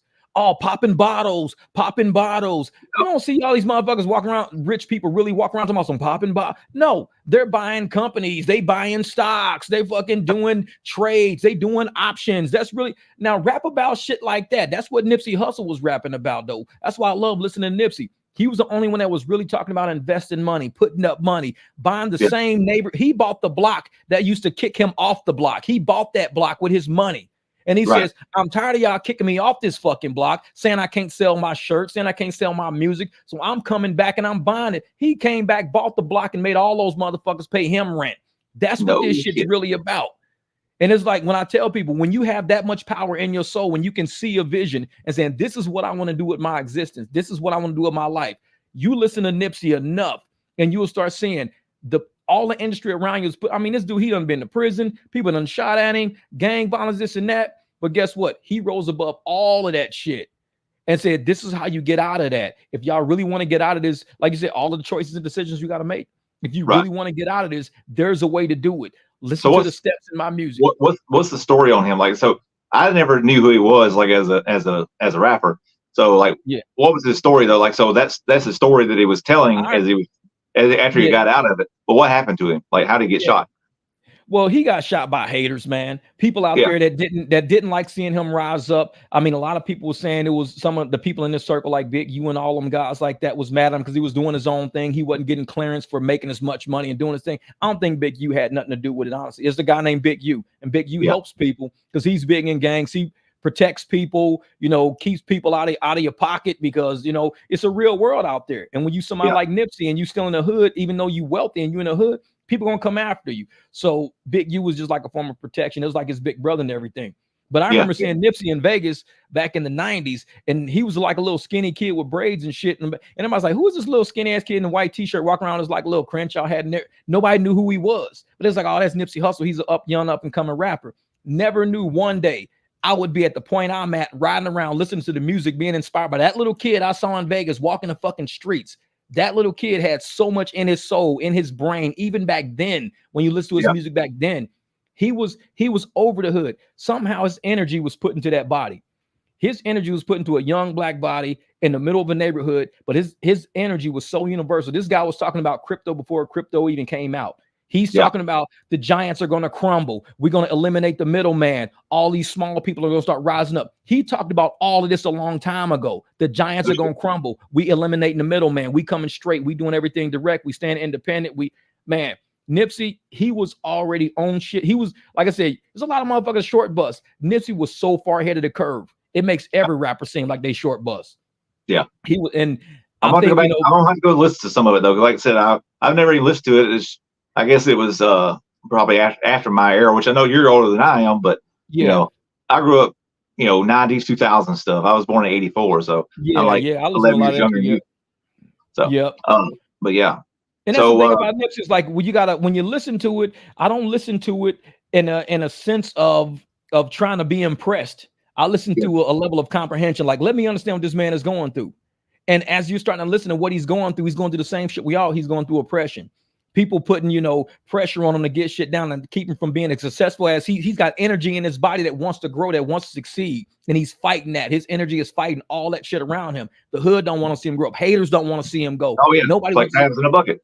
Yep, exactly. And you can tell that through his music. And when you start seeing the cars he's got, the houses he bought, the whole groups of people he's taking, the companies he's making, the blocks he's buying, his energy is now being manifested and it's expanding. And so he's fighting against all of those obstacles. And he's grown into be the Nipsey Hussle that we eventually came. I mean, that little small kid in a white t-shirt I saw in Vegas to expansiveness, this worldwide guy, even though he's passed away now, he's dead, he got killed. His energy is transcending so many people out there through music, through rap, through life. It's like he'll never die. He'll never really, because energy is what it is. It never dies. Energy just transfers from one physical form to a gas. It goes from a block of ice, it evaporates, it becomes a cloud. And that's all Nipsey is. He was here. He was that block of ice. He evaporated. Now he's on everything now. Yeah. And I'll tell you about, that's why I love the universe. It's about energy. It ain't about physical presence. Right. But a lot of people always say, why does anybody that's famous in black or whatever never go back to the hood and try to do better for them? There's the prime example. You get fucking shot, shit, man. Hater shit. like fucking LeBron James, Steve Harvey, all those guys. Like they're Yep. like, oh, you don't ever come back to what you don't know where you came from, whatever. And Man, he's Young like, Dolph, everybody's like that, man. I think Steve Harvey's told the story or whatever. He said, man, I went back home, whatever, and he said, man, you changed. Ain't that what we're supposed to do? Change for the better? Yeah. Like, why, you want me to say, you're still here on the block drinking 40s and fucking trying to pimp bitches and shit. Exactly. Like, and you look at people like Dave Chappelle, he live in like places like Ohio, in the middle of nowhere, little small white towns, because you can't live in a big town where there's a lot of people who are highfalutin and chase. So Dave Chappelle ended up living in a small town where nobody knows who the fuck he even is. Little bitty old country, little hick town. But it's like, hey, that's Dave Chappelle. But everybody is so into who they are and themselves. They don't care that it's Dave Chappelle, some superstar living at the farm down the street or whatever. But you go to a city like New York or Chicago or Miami, everybody wants to be friends with you so they can, kind of like how the Nipsey is. Everybody wants to be on your team. And if you're trying to keep people off your team, they get mad and they want to kill you, because that's what it was. It was Eric was trying to be on this squad, and he didn't like Eric to that degree. He was like, you know what? He's like a snitch, man. He's a snake. I can't fuck with him on my squad. I'm doing something different. Our energy is going different. And that's why I keep even the channel the way I keep it. I don't just let any average motherfucker be on our channel trying to control the energy. I'll block and ban motherfuckers real fast, because I don't like everybody. Because there are people who are going to use the group, just like these terrorists, these 8 terrorists that came in through all these immigrants. You're going to have other drivers out there who try to come in on this channel and change the narrative energy of this channel. And it ain't going to fucking happen. Because I'll put a stop to that shit real quick. Oh, this is a fucked up channel. And they try to pinpoint little comments and say shit to try to get the narrative to go somewhere. We kick that out. We kick it out. Yeah. Was that? And see, and I'm like that, man. I tell people, I'm just like Nipsey now. You got to vet your group, man. You got to vet your crew. And that's why I'm surprised that this channel even reached 10,000, because I'm like, the way we are, a lot of people don't like us because we don't follow a narrative. Yeah. They don't like us, man. Yeah. If you don't fall in line, man, people don't like you. I was explaining that to my daughter about a lot of different stuff. She used to ask questions when she was younger. Why do we have to say the pledge at school? Why do we have to do all this stuff or whatever? I'm like, that's just what you do. I said, you don't have to do it. I said, I'm not going to make you do it. I said, but I'm telling you, I said, when you try to like step outside of the norm, I said, people are going to fucking give you a lot of shit about it. I said, that's got to be a decision that you make. I said, I'm not going to tell you got to do it. I said, but I just suggest that you probably do it. I said, for the most part, I said, you got to know in the back of your head, whatever you're doing. I said, but here's why we do it. Here's what it stands for. The thought of the pledge, once I got older or whatever, it is kind of fucked up. Like, you're pledging allegiance to a country. Now the national anthem, I feel, is a little bit different. Like, I like that right there, because like it still shows pride in your country without just saying I pledge allegiance to this motherfuckers, because like they're fucked up. Like you said, they got to pledge allegiance. Yeah, they got to pledge allegiance to us as the people. Yeah, like shit. The government should be saying we pledge allegiance to take care of these people of this country. They should be saying that shit every day instead of us saying we pledge allegiance to this country, because we got a country that's selling us out nonstop, and we're pledging allegiance to these government motherfuckers. Fuck them. I'm not allegiant to you guys. No, y'all need to fix this shit. Quit giving our country away to other countries. We can't pledge allegiance to a country that really don't belong to us, that elites have taken control over, because they're trying to create this group thing. They need to say we pledge allegiance to take care of this country for the American people, and not to they need to say that shit to us. That's what I think. Yeah. So you think about this shit too, though. So the virus, the most recent one anyways, COVID, what did it come from? What's the story that it come from? Well, COVID started a long time ago. No, yeah. But I'm talking about COVID-19. How did we get it? What's the official story from the government? The official story from the government is there is no official story. The true story is it came from Wuhan. Well, it came from Wuhan. I guess the original story though was it come from a bat, right? Yeah, that was the original. Okay. Yeah. Now think about this right here though. This was 40 years ago. Same doctor, Dr. Fauci. Where did AIDS come from? Exactly, Dr. Fauci. Same people. Yeah. But it come from an animal though. It come from I think a gorilla or something like that. Yeah, like, exactly. Bro, why are people eating bats and fucking monkeys? Like, because it really didn't. Monkeys have AIDS. Monkeys had AIDS all these years, and none of them were ever dying from it. But now we get it. Like, what kind of shit is that? Like, and don't be wrong. I know people fuck animals. Like, people do it, but it's like, yeah. But it was a narrative. It was a narrative that they sold. It was a narrative that they sold. They wanted to say, hey, it came from a bat. Hey, it came from a monkey. Nobody's really doing it. What they're doing is they're splicing genes in labs, and they're injecting this shit into humans seeing if it works. Well, if it works in an animal, let's now try it in a human. People ain't fucking monkeys and eating bats. They want you to believe that though. So they're going to say, well, we're going to inject it into somebody and see how it works. And it's called gain of function research. You have to make it transmissible into a human and see what it does to the human population now. Yeah. And so once you do that, because what happened back in the 80s? How do they divide us back then? So back then it was gay people versus straight people.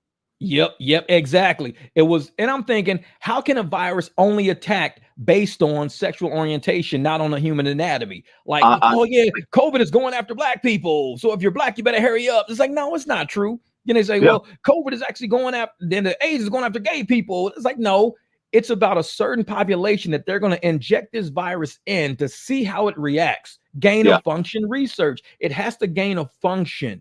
The function that they want to is, can this, and especially with COVID, can this alter production of eggs and sperm and shit? Can this do that?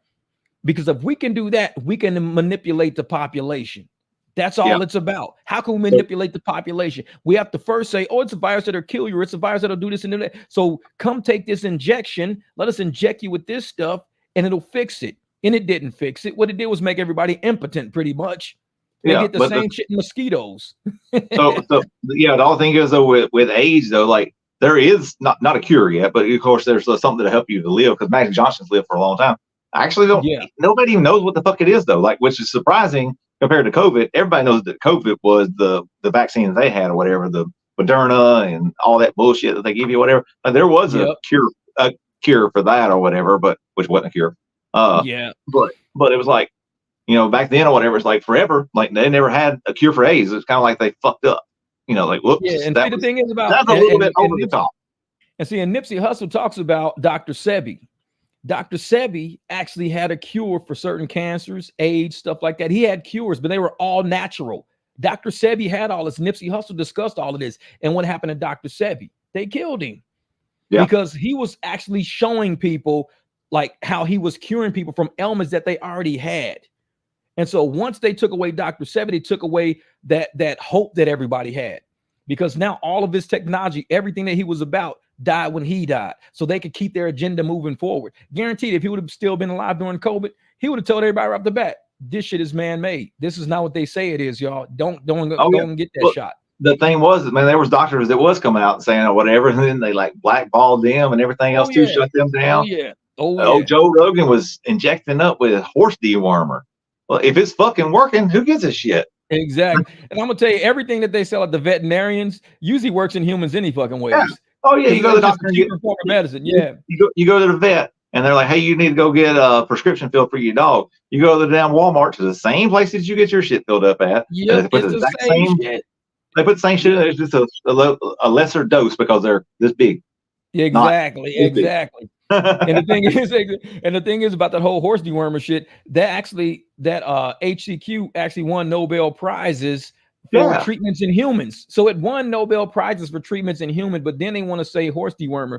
And so when Joe Rogan had Chris Cuomo on his show, Chris Cuomo tried to turn around and say, I never said it was horse dewormer. He was backpedaling so fucking hard. He was backpedaling so hard because all these people who were selling us bullshit all got caught in their lies. Everybody's backpedaling now. Fauci now, the 6 foot rule. Oh, that just sounded like something that sounded like a good idea. You were talking about that earlier. I'm like, yeah, exactly. It sounded good. I'm like, I think we're gonna start doing that. Remember this. So originally, Fauci said, "Don't go buy any mask. Don't go buy the mask because all the medical people need the mask. You don't need them. It's not going to help you anyways." And which was the truth. But the reason why they told you that was, "Don't go buy them. Let us all go buy stocks in all these companies." And then they was like, "Oh, now you need one mask." And everybody goes out and buys all these masks. And then like once all the mask people stop buying them, whatever, well, it might be best to double mask. What the fuck? Exactly. It went from no mask to one mask to double mask. And guess what? None of this shit works any fucking ways. Meanwhile, everybody's. And then now he's been out there. He's like, well, he said, I never said that you needed to wear a mask. He's like, the fuck you didn't? You said it. You need to wear 2 masks. Yeah. I never said you need to wear 1 mask. I said you need to wear 2. And wear a net, wear a face net, wear a face shield. You got to wear that. I mean, I had motherfuckers wearing hazmat suits walking around stores and shit like that. I'm like, these people are going way too far with this shit. And I'm just walking around just normal.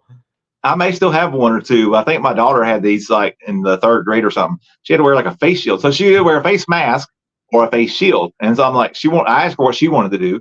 And I just left it up to her. And she's like, I'd rather have the shield. So it's just the plastic. It's basically like a welder's, like a grinding shield. Yeah. Had a little piece of foam up in the front of it, and a rubber band around it, and then that shield. But it looked like but it had like little design stuff on it. So it had the unicorns on it or whatever you wanted to. Like it had little design stuff at the top. But yeah.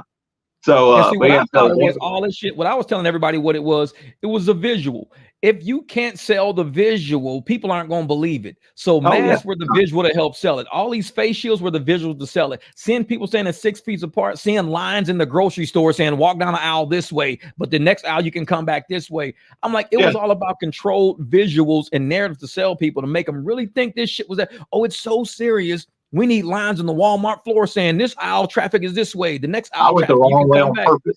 Man, I was like, fuck these lines. I was like, I'm not playing this game with these people. It's like, y'all, I mean, I would watch people doing that shit, and I'd be like, are y'all motherfuckers serious? You really wearing a mask and you really walking down the aisle that way to come all the way back around it? Because I can't go down the aisle backwards. You just was there. Yeah, but the arrow's facing this way, so I can't just go.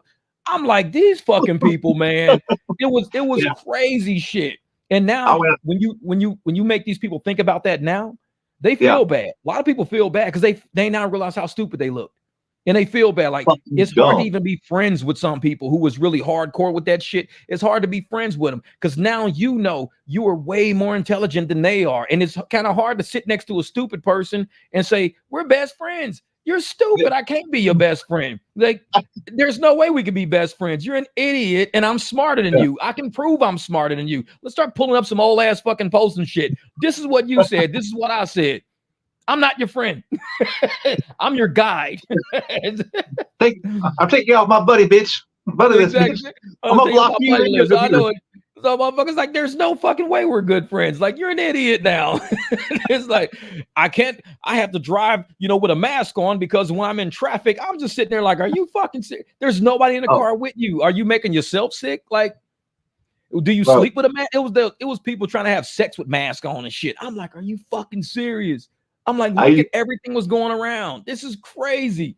I used that shit this morning. Some girl made a post. Like, it was just a joke on her end. She's like, yeah, morning sex is great. She said, if I smell your funky ass breath or whatever, she said, I'm getting the fuck up. And I took one of those gifts though, for like back in the day. So somebody's got like 10 masks on. And it's like moving up, down, whatever. I said, I got you covered. Yeah, exactly.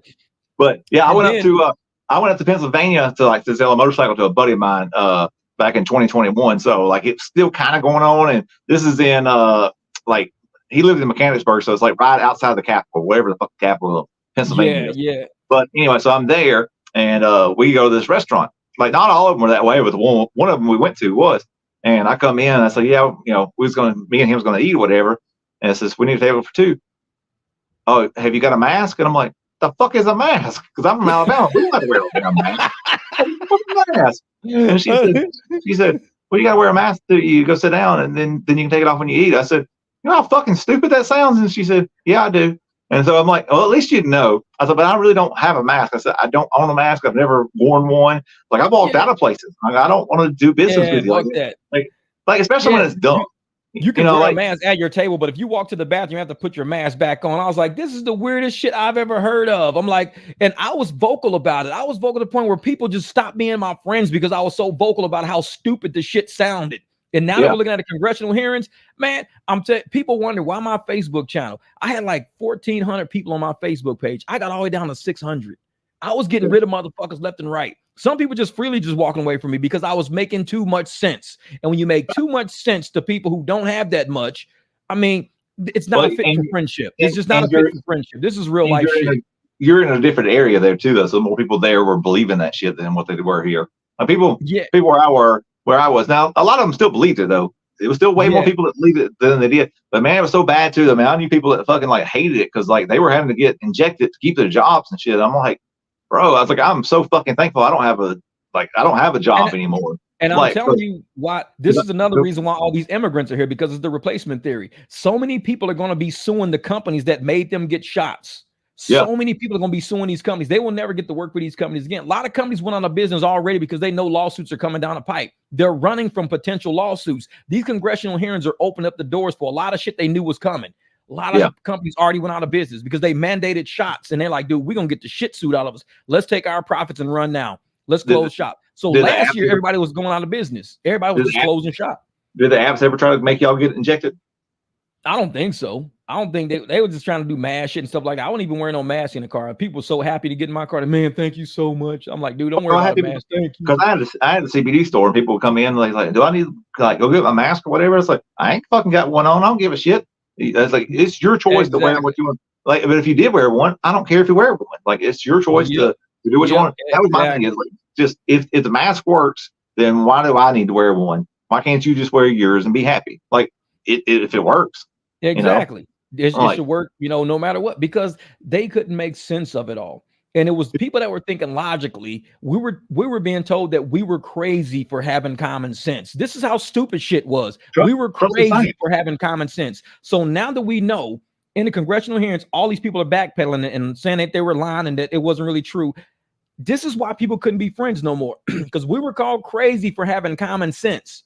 These same people can't look us in the face to realize, motherfucker, you were really the crazy one to believe that shit. We couldn't be friends. And that's why it don't even bother me, man, to wake up in peace every day, to make my fucking breakfast, to ride around my car without all these fucking people around me who were literally had no fucking common sense. I cannot sit in the room. And I don't think people realize how I am. I've always been smart my whole life. And I don't mean like book smart. I mean, just like I'm aware of shit. I'm very aware. Yeah. I can't sit around people who are not aware. It fucks me up. It's like a dog sitting in a whole room full of fucking just cats thinking I must be a cat. Like, no, motherfucker, you're still a dog. You need to go hang out with dogs. So I go find dogs to hang with. It's like, these people are not fucking aware. It's just like the 5 people you surround yourself with, though. Even animals do it. Like you said, if one dog hangs around 5 cats, he's going to think he's a cat. Yeah. Yeah. I can't hang with idiots because then I'm going to start thinking, well, I fit in with these idiots. It's kind of like the girls. You would meet a girl. Let's say you met a girl. They're cool as shit. You meet a girl and it's like, girl, all your friends are hoes. She'd be like, yeah, but I'm not. It's like, oh, that don't make no fucking sense. So all your girls, you talk shit about this girl because she sleeps with 8 guys. This girl's your best friend. She sleep with 8 guys. This girl's your other friend. She sleep with 9 guys. But you are the good one in the crowd. You a hoe. It's like, man, it's like girls be killing. Yeah, but all my friends are like that, but not me. I'm like, yeah, motherfucker. You hang with the bird. Birds of a feather flock together. That's what it is. I'll be like, man, that shit's funny as hell. Yeah. And that's why I couldn't fuck with a lot of people who were calling me a anti-vaxxer and calling me a conspiracy theorist. I found people who were conspiracy theorists to hang out with. I found people who were anti-vaxxers to hang out with, which means I had to lose a lot of people because they didn't have the basic common sense required to be in my fucking circle. And I'm an asshole like that. You got to have common sense to be in my circle. If you don't got common sense, I can't fuck with you because I need just intelligent people around me. I don't thrive around stupid people. I just can't do it, man. I've never, I'm cool. Yeah. You see stupid people. Yeah. And I've tried to build I'm pretty much to myself, like for the most part. I don't surround myself with people most of the time. Just because of that. Yeah. Yeah. Like, because most people don't focus on that shit. That's the reason why, like, people don't get, like, you talk about your relationships and shit, whatever. I've been single for like 4.5 years, but I've progressed in business, not tremendously. I don't make tons of money or all that there. Like I've had unsuccessful businesses. I've failed like a couple of businesses. So COVID fucking was the victim, or one of them was a victim of COVID. So I had a CBD store when I first stopped driving a truck back in 2019. Yeah. So from 2019 all to 2020, like I had a CBD store. Well, nobody wanted to spend no fucking money. So I'm like, well, shit, that didn't work. Like, especially on something that was still kind of new, it's still kind of new. And I'm in the South and people are, afraid of marijuana, even though it's not what it is. But I'm like, don't get you high. I'm like, I had motherfuckers coming in there. It's like, oh, I don't want that stuff. But they're like, motherfucker, you used to come into the bar I worked in when I was a kid and fucking got drunk off your ass in front of your entire family, grandkids and everybody. They's all in there and stuff. I was like, but you don't want to take the CBD oil that ain't gonna get you fucked up to help your fucking bad hip or help your, anxiety and all this shit. Whatever, the narrative, man, the narrative. Yeah. So, so that was that. Then 2021, I got into motorcycle, which I've been in motorcycles like riding since like 2016 when I went through a divorce. But I started like buying and selling bikes in 2020 because I was trying to like move money, invest money, and do something, because you can't just do one thing because eventually something's going to drop and you got to be ready for something else. That's where you always talk about, don't just rely on the apps, rely on something else. So Yeah. my goal here is to start building up cash flow and then put money in somewhere else. That way, if the apps ever do get tired of me, hey, I've got something else to fall back on. Exactly. But yeah, so I've done the motorcycle thing for a while, and I had a business partner. I've done that for like 2.5 years, and like I said, it didn't work out. But even the whole time I was there, though, like we just wasn't making enough money. I made enough money to pay my bills, and my bills were low enough that I could like survive. But that was about it. Like my house payment's cheap. My house payment's like $450 a month, so it's super cheap. I don't owe a car payment. I didn't owe a car payment until recently, but I had a Oprah model pickup truck. I paid I paid cash on it, and then I took out a loan on it to help build my credit. So I paid like $150 a month. So it wasn't much of anything. It was just eat me up in gas and stuff like that out there. But once I got up here, like I do make good money doing rideshare. Like even with the apps, like if I've done strictly just the apps or whatever, like there's some weekends where I've made good money doing it. Like you can do it. But I drive a lot of miles, so I'm the opposite of you to a degree. I do drive a lot. A lot of my miles come from driving back up to Nashville too, though.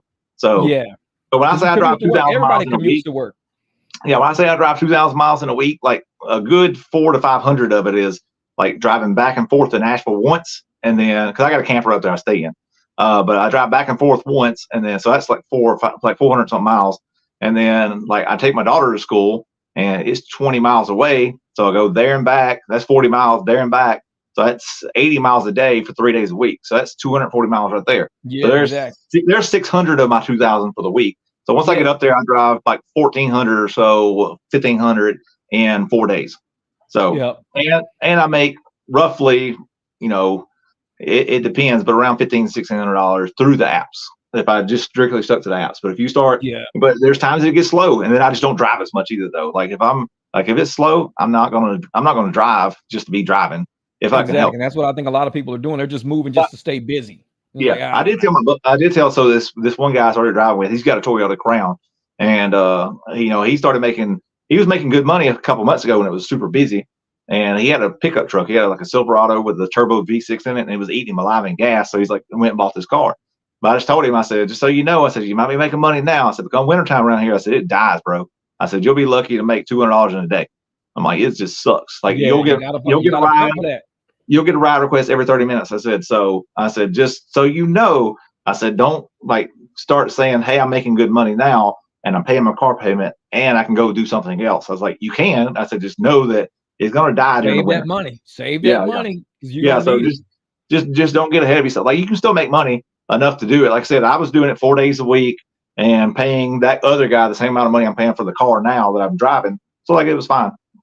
But but I've had stuff fail before in the past. Like you're going to have it. Anybody else is out there that's like trying to get in business or whatever, aside from doing what we do, or if you ever like want to have goals besides what we do, you can do it. But you're probably going to fail, and ain't nothing wrong with it though. I mean, like how many times did Steve Jobs fail before he ever like made Apple what it became? Man, everybody, even Elon, everybody from his own fucking company. Yep. Everybody's failed a million times. And that's why I keep saying, even with the BMW, I've been watching a lot of BMW videos, and especially with this model is now coming fresh out of lease for a lot of people. And so I want to do walkthroughs with this car, drive-throughs. I mean, the videos for these BMWs be like fucking 1 million views, 400,000 views. Crazy. That's I'm like, this car is going. This car in my driveway, I can make a killing with this car. I'm like, dude, I can make a lot of money with this car just sitting here. All I gotta do is walkthroughs, drive. I could drive it around, show people how to operate everything. These BMW videos go through the roof because there's people all over the world buying this car used. They're buying the model before it and after it, seeing what's better, what's worse.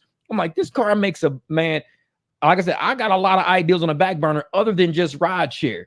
I got a whole nother channel called Mike Drop Barbecue Watch. I'm going to change that name to something that deals with like car reviews or something like that. Because I work on a lot of cars all the time. So I'm going to do a bunch of reviews and stuff. Yeah, that's me. Like I've thought about doing the rideshare stuff, but I'm like, what am I going to talk about that nobody else talks about? Like, it gets saturated after a while, man. Yeah. And I've started to actually start seeing more and more of these channels now that I used to not even see. But now they all basically kind of have the same thing, though. Here's what I do. Here's how much money I made. here's how much they fuck us over. Yeah. It's It's like, got to I be don't even, something new, man. I You got to think want outside to the do that, box. but I'm like, maybe I just don't even drop videos that often. But so my thought was, because I don't actually work on motorcycles for a living anymore, and I'm Yeah. not very good. I'm not fast at working on stuff, whatever. So that was one of my biggest issues whenever I had the shop too, was I'm You take your slow. time and do it right the first time, man. Shit. Yeah, because I suck at it. So like, I wasn't a mechanic. Like, it was funny how it worked. Like, I didn't want to work on stuff. I actually wanted to be able to get my business going because I had money put back. So I was like, I'll just start the business and I'll get somebody else to come work for me. I'll just pay them to do it, and I'll just build the business around them. Well, that didn't work out. So Yeah. eventually I had to learn how to do stuff. So I finally eventually, like towards the end, I learned how to build motors. I built 2 motors. I built that motor that's in my Busa, and I built the motor in a ZX10. The motors in the ZX10, it didn't make the power it's supposed to, but it had like electrical issues and shit too. And then when I left out of there, it got wired for a standalone. So I still know the guy that owns the bike. Like, we're buddies and stuff. But the guy that was my business partner or whatever, like, he's not like took the time to fix the issues, whatever's going on with it, because it never even made the power, even after they put that standalone on it and stuff too. So they took it to the track, and he said, "Man, that thing's slower than my 600 is. It's a damn ZX10 with a fucking Damn. Say, yeah, well, like we put some time into it too. Like, so he blew up his motor, and he bought another bike, and it happened to have a spun rod bearing in it too, though. But it wasn't bad enough that it didn't hurt the rods. It didn't hurt the rods. It hurt the crank. So he took the crank, but it was just barely, like, it was just starting to turn. Like, it had just started. So all you did was replace the bearings in it. That's it. Yeah, well, so motorcycles are very, very finicky, unlike cars, though. Like, you don't just like turn it down You and put replace the whole crank. Yeah, well, almost always you either got to do that or weld it up and then cut it back down and then repolish it. So everything's nickel sealed. So, like, inside the cylinders, the cranks, everything. Like, so it's all super finicky. And like the bearings or whatever, like, you got like 3 to 4 different bearings, and they're all within like 10,000ths of an inch. So you'll do like a 4 to 8 10,000ths of an inch bearing, or 6 to 12 10,000ths, sort of like that. They're like super finicky. But anyway, so we ended up doing that motor. So that motor that he bought out of the second bike, like, it was just fixing to turn the bearing. So we got the crank cleaned up. The rod was good. Everything checked out on it. Had good rods in it, good pistons in it. I was like, hell, what's right? Should be able to make some power. So it was Gen 1 ZX10. And I was like, hell, we'll put a damn Gen 3 head on it, which is the best head out of the 3, the first, second, third gen ZX10s, and put the cams in it. I degreed them and everything. And I just thought that, we thought everything was wrong. Tore it down, put it back together, and still had the same issues. Had electrical issues and shit. Cutting up, popping. And so, like I said, and that's about the time I was leaving out of the shop, though. But yeah, that thing out there should run too. I'd have been done. Yeah. So my idea, though, sorry, I kind of got off on that right there. But my idea, though, is for my channel is, like, maybe I can just do like how-to videos on fixing motorcycles and shit, because there's very, very little stuff out there about motorcycles. Like, there's tons of car nobody videos. wants it. Yeah. You want to work on a motorcycle? Like, somebody will show you how to replace a stator and how to replace your brakes and easy shit. Yep. That's what it is, man. And but like I said, and that's why I want to do. Motorcycle stuff is super secret. Yeah, because a lot of people want you to take it to motorcycle shops, and they want you to, and there's a lot of complaints with like my motorcycle videos on my channel are more like mods that I've done to it. And most of my mods involve thinking outside of the box. Like, I have a Suzuki with Harley Davidson parts on it. And a lot of people won't do shit like that because they are, it's not going to work. I'm like, man, I did this shit a long time ago. I use water jet companies to fucking make parts. I don't just go buy parts from a dealership. I think of a part in my head, I draw it on paper, and I take it to an engineer and say, I need to make this part. That's how my bike got built. And it's like, I don't have machines like that. So I do all the shit in my head. Yeah, I do it all in my head first, and then I start lining it up on the bike, and it just works out. And a lot of people say, well, it's not going to work. That's not going to work. I could take the bike anywhere I want to go right fucking now. It's like everything they said was not going to work is on my bike working just fine. Because it's different, man. It's different. So motorcycle community has got 2 people. So it's either people that are like me and much smarter than me that, know everything about how to build engines, how to make horsepower, how to do all that stuff out there, what works and what doesn't work. And they're not going to tell you shit because that's how they make their money. And it's very, very, it's very finite, though, like how you make your money, because it's a very small community. And you got the other people that's like, if you change anything that's not like supposed to be on there or whatever, you're going to fucking ruin it or whatever. Like I used to put like Chinese mufflers on my 750 or whatever. Oh, that's going to warp the valves and whatever. I'm like, how the fuck this motor doesn't know what muffler's on it? It's like metal. It may make less horsepower. Exactly. It may make less horsepower. I said, but it doesn't know what muffler's on there. I'm like, yeah, exactly. It's metal. Metal doesn't know. It just goes on shit if it fits. It's metal. They think metal has a brain. Yeah, it's like you can't put Harley parts on a Suzuki. I'm like, why? The Suzuki don't know it's a Harley part. It bolts up and it does this. Yeah. Well, you can't because it goes to a Harley. I'm like, in your brain, it goes to a Harley. To me, it's a part. And I have to probably modify the part to get it to fit, but it's metal. It doesn't know. Only you know. And it's like, I don't get some people's thought process. I mean, I got a Jeep Wrangler. I got the whole video build. I took a 2020 Gladiator with a 3.6 engine, and I put the supercharger on the 2011 with a 3.8 engine. Two completely different engines, completely different bolt points. That's why the supercharger sticks out of my hood because it's too big for my engine. It's a 700 horsepower. It's a 700 horsepower Pro Charger, but my Jeep only can go up to 400 horsepower before it blows the engine. So I'm at 370 horsepower, but it can go all the way up to 7 if I want to blow it. But I'm like, I don't want that much boost. So you got way too much. You got way too much blower for it. Exactly. So the pulley is set right, the tuning is set right, everything's set right. I did the whole build video right on my channel, and everybody's, it's not going to work. It's not going to work. I've been rolling for about 3 years with this fucking Jeep, and it's not because it goes to a Gladiator. It's not going to fit. It doesn't work. You can't, this and that is not going to tune right. I've been driving this motherfucker for 3 years, no problems. But you got people who always think, well, that goes to a Gladiator. It's to a 3.6 engine. I'm like, well, it's a supercharger. It don't know. It has a function. It just charges air. It blows air. That's all it does. It doesn't. So I went to Home Depot and I got welded and everything. I welded on the video and all that shit. Built it right in my fucking garage. And I'm like, the Jeep don't know. I'm like, once I'm finished with it, then I'll have it tuned. It'll figure it out. You ever watch Richard Holdner on YouTube? He does like a bunch of LS dyno videos all the time. No, I need to. Yeah. So like he does like basically different cam tests for every fucking cam you can think of. Horsepower making cams and torque making cams for 4.8s, 5.3, 6.0s all the time. And he done one probably about a month or so ago, and he takes a blower or whatever. I think it's off of a fucking, I don't know what the fuck it's off of. Like I just don't know that much about whatever it may have come off of, but it's just like some weird shit. And he takes an intake for an LS and then puts a plate on top of it and then bolts the blower out there just to make it work, because it's not a carbureted, they don't make carbureted fucking, well, I mean they do, but what he wanted to do, like, is he wanted to still have an intercooler in it too. So he got like a high ram intake that had an intercooler in it and then put a plate over that and then bolted the blower to it. That way it would blow down through it. And then he realized, he's like, oh, it may be too close. The plate may be too close to the intercooler. So he ended up like stacking enough spacer in between it, raising it up like a half inch or something, so it would actually get more air across the rest of the intercooler. Yeah, but I do it too. Like he just does. That's what I'm talking about on my channel. What I kind of want to do is like give out that kind of information, because you got to people love him. Yeah, because he spends all kinds of time on this stuff right here, though. Like doing mostly, like I said, he just does like heads and cams and intakes and all this different stuff for LS stuff, because it's such a huge draw. But it's kind of like he just gives out just tons of free information, and it costs him time and money to do all that stuff up there. But I'm like, I could do the same thing. Like it costs me time and money. But I could build motors. I could build motors and do little tips and tricks and stuff. I'm like, hey, here's what works. Go to the track with it. Hey, here's what it's doing now. Let's make these changes. See what it does next week. Yeah. And see, and there's a market out there for it, because there's a lot of guys, especially in like Japan, because they got a lot of American cars in Japan, stuff like that. So you got to get all your videos translated into Japanese, because they're going to be ordering all the parts and everything. I mean, they got a badass car market over in Japan. They're modding everything. They don't leave shit stock in Japan. Everything's modded. And so mine would be the Japanese bikes though, but yeah.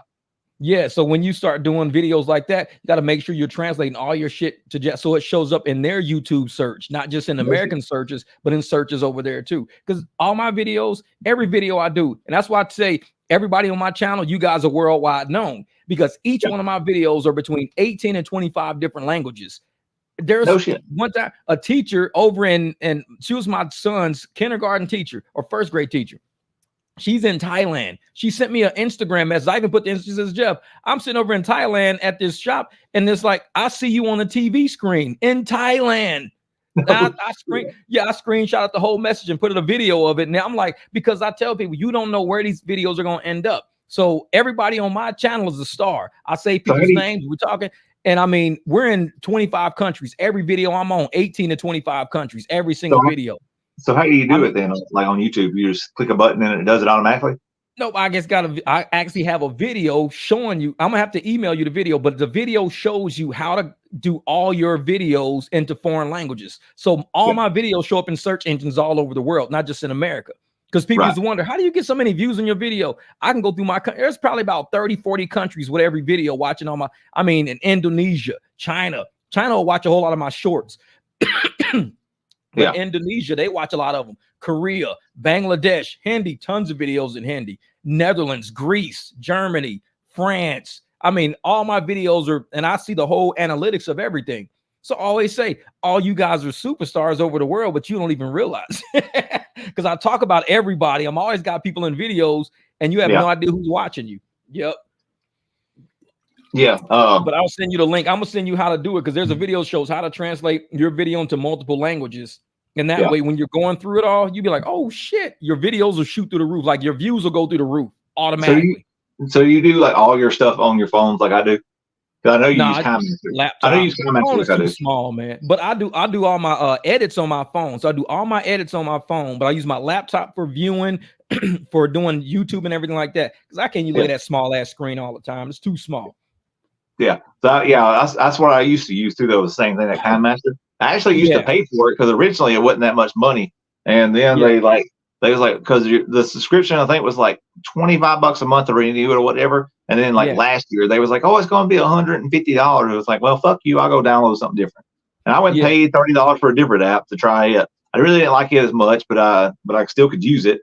And then now when I use KineMaster, though, it's like, oh, well, now you can subscribe for $50 a year. I said, I thought it was $150 a year though last month.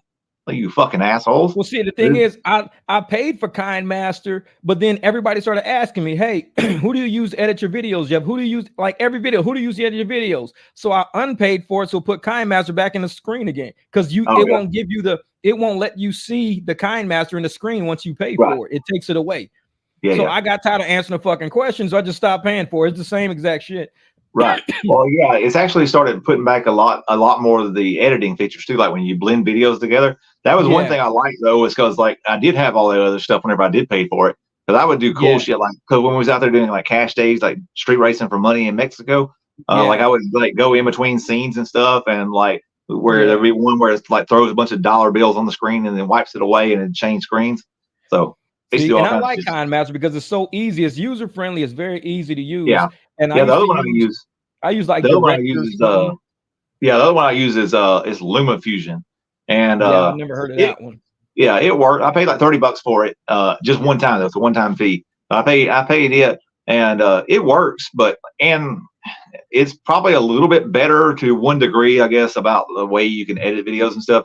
But like, or when you're piecing the stuff together, anyways, like it kind of shows you a bigger window and stuff. It's more professional looking, anyways. But it's not as easy to use though, and it still fucks up too though. That's one thing about KineMaster is like I don't think it ever fucked up on me maybe one time. KineMaster's never fucked up on me. I used to use director's prep or some shit, and it would fuck up. It would always restart, so I had to start the video back over. But with KineMaster, like I said, to me it's flawless, it's effortless, it's easy. I'm a very simple person. My shirts are simple, my videos are simple. I don't have any spinning globes and crazy shit. Everything I do is very simple because I like to get information out there and to get it over with. I hate videos. I hate what like a lot of people see when I start my videos. I don't have some monologue and go, okay, so now let's talk about, I don't say shit like that. I start talking the moment that shit start running. I'm on the topic. I do not like videos that beat around the fucking bush for 4 minutes before getting into the meat of what we talking about. Right. You got inductive reasoning and you got deductive reasoning. Deductive reasoning is where you say it in the beginning and then you give all your support and documentation. Inductive is where you talk a lot and at the end you say why you said all the shit you said. I hate that because people will lead you on for fucking 10 minutes and you find out this is the wrong video. I'm right up front. When I start my videos, I don't like to fuck around because I know I can talk for fucking 8 hours straight any damn ways. I don't like to fuck around. So I get right to a video. And that's what I figure that's like based off of whatever kind of video you're trying to make, though. If you're trying to make a video where you're trying to teach somebody something, like get to it quick. Like if you're trying to make a video where you're trying to stretch it out, make it a long video, then you know, stretch it out, make it a long video. Like that one video I did when I first got in my car or whatever. I kind of knew that there was going to be a long one anyways, But I'm like, I'm going to tell everybody, hey, I haven't been on my channel for a while. Here's what's going on. But I'll tell you that at the end. Let's talk about the car. And then I kind of got into the car, you know. So. Yeah. And see, that's even when I do my repair videos, I got repair videos like 3-4 minutes. The same exact video that I've done, you can see on other people's channel, 11-12 minutes. It don't take you 11-12 fucking minutes. It's like, this is how you test the solenoid. So I show people how to test a solenoid. That video went through the roof. Show people how to change the oil in the BMW. That shit went through, or reset the oil. That video went through the roof, because you don't want to take 10 minutes to tell somebody some shit that you can do in 3. And I can't stand videos. Today, I was outside and I started thinking about the way this tree is shaped. And I thought, if I'm going to work on my car today, it's the perfect day because the shade is, I'm like, man, shut the fuck up. Talk about the, let's get to the car. And you start skipping through shit. I can't stand long videos with all these, and rideshare videos and delivery videos are the worst for that shit. They like to start out rambling about absolutely nothing for the first fucking 4 minutes. I was considering working today because my son was going to go to school and, you know, he's not doing too well in school. I don't give a fuck. Exactly. So I'm like, let's talk about the shit. And I get right into it. My videos, when I start, we're going. We hit the ground fucking running. So and I'm one of those people, man. Yeah, I gotta get some of them rideshare driver shirts from you. Oh yeah, man. So, hey, you gotta I gotta give you something with your phone number on it. Those motherfuckers work. Trust me. I'm good with that too. So give us an example, like, because you never like done a video just based off of that. There, like, you walked up to somebody, like, because like say you're not getting hits on the apps for all the shit you getting bullshit or whatever. Because I was trying that the other night and it just didn't work. Like, I walked up to people, whatever. I was like, hey, you need a ride? I got my cards and stuff like that up there. And I say, oh no, we're good. And they just go through the apps. Like, they just don't trust nobody walks up to them. Like, that's so cool. I don't know if they don't, let's say, maybe they don't realize that I still do work for Uber, or not work for, but drive for Uber and Lyft. You know, so I don't know if they understand that. So that's what's kind of hard. And people are in from unfamiliar places like downtown and shit too, though. So I was wondering, how do you walk up to somebody like that out there? I know you said you got shirts and stuff. Does the hat help too? The professional Jeff hat help? The professional hat work. That's easy. But I was doing this before I even had the hat. What I do, let's say if I pull up to, like, say, a symphony orchestra and I see people looking through their phones, the first thing I do is, like, especially if I get out the car and I'm already out, I say, hey man, if you guys are having a hard time finding a ride, I just had to cancel a ride because I can't go to where they're going, but I'm available. And they go, oh, for real? Like, yeah, I didn't really cancel no fucking ride, but they don't need to know that shit. I'm like, hey man. It's a better opener than saying, hey, do you need a ride? You know, I'm like, hey, I just had to cancel a ride, so I'm kind of free and open. If you guys need a ride, you know, I'm available. And they go, okay, hey, we actually gotta go. Hey, thank you for the super chat, 4K. And I let people know right off the bat. It's like, hey man, to sell, sometimes you have to slightly embellish the situation to give people more trust in who you are. Yeah. So even though I'm down there, I maybe declined 2 or 3, but I didn't cancel no fucking body. But I might have declined 2 or 3. But I'm like, hey man, I just canceled the ride, so I'm kind of free right now. If you guys need here's my car, you know. Oh yeah, do you do Scottsdale? I'll do Scottsdale. How about $45? Oh, perfect. 45 is perfect.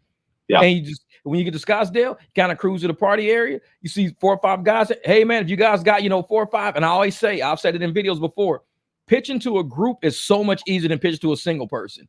Pitching to a group, because there's more of them than it is of you. And they think, damn, if it's just one guy and he's pitching to 5 of us, he's pretty fucking brave. But if it's me pitching to one lady on the curb, it's gonna be a hard sell. Some black guys offer me a ride. Yeah, exactly. Hey, lady, you need a ride? Like, no. So I always try to pitch to people when I see a small conglomerate of people. Even when I had the Beamer, I look for a small group. I'm looking for 3-4 people because that's a much easier sell than one person thumbing through her fucking phone. It's like, no. Because she's gonna, no, I'm just looking through the app, man. Because she's weird. They already thinking in their head they want to be fucking sexually trafficked or whatever the fuck. So you don't want to deal with that. It's a hard sale. So, but once the person gets in your car, I've had girls get in my car, easy sell once they get in the car because they see the music playing, they see everything's cool and shit. They go, okay, he's got his shit together. I didn't jump in the car, smells like a bathroom, and it's like it's together. This is a cool car. So I made a post about that. I said, it's nice that we, like I was talking about this other driver that's up there. It's got a Toyota Crown. I said, I met this other driver last week. I said, so if I can't get you, I said, I know somebody else that can. I said, it's nice to get into a car that don't smell like somebody delivered a fucking goat in there last week. That shit so much, bro. It's like they get in the car, it's like, man, it smells so good in here. I'm like, Yeah. it's fucking air freshener. They're like $3 And you a got to piece. realize, man, being a $3 driver, the whole you're week. selling. This is a presentation. A lot of people don't understand presentation is everything. Like you said earlier, your car has to be clean on the outside. That's step one in presentation. You have to be clean. That's step two in presentation. Then you got to make sure when they get in, it smells nice, looks nice, no hay and shit all on the floor.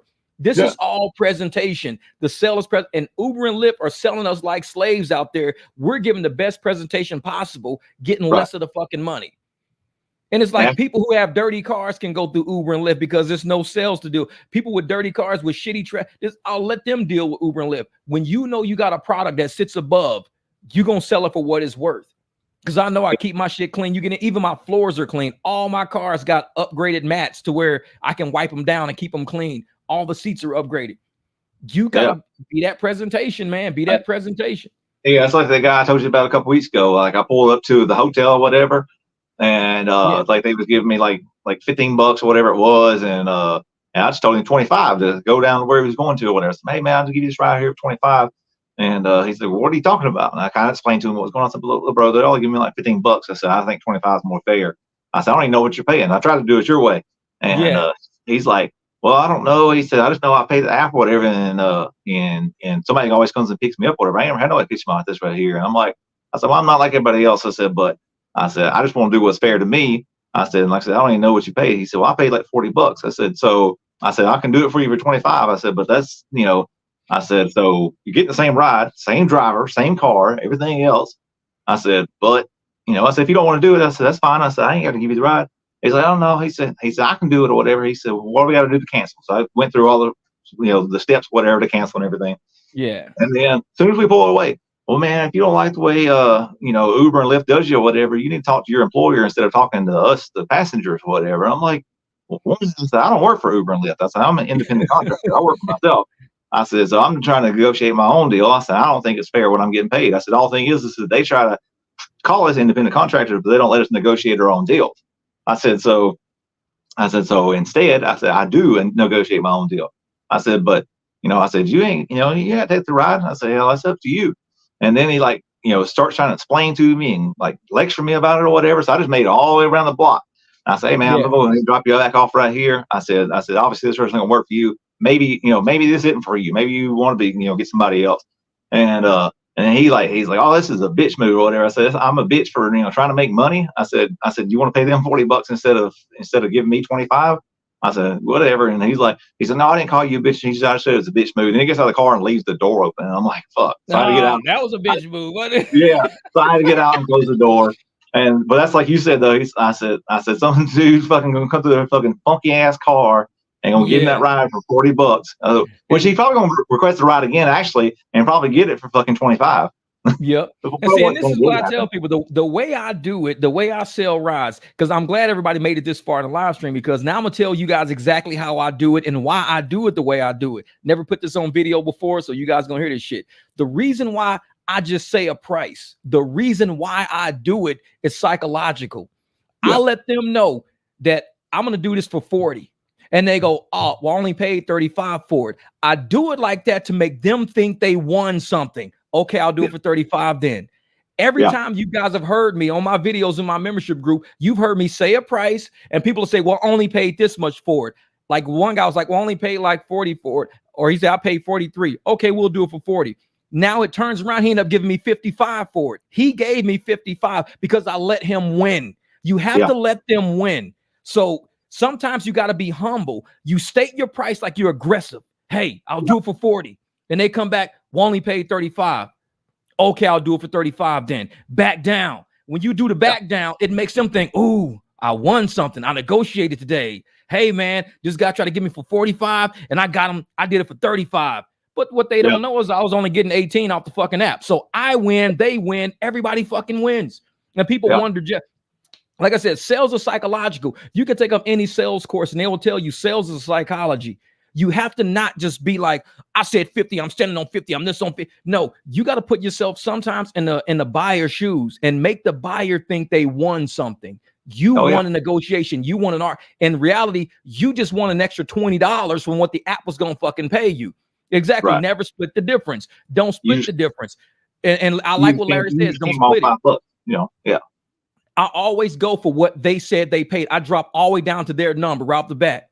Because as soon as you drop down to their number, they're happy. No arguing, no fighting. And you're going to get more. They're going to give you $5, $10 more than what they even said, because the way you ran that transaction was seamless. It was flawless, and it made them feel good. They're like, oh, shit. Dude said 50. I told him I only paid 40. He gave me 40. Guess what? Give him 50. Fuck it. Give him, because I feel good. Give him 50. So I still got the 50. Yeah. And a lot of times I don't put that kind of shit in the videos or whatever, because I know it's a lot of haters out there. Thank you. A lot of haters out there. I don't want to give them this information for free. If you sat with me through this live stream, you still support us on this live stream, you deserve to know how I really do it when I'm out there. And this is for people who are not even in the membership group. Like I said, I love to run longer live streams. And in all my live streams, I give good shit closer to the end of it. Because if you made it this far, like, I ain't watching this shit till like 3 hours later. Fuck you. Exactly. And see, and that's the thing. The people who actually listen to us and the people who actually pay attention to what's going on, they're always in the public winning. They're getting $60 cash rides. They're getting $25 cash rides. They're not taking 7, 6, 3, 4. They're getting $15 because they're really paying attention to what the fuck is going on. Riders want to pay you. Riders want to pay you more than what you asking for. That's the trick to it. But you got to make them think they won. Hey, you guys won. You won. You're good. You won. Okay, I'll back now. $35 is cool. And you still end up getting 50. Yeah. And like I said, even doing it the way I do it, I've had it, had it the same way or whatever. I've had people too where one night, like I was getting like 12 or whatever. And I just asked her, I said, well, what are you paying or whatever? She's like 30. And I was like, shit. I said, like, how the fuck am I getting 12 or whatever? I was like, cool. I said, I'll just do it for 25. And her boyfriend's like, we'll just do it for 20 or whatever. I was like, fuck it, let's do it for 20. Yep, exactly. That's what you do. Drop down. Because that's still $8 more than what I was getting, whatever it was. Because imagine you was selling a car. Let's say you had a car, you wanted, and the person came to buy the car, and you wanted 25 for it, but they was willing to give you, let's say, 20. But you only in it for $8,000. Oh yeah. Sometimes trying to split them little fucking hairs at the end because you're greedy. Well, I know I can get more than that. Sometimes if you know you got enough, get done with the deal so you can move on to the next deal. And so many people want to try to maximize at that level. It's to go from 20 to 0 to getting absolutely nothing is what you're risking, to try to go from 20 to 21 or 22. So you're putting 1,000 or 2,000 and you're going to lose a $12,000 fucking window you just created for yourself. So sometimes you got to know, and it's like that in rideshare. Some people want to make, I don't want to lose. I told him 50. He told me 45. I'm like, bro, but the app was going to give you 19. Yeah, I do the fucking 45. I checked the passenger app and they were paying 55 or whatever. He probably did pay 45. It changes like every 10 minutes. It's always changing. And that's why I never ask people what they paid. I never look in the app what they paid, because it changes too fast and it changes per person. Throw a price of what it's worth to you. Let them counter you. Let them win the counter. When they win the counter, they're going to be happy. You're going to get more than what they even countered you with. And I've told people 80 and they've given me 100. Me and Jamil's on here. We told the guy 175. We said 175 per truck. He paid us 200 per truck. And I'm like, dude, because we countered. We let him counter and he won. We knew what the Apples was charging. We told him this. He ended up paying us way more. Let them win. Let them win. Because that's how they're going to be on your team. You're going to say, dude, he's not even trying to gouge us. You hear what these motherfuckers are trying to charge us 150 to 200 to lead a concert. And we're only saying like 85 or 90. Yeah, that motherfucker over there, that dude from goddamn Venezuela told us $200. We like, fuck you, 200 my ass. And we rolling up saying 80. And they fuck around, give us 100. Let them win. You're going to win when they win. So when you try to, they're telling you 200, well, I'll do it for 180. Fuck that. Do it for what you think is fair. Don't worry about what the app is charging, what they're charging. Don't worry. They're going to give you more than what you're asking for because you're being fair. And you're going to get way more than what the app is paying you because you're doing fair, which is why people say, Jeff, you should be doing Uber Black. You say, do you know how much I fucking make? I don't even drive Uber Black. Do you know how much I make? I beat what Uber Black is paying you motherfuckers because I do it on private. I just tell them a number. I think I bought my car the same day you bought that fucking Expedition, though. I was like, damn, if I just waited a week. And I've been looking for that truck forever. And the thing is, I did not want an expedition. I wanted a Chevy because I'm a Chevy guy. I got the LS out, and I'm like, man, but I had never really rode in one. I rode in one. I felt it. I smelt it. I said, hey, we're going to do this, man. We're going to roll with this. I like this expedition. So it's like, man, I'm one of those people that I'm not hard to deal with. I'm really not hard to deal with. And the guy, he didn't even have a hard sell because I knew what I wanted to do. So it was an easy sell. Them aviators too, they're fucking clean, bro. Oh, I seen one in person a couple weeks ago, but I know who's your boy that's got one too. Jamil's got one. Yeah. That aviator is sick. That aviator is sick. Yeah. I'm thinking, like, man. I'm thinking though, like if I do go, I don't know how good Toyotas do with their big SUVs and shit though. Like I know that their small cars and shit hold up. I don't know about their big SUVs and shit. And I'm not a Toyota guy. I've never owned a Toyota. This is the first Toyota of it. I've always owned Chevrolets and Pontiacs. You know, you got to look at their 4Runners. Their 4Runners are really nice. The 4Runners are really nice. Like they last 300, 400,000 miles before a major repair. They're really nice. Them 4Runners are worth the money. And are they as big as your Expedition? They fit 1, 2, 3, 4, 5. About, I think they do fit 6 to 7. Yep, they fit about 6, but you don't have no trunk space. That's the only thing. Once you put that bin in, you let that third row up, you lose all your trunk space. I still got a little trunk space back there. That's the only difference. What is it? So the Sequoia is the next one up from that, then, right? Yeah, Sequoia is the big ones. I don't know what year they stopped making the Sequoias though, but they are pretty massive. They're massive trucks. And if you're doing private rides, it don't matter. If you're doing private rides, you can get a fucking 2010 Sequoia that's clean as hell and pick people up. They're gonna love the fact that it's clean. And I did on mine, I upgraded my headlights. The moment I got it, I upgraded my rear struts and I upgraded the headlights in the driveway because I didn't like that amber brown look because it kind of looks a little oldish. So I took the amber brown lights out and I put the nice blue ones in there. So it looks like all the new trucks. Yeah. So it looks a little crusty, dusty. Yeah, exactly. I was like, man, I got to do something different. But no, man. And I tell people there's a way to pitch private rides. And when you let people know right off the bat, you're willing to do something at a better deal. It puts their mind in a business aspect, not in a criminal aspect. Because some people, they just seem sleazy. Hey, I'm going to do this. And they just seem sleazy as a motherfucker. You got to give me cash, only cash, no Venmo, no cash. Like, you know what? It's too much. You got to close the deal first. Worry about payment later. Close the deal first. We'll worry about payment later. Yeah. And my main thing is to close the deal and to hurry up and cancel the ride. Because the quicker you close the deal and cancel the ride, either they're going to get out or they're going to stay in. This is we're not friends. We're not hanging the fuck out. So either I'm going to cancel it and you can get out, or we're going to cancel it and you're going to stay in. We got to make that choice like now. And you let them win at least that part, because the money, don't worry about the money right now.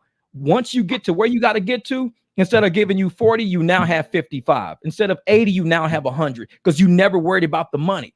They paid you up front and you start driving. You're like, oh yeah, just, Cash App, Venmo. So as soon as you start driving, they're going to Cash App and Venmo you before you even take off.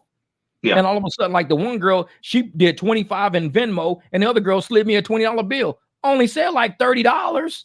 Right. And they gave me $45. But it's like, because I let them win. And they gave me way more than what I even asked for. Yeah. And you make them feel good. They're like, yeah, okay, cool. We got a fucking nice ass clean car. We got a cool driver. We got good music playing. We didn't have to argue about price. Once you argue about price, you get that anxiety in you now. 100. No, I'll tell you what. And instead of 100, let's do 105. No, not 105. What about now? You got that argument already going. You already going back and forth with this motherfucker you trying to be cool with. Don't do it. That's the reason why. Once I dropped that one dude off, man, my fucking nerves were rattled a little bit. I was like, shit, I'm going to pay me a break. Yeah, man. Yeah, it fucks you up, man. Because once you argue with somebody who's in your car, because I want it to be seamless. I want them to be okay. They get in, hey, man, y'all want to do this right? I'll tell you what, I'll do it for 50. Oh, man, we only pay like $40 for it. Cool, let's do it for 40 then. Let them win, like right off the bat. Well, no, I want 50, and 50 is what I'm on, Well, I'll say 45. I mean, no, just, man, we only pay 40. Okay, fuck it. Then let's do it for 40. That's cool. Yeah. And when you get there, damn, $50. They gave me 50 any fucking way, because I never look at what they cashed at me. I see the Cash App work. You can see it in the top. It was like Matt Barnes Cash App payment, and you'll see like a 5 or something. It's like, oh, cool. Yeah. By the time you open that shit up, motherfuckers gave me 50 any fucking ways. Damn. Let So them win. And like I said, and that's on, I wanted to put that on this live stream because I don't really talk that deep about how I do it on live stream because I don't like the fucking Uber staff and Uber employees in our shit. But I wanted to give it, if people made it this far, I'll give you that. You that's can what I have was it. thinking. That's what I was thinking too. When I started talking about that again, I was like, we're at 3 hours in. I said, I think we're good on this. Somebody's really gonna Yeah. be watching. Fuck them. Yeah, exactly. So, They ain't, them Uber people ain't sitting on there that long. They're not sitting here that long. That's they don't why I get like paid. fucking kind of wait until we kind of make the videos drag out. Then we get into the good shit. Yeah. So earlier I was talking about this too, though, about getting your cards. So Yeah. I told you about this story too when I texted you though. So a couple weeks ago, I had these 3 moms. They're there for their daughter's like bachelorette party. So there's like probably there was 13 girls there, and there was like 3 moms. So the 3 moms were in an Airbnb by themselves, and they catch a ride with me on Friday night. They like me, like the car. We get along good and everything. I hand them my car. I say, hey, if y'all need a ride later on, just hit me up. So they hit me up later on for a ride. Another time they tried to hit me up, and it was like super late. So I told them I was on the way to pick somebody up. It's like the worst time. That's what I try to tell everybody. I was like, you got to give me a little bit of a heads up though. I said, because if I'm going to pick somebody up, I said, I got to go pick them up. Like I'm not going to just cancel on somebody, you know. So I'm like, I told him, I said, I'm on the way to pick somebody up now. I said, I can be there in about 20 or 30 minutes, whatever.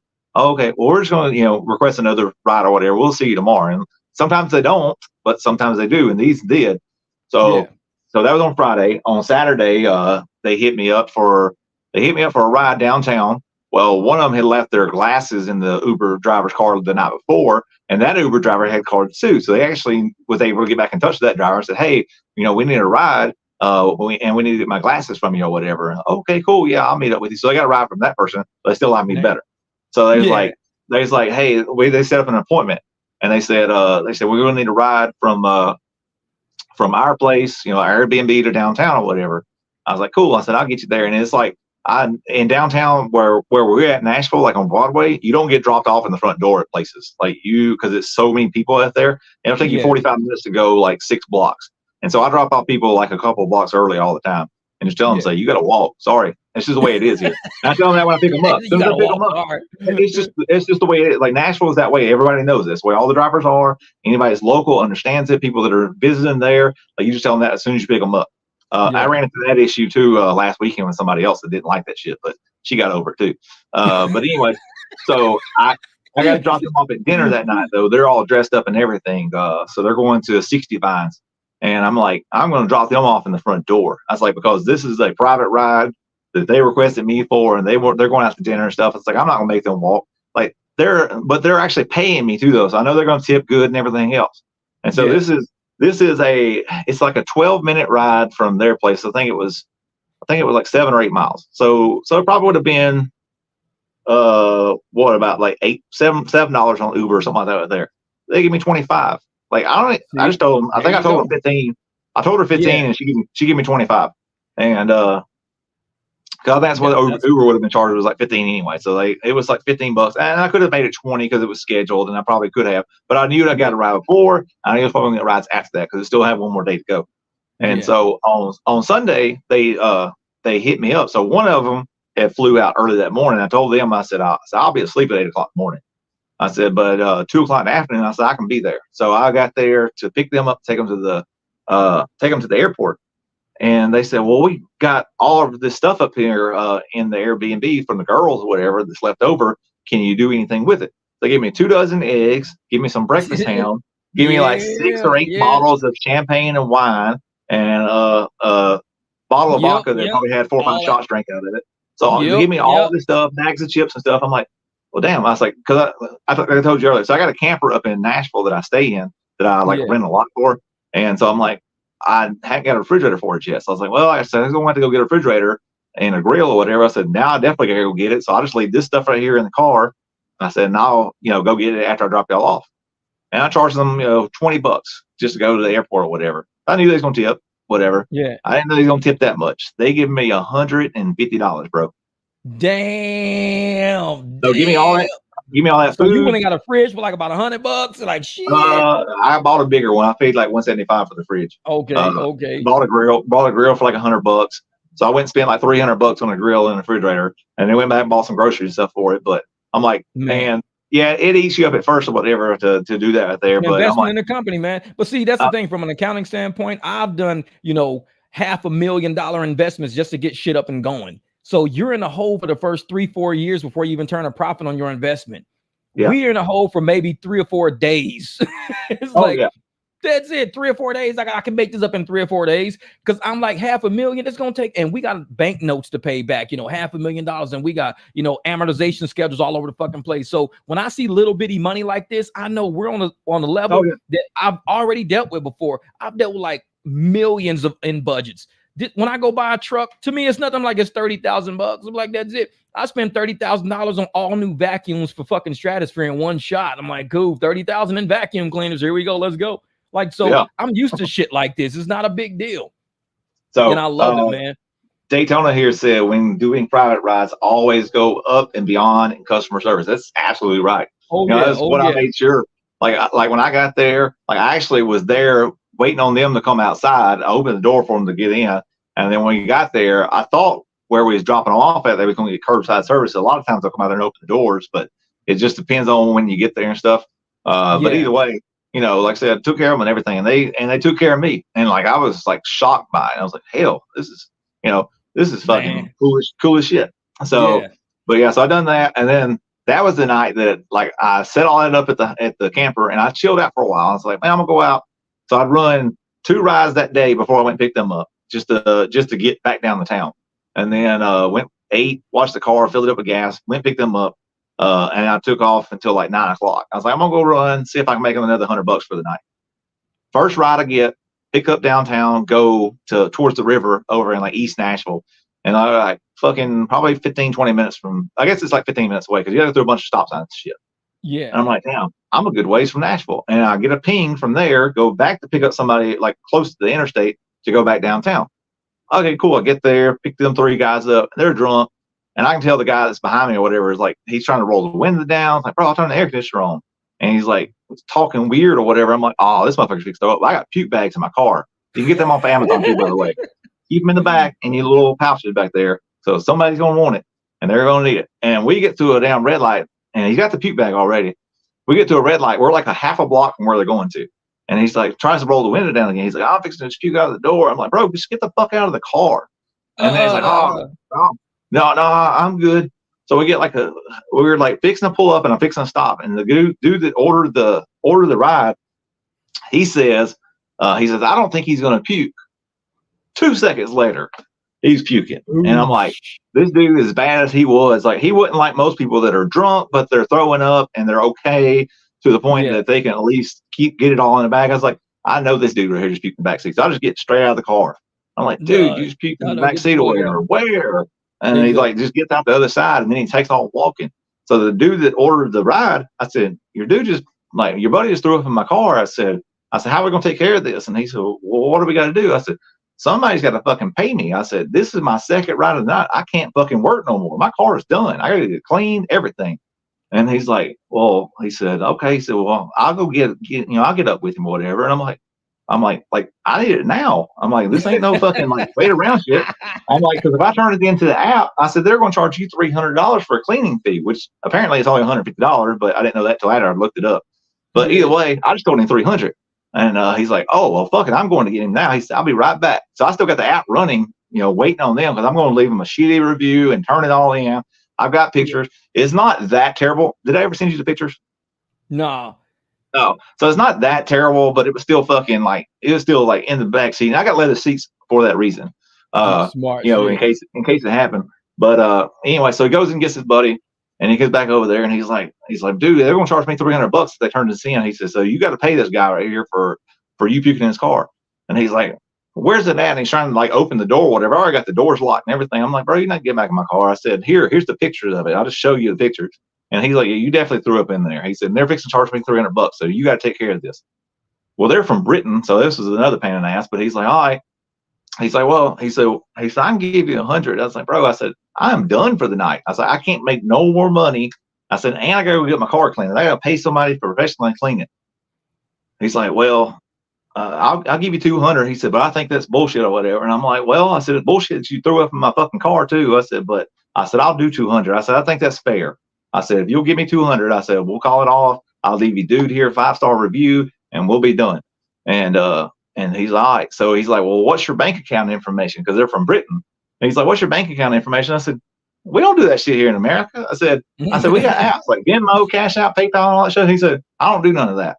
I'm like, fuck. I was like, well, we got to figure something out. So his buddy, the guy that ordered the Uber, he's got PayPal, but so he had to wire the money to his account. And then he tried to pay me. Well, their system was a little bit different. It's like, oh, you got to wait 2 to 3 days for you to upload the cash before you can send it to that person. I said, hang on, let me send you a request. So I sent him a request for $200.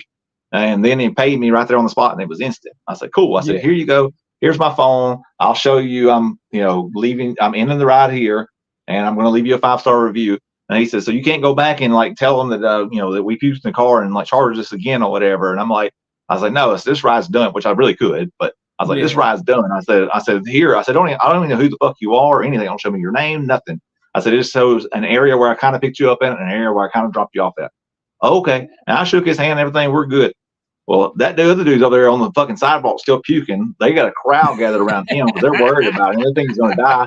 And then some girl's like, y'all need to call him an Uber and get him out of here. I was like, fuck you. Yeah, no. Yeah,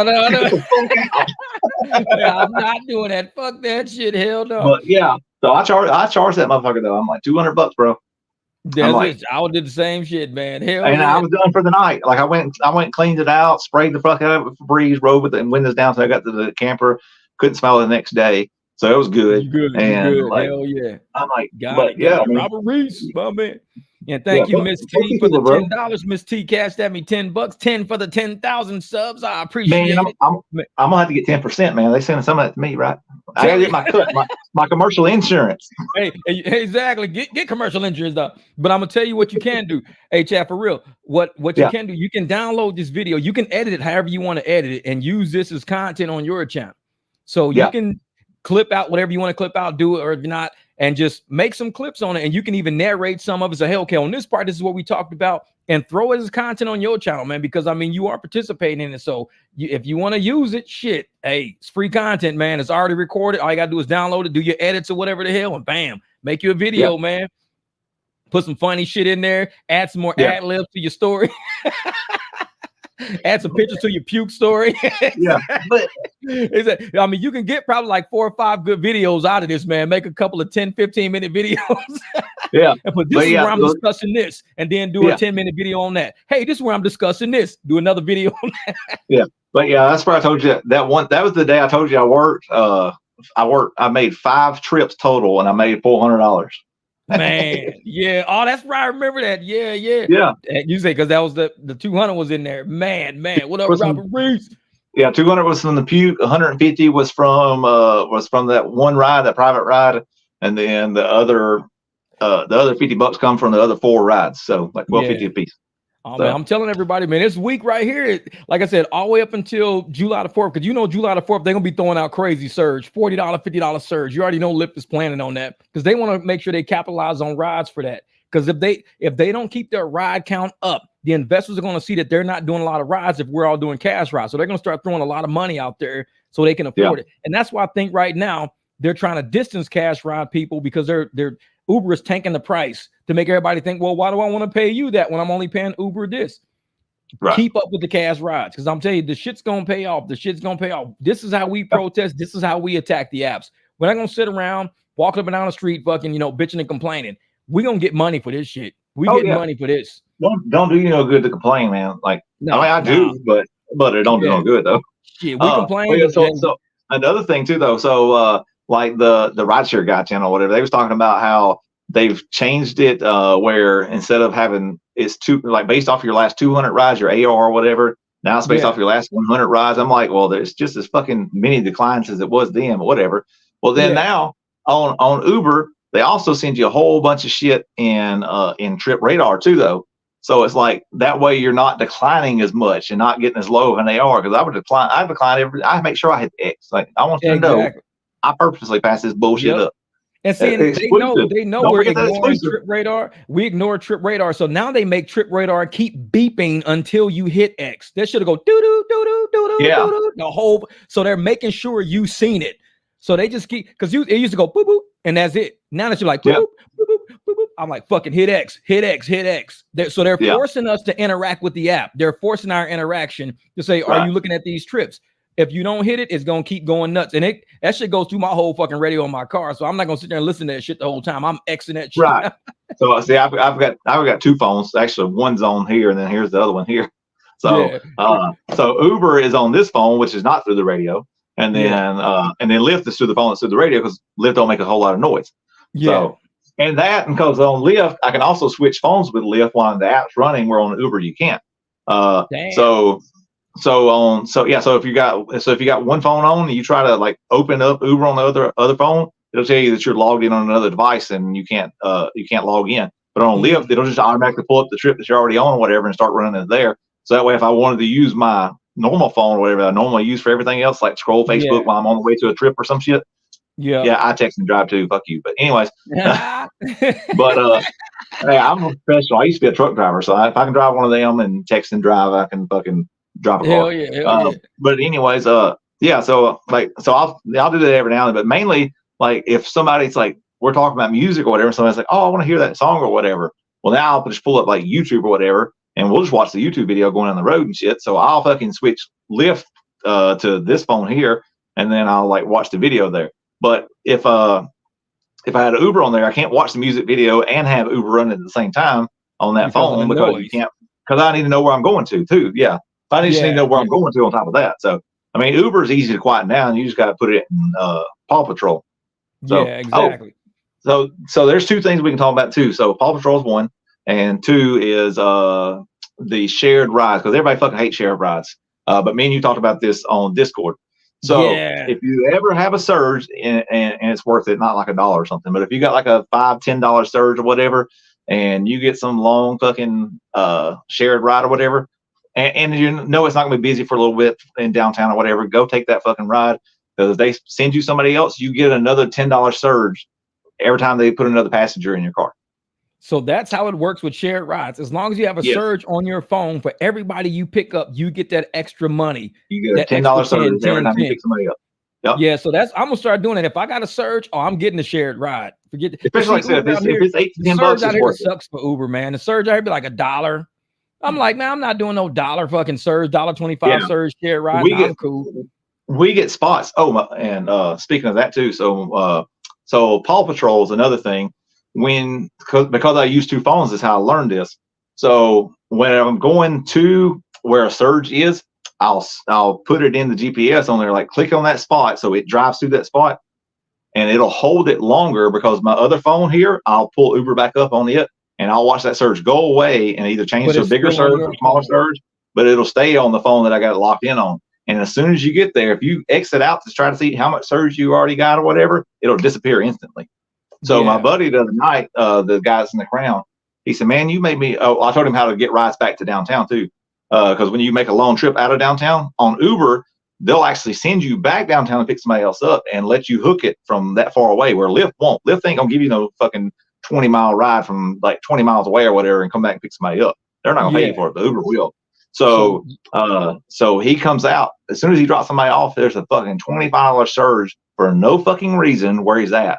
And he goes over there and gets it, and he gets $20 of it because it's in a gated community, but he got $20 of it. He immediately, turns Paw Patrol back off, and fucking like it starts sending him rides or whatever. He clicks one, and he's on the way. Well, they see how far away he is, whatever, so they cancel. And he's like, well, I still got the surge though, because the surge doesn't go away. It's locked in. And so the next one he gets whatever, they let him hold it the whole time. And I think he got most of the way. Or so the first one, he actually drove far enough that he did get some of the money off of it, I think. Yeah. Because he ended up getting $40 total, is what he told me. So he got $20 for the surge, probably another, $10 for the ride. So that was $30. I probably got like $8 or $10 off of the one that canceled on him too, because they may have actually canceled like too late and had to pay him some of that surge price too. How far he was, But so like I said, like if you're a long ways from somewhere or whatever, turn Uber on, it'll pull you all the way back downtown. That way you're not driving all the way back for free. Sometimes you do have to take long trips from downtown. Our area is weird. To do that shit. They be trying to do that. It's totally different than where y'all's area is. Yeah, y'all's area got last night like that, and I was like, you got a bunch of big cities like piled up together, where Nashville is just Nashville. And then everything around it is just like where people stay at to either be cheaper than downtown, or it's just where people live at. There's nobody lives downtown. Like if they're living downtown, you'll get rid of those rides too. And I'm going to try to get those. But if I get one of those long ones or whatever, that's the one that's going to get flipped over. So yeah, exactly. Yeah, because I know last night I was downtown Phoenix and they were trying to give me routes all the way at this concert that was down the highway to come back to downtown Phoenix, but the money just wasn't there. And I was like, I'm not doing. I just sat where I was. I'm like, nah, I'm cool on that. So they do a bunch of those rubber band rides like that, send you out somewhere to come back, but they just don't pay enough for it. I was like, nah, I'm cool. Nope. Yes, and see that's where it's the opposite for us. It's somebody's in downtown. They want to go 20 minutes away to Franklin. Then you're down in Franklin. There's nothing down there, so you got to get back downtown. And so you hit it, and you at least get paid to go back downtown to pick somebody else up and then take them back again or whatever. And sometimes, like I said, you'll start looking for like hopefully it's one of those. It's a long ways down there. They need a 5-minute ride, 10-minute ride down the road. That way you can still stay back in the area and stuff too. So it just kind of depends. And he's newer, so he's learning some shit. So that's what he said. He said, I said, man, it's starting to surge downtown or whatever. And he's like, fuck. He's like, I'm fucking bumfuck DJ. He's like 30 minutes from downtown. He's like a long ways from it. And that's when on Uber, though, you'll get those random pop-up $20, $25 surges for no reason that far out, just to try to get somebody to start driving that way. And he just happened to pick it up. Well, you saw the one, too, I had the other day where it was an $18 surge I think I was sitting in. And I even checked on the passenger app. They wasn't even charging nobody but $15 to go from there back to downtown, which is fucking 20 minutes away. But they gave you an $18 surge just to go forward, just to go get it. Yeah, I was in an $18 surge. It was literally I dropped somebody off like right across, and it may have been like 10 or 12 bucks, something like that there. But either way, like, and so the next trip I took was that one I said that was a shared ride or whatever. So it had like a $10 or $12 surge on it, and like another few bucks. And then I went and got another one that was sort of the same way. They just pop up randomly, like all over the place on Uber here. Damn. Yeah, we don't get that here. And so another thing, Lyft, if you're not in the surge and somebody else is in the surge requesting a ride, you don't get the surge. At the airport, you do. That's it for Lyft. At the airport, yeah. Other than that, nope, you don't get it. That's just stupid. I'm like, I'm not. You charging somebody $50 fucking dollars? I'm not gonna come up there and do this ride for $7 or $8 or nothing. Like, what the fuck? Exactly. You want me to drive 20 minutes to Opryland, pick up somebody from the fucking hotel or from the Grand Ole Opry and take them all the way back downtown to downtown Nashville? I'm like, that's fucking 40 minutes of driving for fucking like, $10, $12, like the normal pay, whatever it would be. Yeah, like exactly. 15 bucks, whatever. I'm like, nope, it's got a down $8 surge on it or whatever. I'm like, where's the surge at? I don't know why they do that. So yeah, they be that's why I said when we kick it out. Yeah, when people ask, like I said, which one's better or whatever, it's like it just depends. Like Uber's got better things. I like Uber better because we get way more rides, but we're more of a tourist area. So people that are there visiting, they just use Uber because they're like, oh, what do you do when you're visiting somewhere? You just use Uber because it's faster. That it's the popular name. Uber's got a lot of business accounts. A lot of people use Uber for business accounts and stuff like that. Plus, they subscribe with Uber. They pay that subscription, so they get like no cancel fees or no weird shit and this and that. So that's why a lot of people use Uber. Uber markets their services a whole lot, but they just don't pay us shit. That's what it is. They market their services a lot, but they don't pay us for nothing. So I'm like, I don't like that shit. Man, I had one a few weeks ago on a Saturday night, man. It was like fucking $10, $12 surges going on and everything like that right there. I'm like, and I look, it's kind of like I said, I checked the app. I'm like, wonder what this ride's paying when it was like $30, $40 what they was charging in that area. I'm like, so I just asked to do it because I'm glad I didn't fucking try to do it your way though. Because I was like, hey bro, what you pay for this ride? He said, oh, it's like $12 or whatever. I was like, really? I was like, I'm getting paid like 10. I said, ain't no way. And he's like, I'm sure. He said, I wouldn't have paid that much money. He said, I'll just wait because some people like know how it works. They know if you wait, it's going to drop back down. It just comes and goes and surges. They don't even keep it there, even for the people there. So if they would literally wait 15 minutes or whatever, a lot of times it'll drop down. A lot of times it will go up too, though. So you kind of got to be careful with that. But anyways, I dropped them off. I'm like, this dude had to be just got it wrong or something. He uses the Uber One thing or whatever. Yeah. So he gets rides all the time. So I checked the app to see what he paid or whatever. Sure enough, it's fucking $12. They're dropping they're getting everybody that 25% price cut and everything so they can but that was when they was charging like $40 for everybody else though. So he just literally timed it right at the right time, or something like that. Because literally as soon as I got the ride, I'm like, I just see the street name, whatever. I Google search the street name, get an address from there, punch that in. I'm like, cool. I was like, I want to know like what it is because it varies so much here. It's not like it is like in some places. It varies.